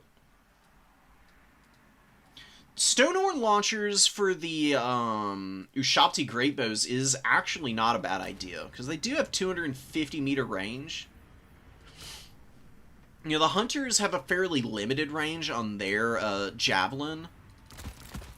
The double Stonehorn, like, you know, you saw how good the Stonehorn can do against infantry. Having one that's a little bit better at range is definitely a decent idea. I think you can get some good work out of that. If you're going to go double Stonehorn Harpoon Launcher, you have to do Maw Magic with Troll Guts, though. I feel like otherwise you'd just kind of be wasting your time. It'd be a little too hard for them to do a whole lot. Extra Ingredients is really nice. Just overcast this on whichever Stonehorn is taking the most fire. Then yeah, you just like build around. Even though Noblars struggle against undead, I do still think you really need them. I mean, Pigback Riders especially are really good at defending the backline against Skeleton Horsemen. They really fold those Skelly Horses up and do it badly. You can also go for a Saber Tusk pack in this matchup as a little bit of backline defenses. Since you're going for a build that's already got answers for the Ushabti and you're not trying to dive, then bringing the Saber Tusk packs to defend your own ranged tools and just stop yourself from getting swarmed is a pretty good idea. So they do really good damage with the 70 weapon strength, decent charge bonus, good melee attack and whatnot.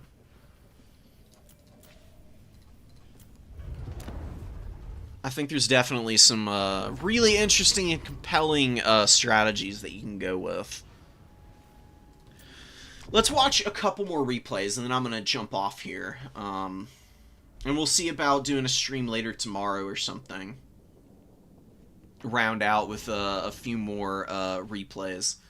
Really nice Khorne build. Skull Taker is so good against Norsca. He's like the only Khorne Lord that can actually scrap against Norscan units. Especially with Cloak of Skulls and Slayer Sword. Skull Taker can just beat the crap out of everything. He wrecks mammoths in a head-to-head, actually. It's pretty hilarious. Especially if he's using the Slayer Sword against the mammoth. So we'll see how it goes here. Lardy Bro has a good build against Khorne. Outside of the Ice Trolls, Ice Trolls are just too weak to fire damage. Khorne actually does have a lot of fire damage available as a faction. Like the Chosen have it. Double Chosen here. I actually really love Forsaken against Norsca. Precisely because they have the fire damage and they can rush in and rip apart Skin Wolves and Norscan Ice Trolls, both of which have, like, fairly mediocre armor. Flesh Hounds can be a little vulnerable in this matchup, but do offer some decent mass, and they do have magic attacks. So if they get onto a Skin Wolf that's already fighting something else, Flesh Hounds, charging in from the rear can just shred through them with the circumvention of the physical resistance that Skin Wolves normally have access to. Warshrine Mammoth will be very annoying to handle. Skull Taker can fight it head-to-head and do some pretty good damage to it, but he can't just outright beat it one-on-one. Norsca's definitely going to prioritize protecting this, so they will just send stuff over to try and help out against this guy. Gotta be real careful. Shaman Sorcerer with the Death Magic coming in with Fate of Buna and Spirit Leech. I do not like Fate of Buna against Khorne. Don't bring it. Does not do enough damage with all this spell resistance that Khorne has.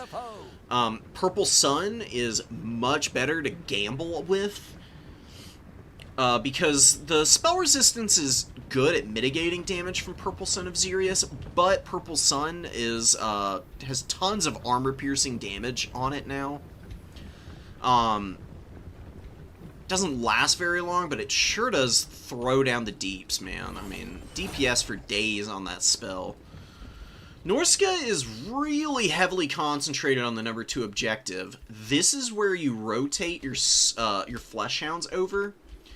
And what you do is summon a Khorngor out to go start working on capping the number 1 objective. Make your opponent recenter their army here. It's going to be a decent Fate of Buna on the Chosen. It's going to take about 1/3 of their HP out, I think. We'll see about it, though. Buna's gone through a lot of cycles of nerfs and whatnot. And it is still a randomized amount of damage per tick. It looks like it's high-rolled pretty nicely here. It does take a good chunk of the HP on those Chosen, but they're not looking too much the worse for wear. It's about 20% of their HP pool. Skull Taker actually beats up Wulfric a little bit. Slayer Sword is active, mitigating the weapon strength on the Marauder champions and wearing them out. Plus, these guys have been hit by Bloody Onslaught, which is just an amazing debuff. So strong. And the Warshrine Mammoth gets caught out by the Minotaurs. This Warshrine Mammoth has to bodyguard for Wulfric. Them not fighting together is a huge mistake. Wulfric pulls back. Warshrine Mammoth trampling over the Chosen. Excellent call, but Skull Taker, you're going to see him start to put some pressure on this big monster now. The Minotaurs just going to waddle over and now going to get the buffs from Skull Taker as well, and they're going to be even more effective against this Mammoth now. Mammoth is not very heavily charged on Giver of Glory either. Only 3% Fizz Res to everything around it. Does tear out the Marauders, but the Chosen standing pat, and the Minotaur is doing a pretty good job of hanging in there too. I would not pursue Wulfric any further. He's running off into the trees. He's pulling you deep in. Good call from Skull Taker. With Skull Taker, no less. Actually pulling back. And just consolidate with the blob here. Like, the leadership is going to be very, very important here, so that the Chosen just continue to grind at max efficiency, and the Terror Route doesn't go down on them, or the Marauders or the Cultists here. But Khorne has done a very good job of grinding down most of the Norscan units. You can see Skinwolves just getting bodied by Minotaurs and the Chosen dual weapons. This Chosen has done swimmingly. 760 value, grinding through some infantry, and then the Skinwolves with the magic damage, or the fire attacks, rather. Marauder Horsemen out here do get charged by the Ice Trolls. These Ice Trolls have obviously been on a bit of an odyssey if they're all the way back here, my goodness. Skinwolves being collapsed on the rear. Leadership breaks. Norscan Ice Trolls leadership breaks. Awesome position for Khorne to be in. They are out-muscling Norsca so hard right now. Now, the Fleshhounds don't want to just sit and fight Marauders. Fleshhounds are a good hit-and-run unit. I would say Fleshhounds are just a supplemental unit. They're not really something you want to be too aggressive with. Fleshhounds are there to, like, rear or, cycle charge stuff, and that's pretty much it. Them just grinding against units tends to be pretty ineffective. But, you know, there's plenty of time to work with for Khorne. These Fleshhounds are attacking and disrupting rallying units, forcing a summon out of Norsca to go answer the pressure on the #1 objective. Like, Norscan Ice Troll and the Beast of Tashnar coming around this side in response to this one Fleshhound is pretty nice for Khorne. Take them a little bit of extra time to make their way over onto this point. And Khorne's just had plenty of time to kill this Warshrine Mammoth. It is on death's bed. Unending glory is yours. You can see the Relentless Rage is going down. That's what the little glow around these Chosen is. Making their unit models impossible to kill, and giving them Unbreakable and Unyielding Assault now. Did get a change recently, which is kind of awesome. You can see Skulltaker and his Minotaurs, man. Oh god, Minotaurs. On top of Skulltaker with all the buffs he gives them is disgusting. This is Value City, man. The way this dude's neck is contorted is really freaking me out. It's the derpiest, scariest face I've seen in a while. Ugh, brush your teeth, bro. Jeez Louise. Yeah, I'm very skeptical that the Frost Trolls did much of anything. Khorne's elite infantry is so good against Norsca. I really like the Sword and Board Chosen, though, personally. I think the dual weapons are a little too vulnerable to Marauder Horsemen. Lardy Bro really probably needed to bring some throwing axes or something, man. Just in case, because you have to expect Skulltaker. You need a little bit of ranged pressure as well. The throwing axes of Norsca are pretty strong units. They're really where I would be trying to focus up and utilize them to their maximum prowess. Yeah, man. Oh, the Skinwolves just got dominated by the Minotaurs and the infantry. Not enough hit and run from Norsca. And I think instead of the Sword and Board Marauder champions, especially now that the great weapons are cheaper, instead of Norsca going for holding power, if they want to bring these elite infantry, they should just go for the armor-piercing variant.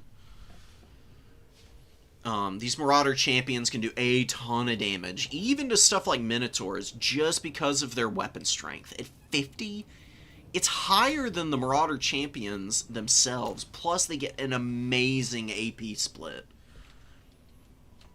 You know, 35-15 is real nice.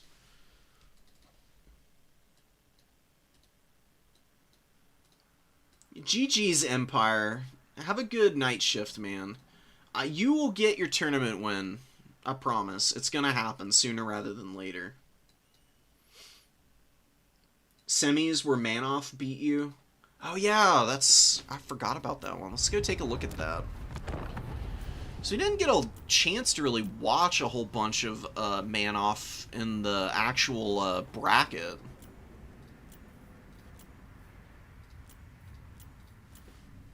I thought I saved it already. Anyways, go grab that semis match. Oh, that's Empires.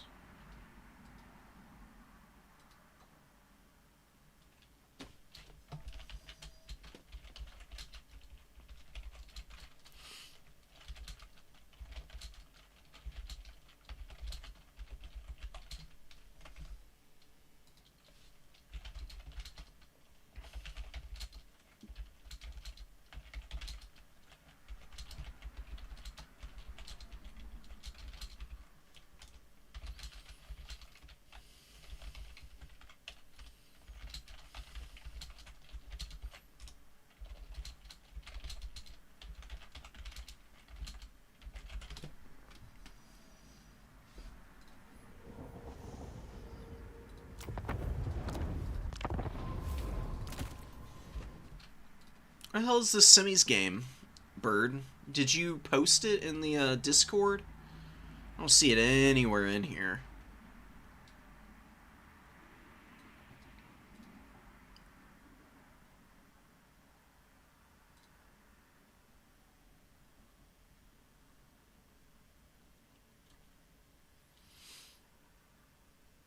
Oh, okay, I see it. Whoops, I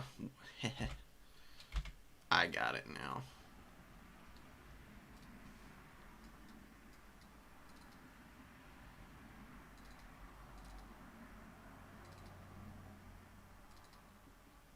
This will be our last, this will be our last replay for the day. Skull Taker, I am gonna watch your semis game, and I will DM you on Discord with some advice about the Ogre Kingdoms matchup.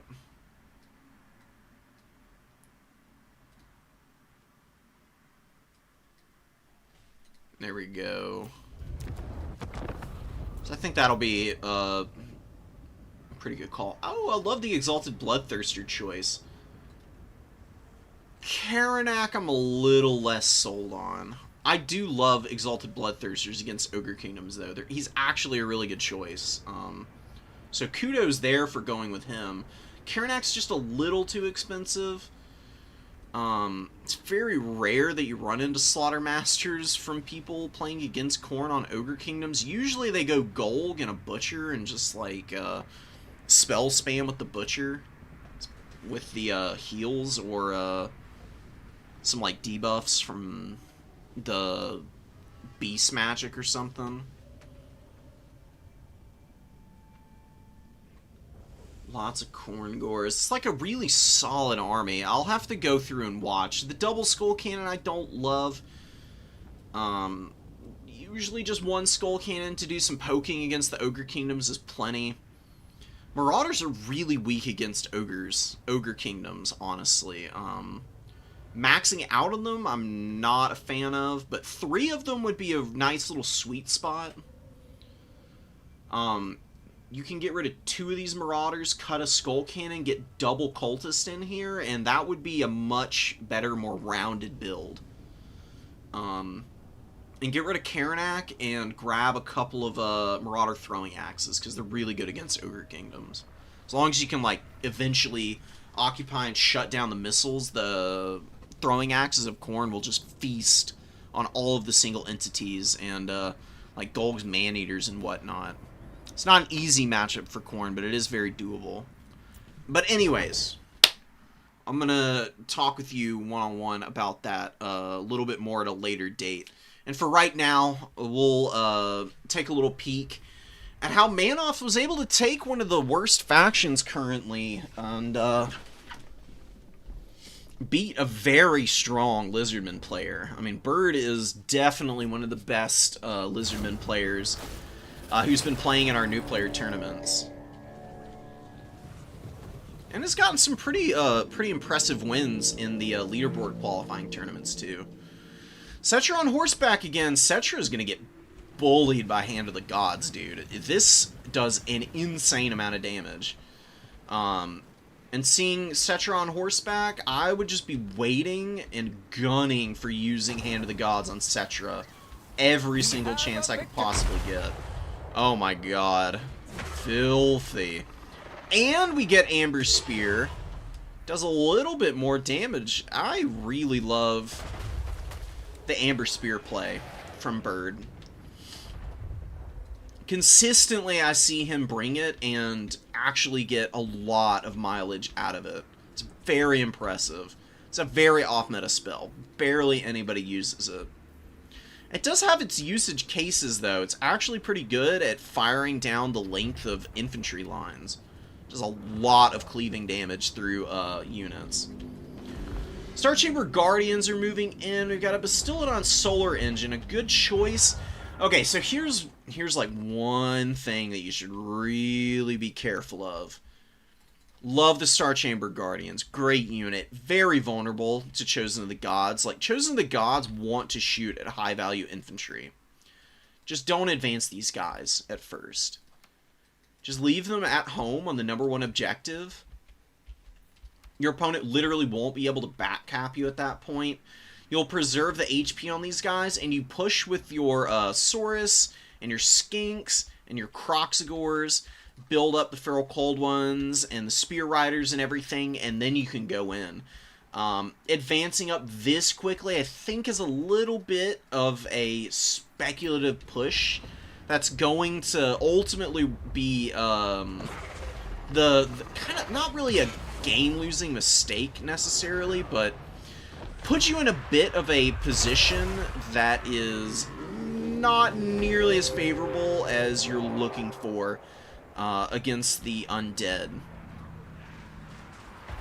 Star Chamber Guardians are also really good if they have healing. They're a lot less strong if they're just caught out dead to rights. Like, I really love having a Rev Crystal around if the Star Chamber Guardians are on the field.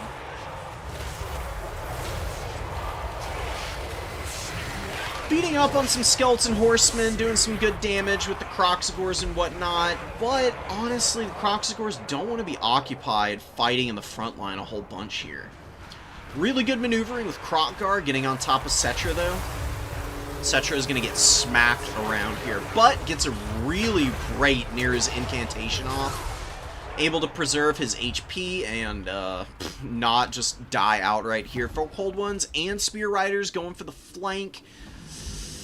Numbers for the Lizardmen not looking too terrible. The Bastiladon is getting some good damage against the Chosen of the Gods and is mitigating a lot of the effectiveness of this unit. But the Bone Giant is doing a great job in its own right of countering the Solar Engine. Salamander Hunting Pack rocking up.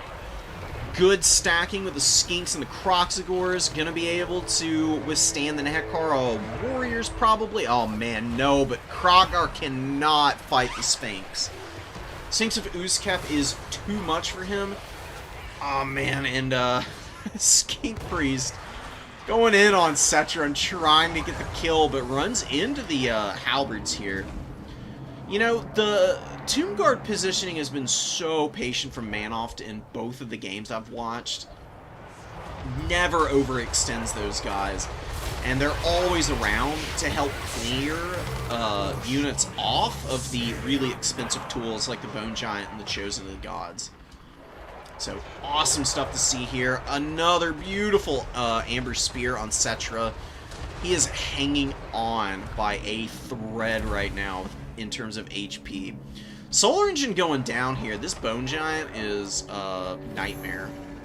He has been consistently pressuring all of the enemy artillery off the field, or just clearing out high-value targets for Manoft each and every time.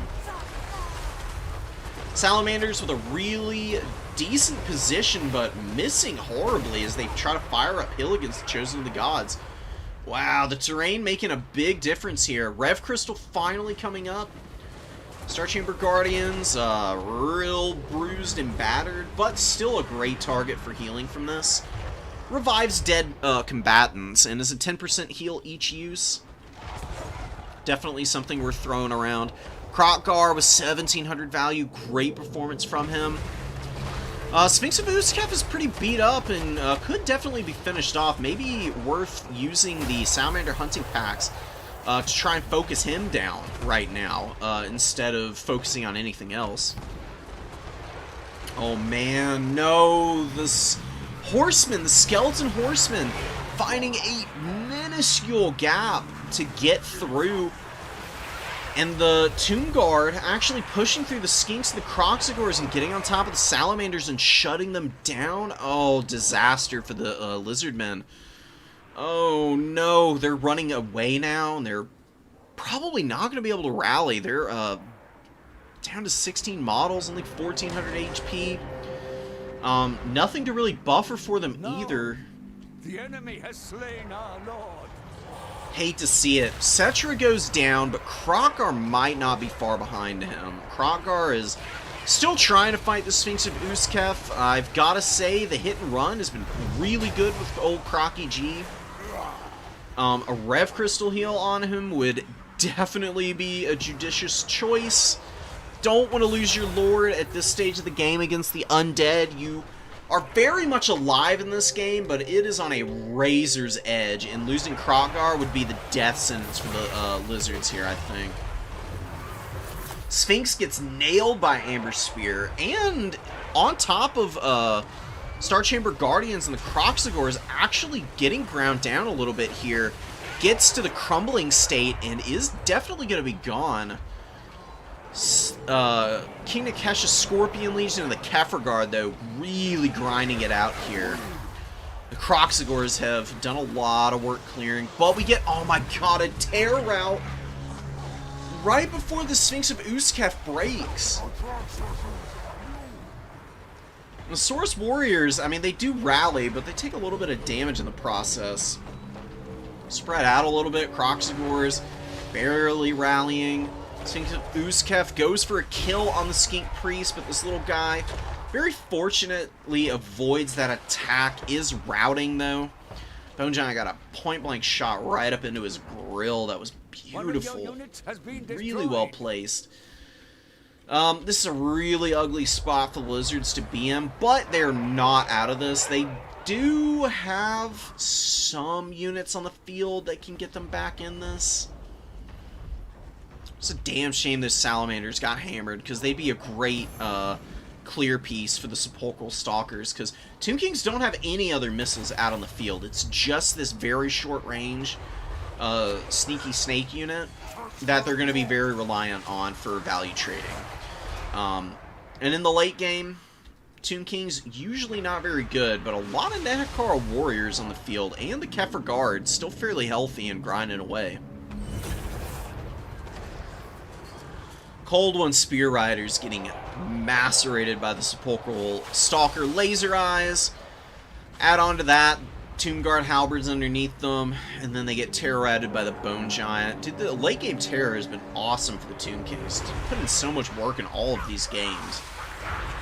Yeah, Rev Crystal getting lit up by the Sepulchral Stalkers now. We'll see what it can do. I mean, can still throw down 5 separate heals. Should be decent sustainability. I would try and pop one on the Cold One Spear Riders here, because these guys are just going to have to go right up the pipe and hope to goodness that they can close the gap against the Stalkers right now. Look at the Bone Giant maneuvering in, though. Getting within range to start offering some terror-causing options here against the Spear Riders. And really good bracing from the Sepulchral Stalkers. And they do have bonus versus large and the charge reflection, so they get lined up properly.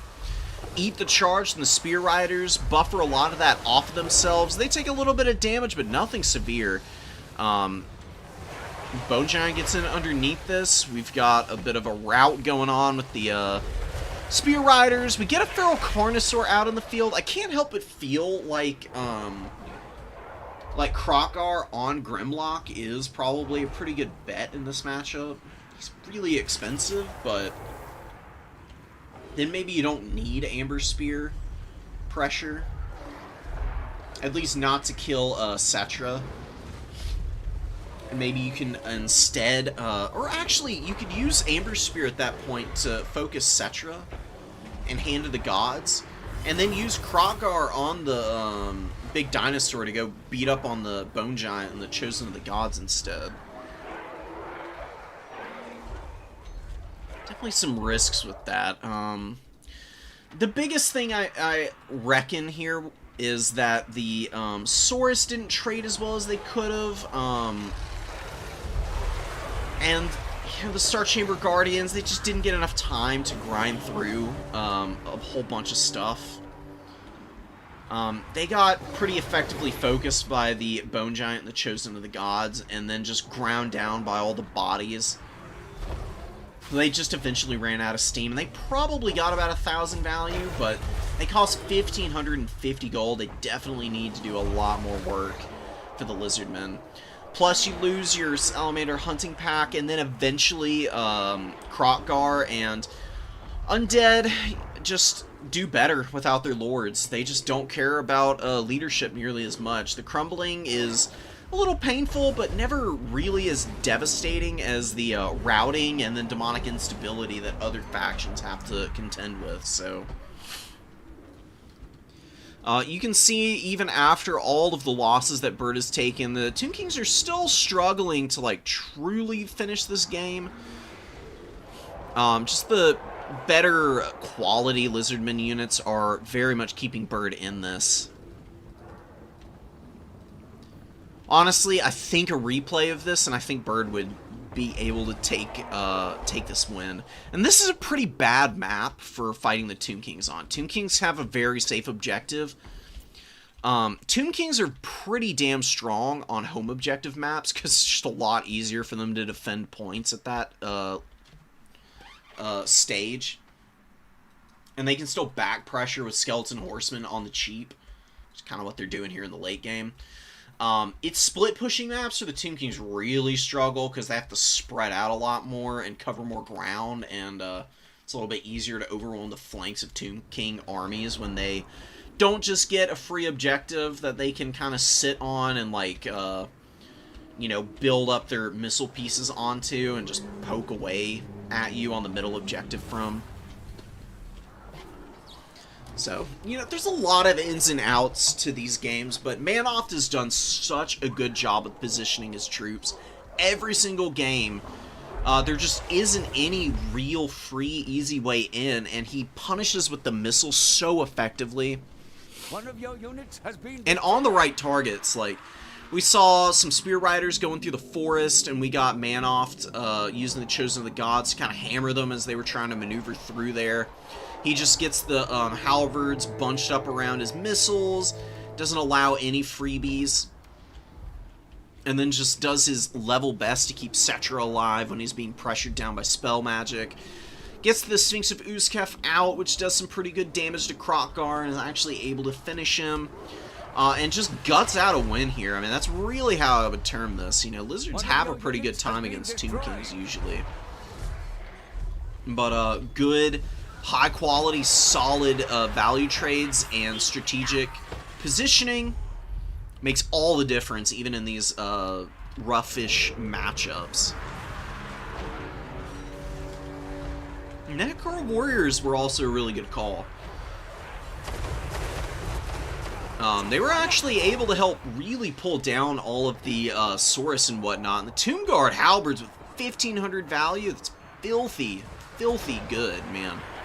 Almost doubling up on their cost. And the Kefir Guard paying for themselves, eating a lot of damage too. Basically heal capped.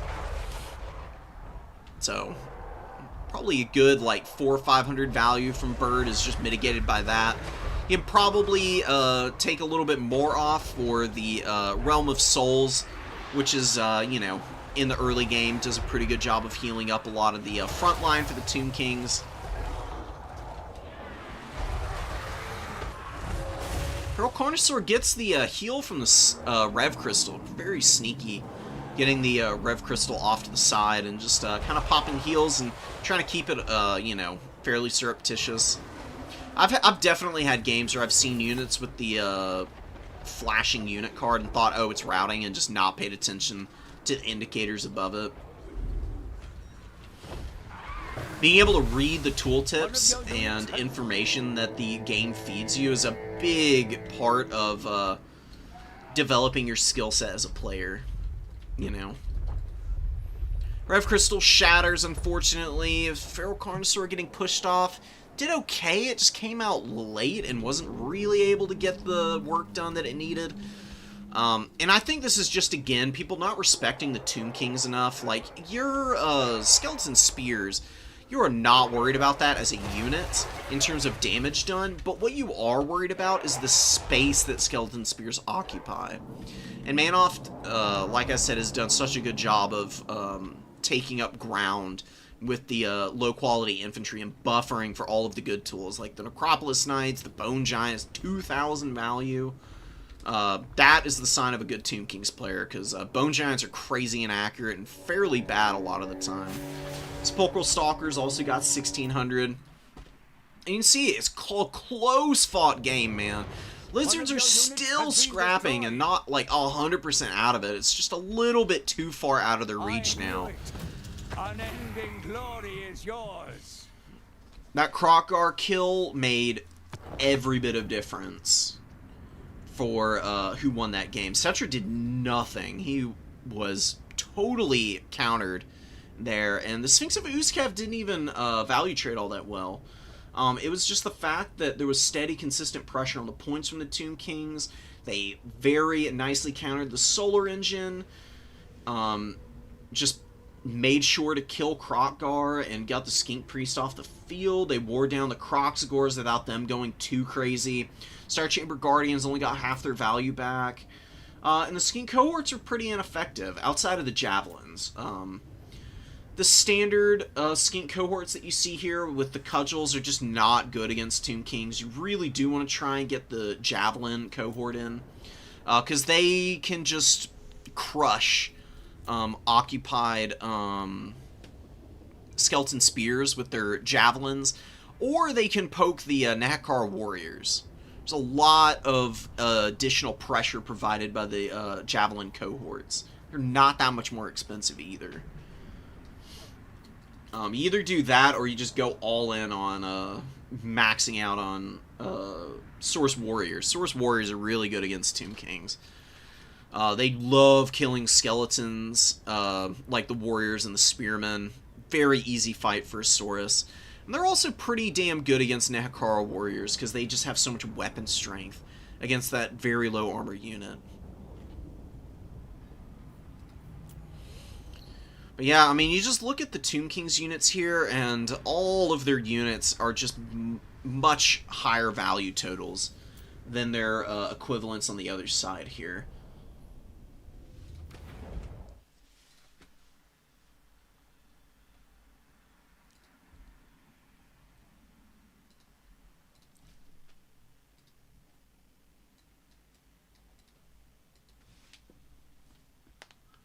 Went for a gimmick when I should have focused on the fundies. Hey man, you gotta experiment. You know, the fundamentals are always there for you to fall back on. But, you know, like, these new player tournaments are here for exactly the kind of experimentation that you, kind of went for against the Ogre Kingdoms. You just want to, play around and see what works and doesn't work. Just get your time and your practice in, and you'll pretty quickly figure out when and where you can solve your issues that you might be having with certain factions. Thought Ogre Bulls beat the brakes off Cultists. The dual weapon Bulls can, but it's actually a little hard for them. The Cultists are there, actually, because you want to use them to kind of push in the front line and kind of try to gun after the Lead Belchers. Either the Cultists push through and past the Noblars and go after the Lead Belchers themselves, or you grind in the front line with your cultists and then summon the bloodletters on the lead belchers. Yeah, ogres are a huge blind spot for most people. I honestly think that's why the ogre kingdoms have a really high win rate currently. Like, they are a good faction, but once you figure out what works best against ogre kingdoms, they're a pretty limited roster, and they're very gimmicky. So they falter against factions that just have like built-in mechanics against them. Particularly really aggressive factions. Like, here, let me bring you over, and before I sign off, I can just show you what the Ogre Kingdom's win rate looks like, and I can kind of explain why they do so well versus some factions and then so badly against others. So against Skaven, they just have, like, cheap bodies so that they can equal the numbers that the Skaven have. They don't have to worry so much about the Skaven ranged, and they can kind of just bulldoze over them with their big terror-causing monsters. Pretty easy dominant win there. Warriors of Chaos are just too expensive on average against the Ogre Kingdoms, and Lead Belchers just kill all of the Warriors of Chaos infantry. And the Warriors of Chaos have good mobility, but a lot of it is locked behind marks, and they only get 4 marks of Chaos. So they just don't have enough of the tools that they want to use against the Ogre Kingdoms. Greenskins, low leadership faction, also kind of get bulldozed by the shock damage from the Ogres. Lot of missiles for the Greenskins that are normally very strong just get deleted by Lead Belchers, and they have a very hard time engaging into the Ogre Kingdoms as a result. Kind of the same thing with the Chaos Dwarves. Their units are just very tightly packed, and Lead Belchers just clown on them. Plus, the Deathstreak rocket launchers are okay in this matchup, but the Chaos Tower artillery is not very well suited for shooting Ogre Bull units. And Noblars and Ogre Bull dual weapons can just clown on a Chaos Warrior frontline, or a Chaos Dwarf Warrior frontline. And they also beat Infernal Guard Fireglaves. Infernal Guard Fireglaves are a decent unit for the Chaos Dwarves in that matchup, but they get countered by Lead Belchers and being swarmed. They do not defend themselves well in melee. They have a bonus versus large. You might think they would be good against Ogre Bulls, but it's only a bonus of 5, and the damage output from the dual weapon bulls is enough, as long as they're with Noblars, to just grind down Infernal Guard for a very cheap price. Grand Cathay and Bretonnia. Grand Cathay I actually think could be pretty good against Ogres. I think this is a little bit more closer to even. It's probably just Grand Cathay players struggling against, you know, Ogre Kingdoms who just don't get played a lot except by specialists. Bretonnia doesn't have easy ways to counter Mournfang Great Weapons, and they also get tossed by Lead Belchers. Peasant Bowmen for Bretonnia are usually pretty strong. They just get hard countered, though, by the Lead Belcher fire, and they just get tossed. It's so bad. Dark Elves, it's just, again, Lead Belchers. Any matchup where Lead Belchers are good, or the terror-causing monsters and dual weapon bulls are at, like, peak efficiency is where the Ogre Kingdoms thrive. So, like, of course they beat Dark Elves and High Elves, but lose to Wood Elves, because Wood Elves have crazy good missile pressure with not just Swift Shiver Shards, but also Way Watchers, and they have Stalk, so they can avoid Lead Belcher fire until the time is right for them to strike. It's a pretty even matchup. Little bit favored for the Wood Elves, I would say. It's like perfectly reflected here, honestly. I'd say it's like 55-45 in favor of Woodies.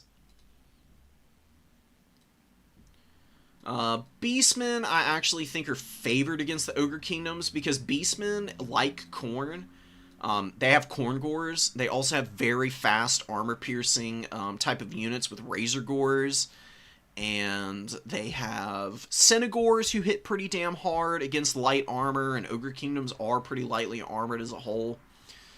There's Ungor Raiders who can also pressure pretty nicely for the Beastmen and do so pretty safely because of the stalk they have.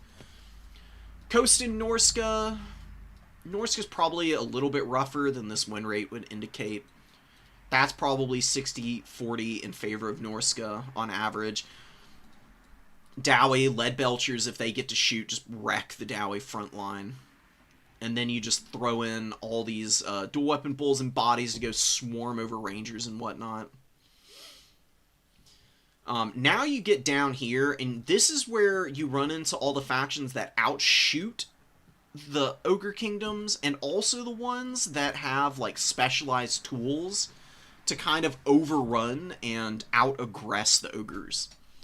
So it's kind of an either-or. Like, Empire has cannons, and they can outshoot with Hawk and Long Rifles pretty effectively. We've got some really good magic that can counter the big single entities. Plus, Demogryph Halberds are pretty strong, and Empire Knights can do a good job of clearing out Noblars. Even Pigback Riders get dumpstered by the Empire Knights, just because the heavy armor on the Empire Knights does a lot to keep them upright. Tzeentch has a lot of really funky tools. They've got the Soul Grinders, who are a really hard counter to Lead Belchers and a bunch of other Ogre Kingdoms shooting. Plus, Changebringers just nuke single entities, so if Ogre Kingdoms can't control the air with Blood Vultures and their shooting, they just get clowned on. Slaanesh has a bunch of terror-causing stuff. They've got snares, rampages. They've got Seekers and Heart Seekers and Hell Striders. Awesome infantry quality with everything having ITP, which means no terror-causing shenanigans for the Ogre Kingdoms. Khorne. Khorne just face checks the Ogres. I mean, if Khorne just stays aggressive and just makes sure that they kill Lead Belchers and Maneater pistols, then Ogres just don't win the melee fights, because Khorne will just throw Khorngors out of the spawns until the end of time, and they'll eventually grind everything down. Plus, you've got the Furies and the Fleshhounds, who can be a really annoying bit of back pressure, and you just slip up once as the Ogre Kingdoms against Khorne, and you lose the game. If you play a perfect game, you can win it, and it looks fairly effortless, but you're sweating the entire time as the Ogre Kingdoms against Khorne. Speaking from experience on both sides of that matchup, by the way.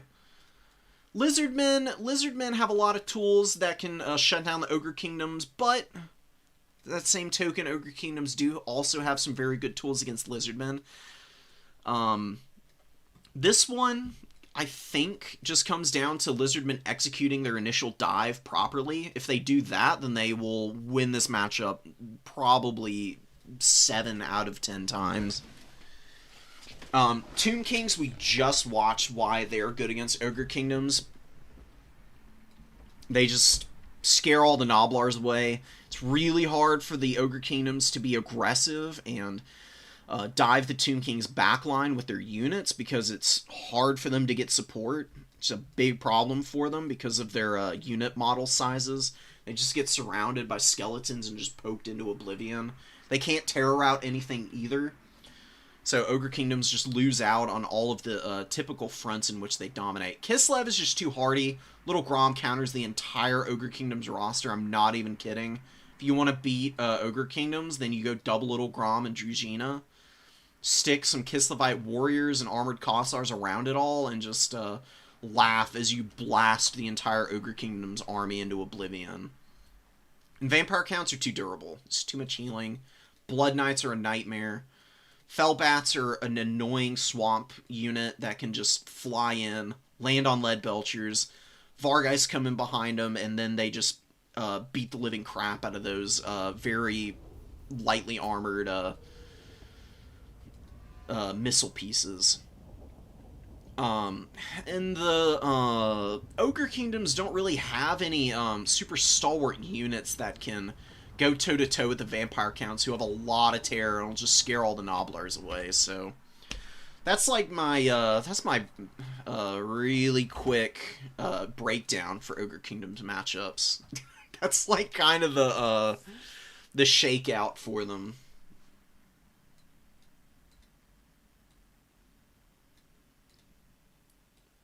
It's okay. I mean, it's a lesson learned kind of moment.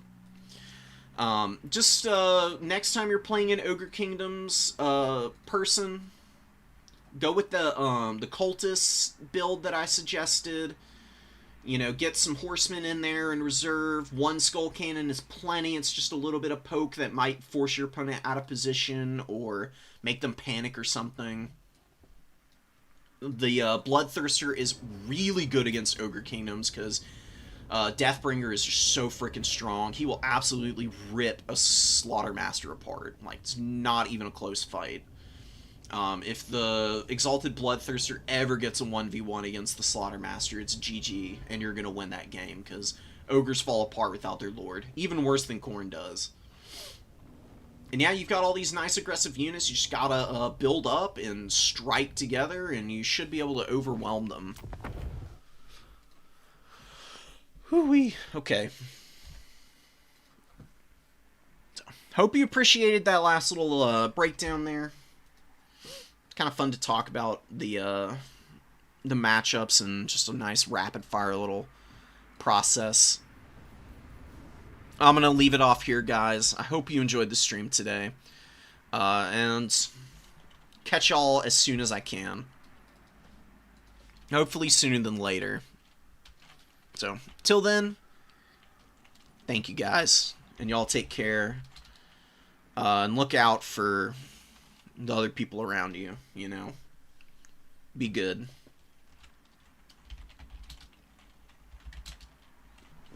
Peace.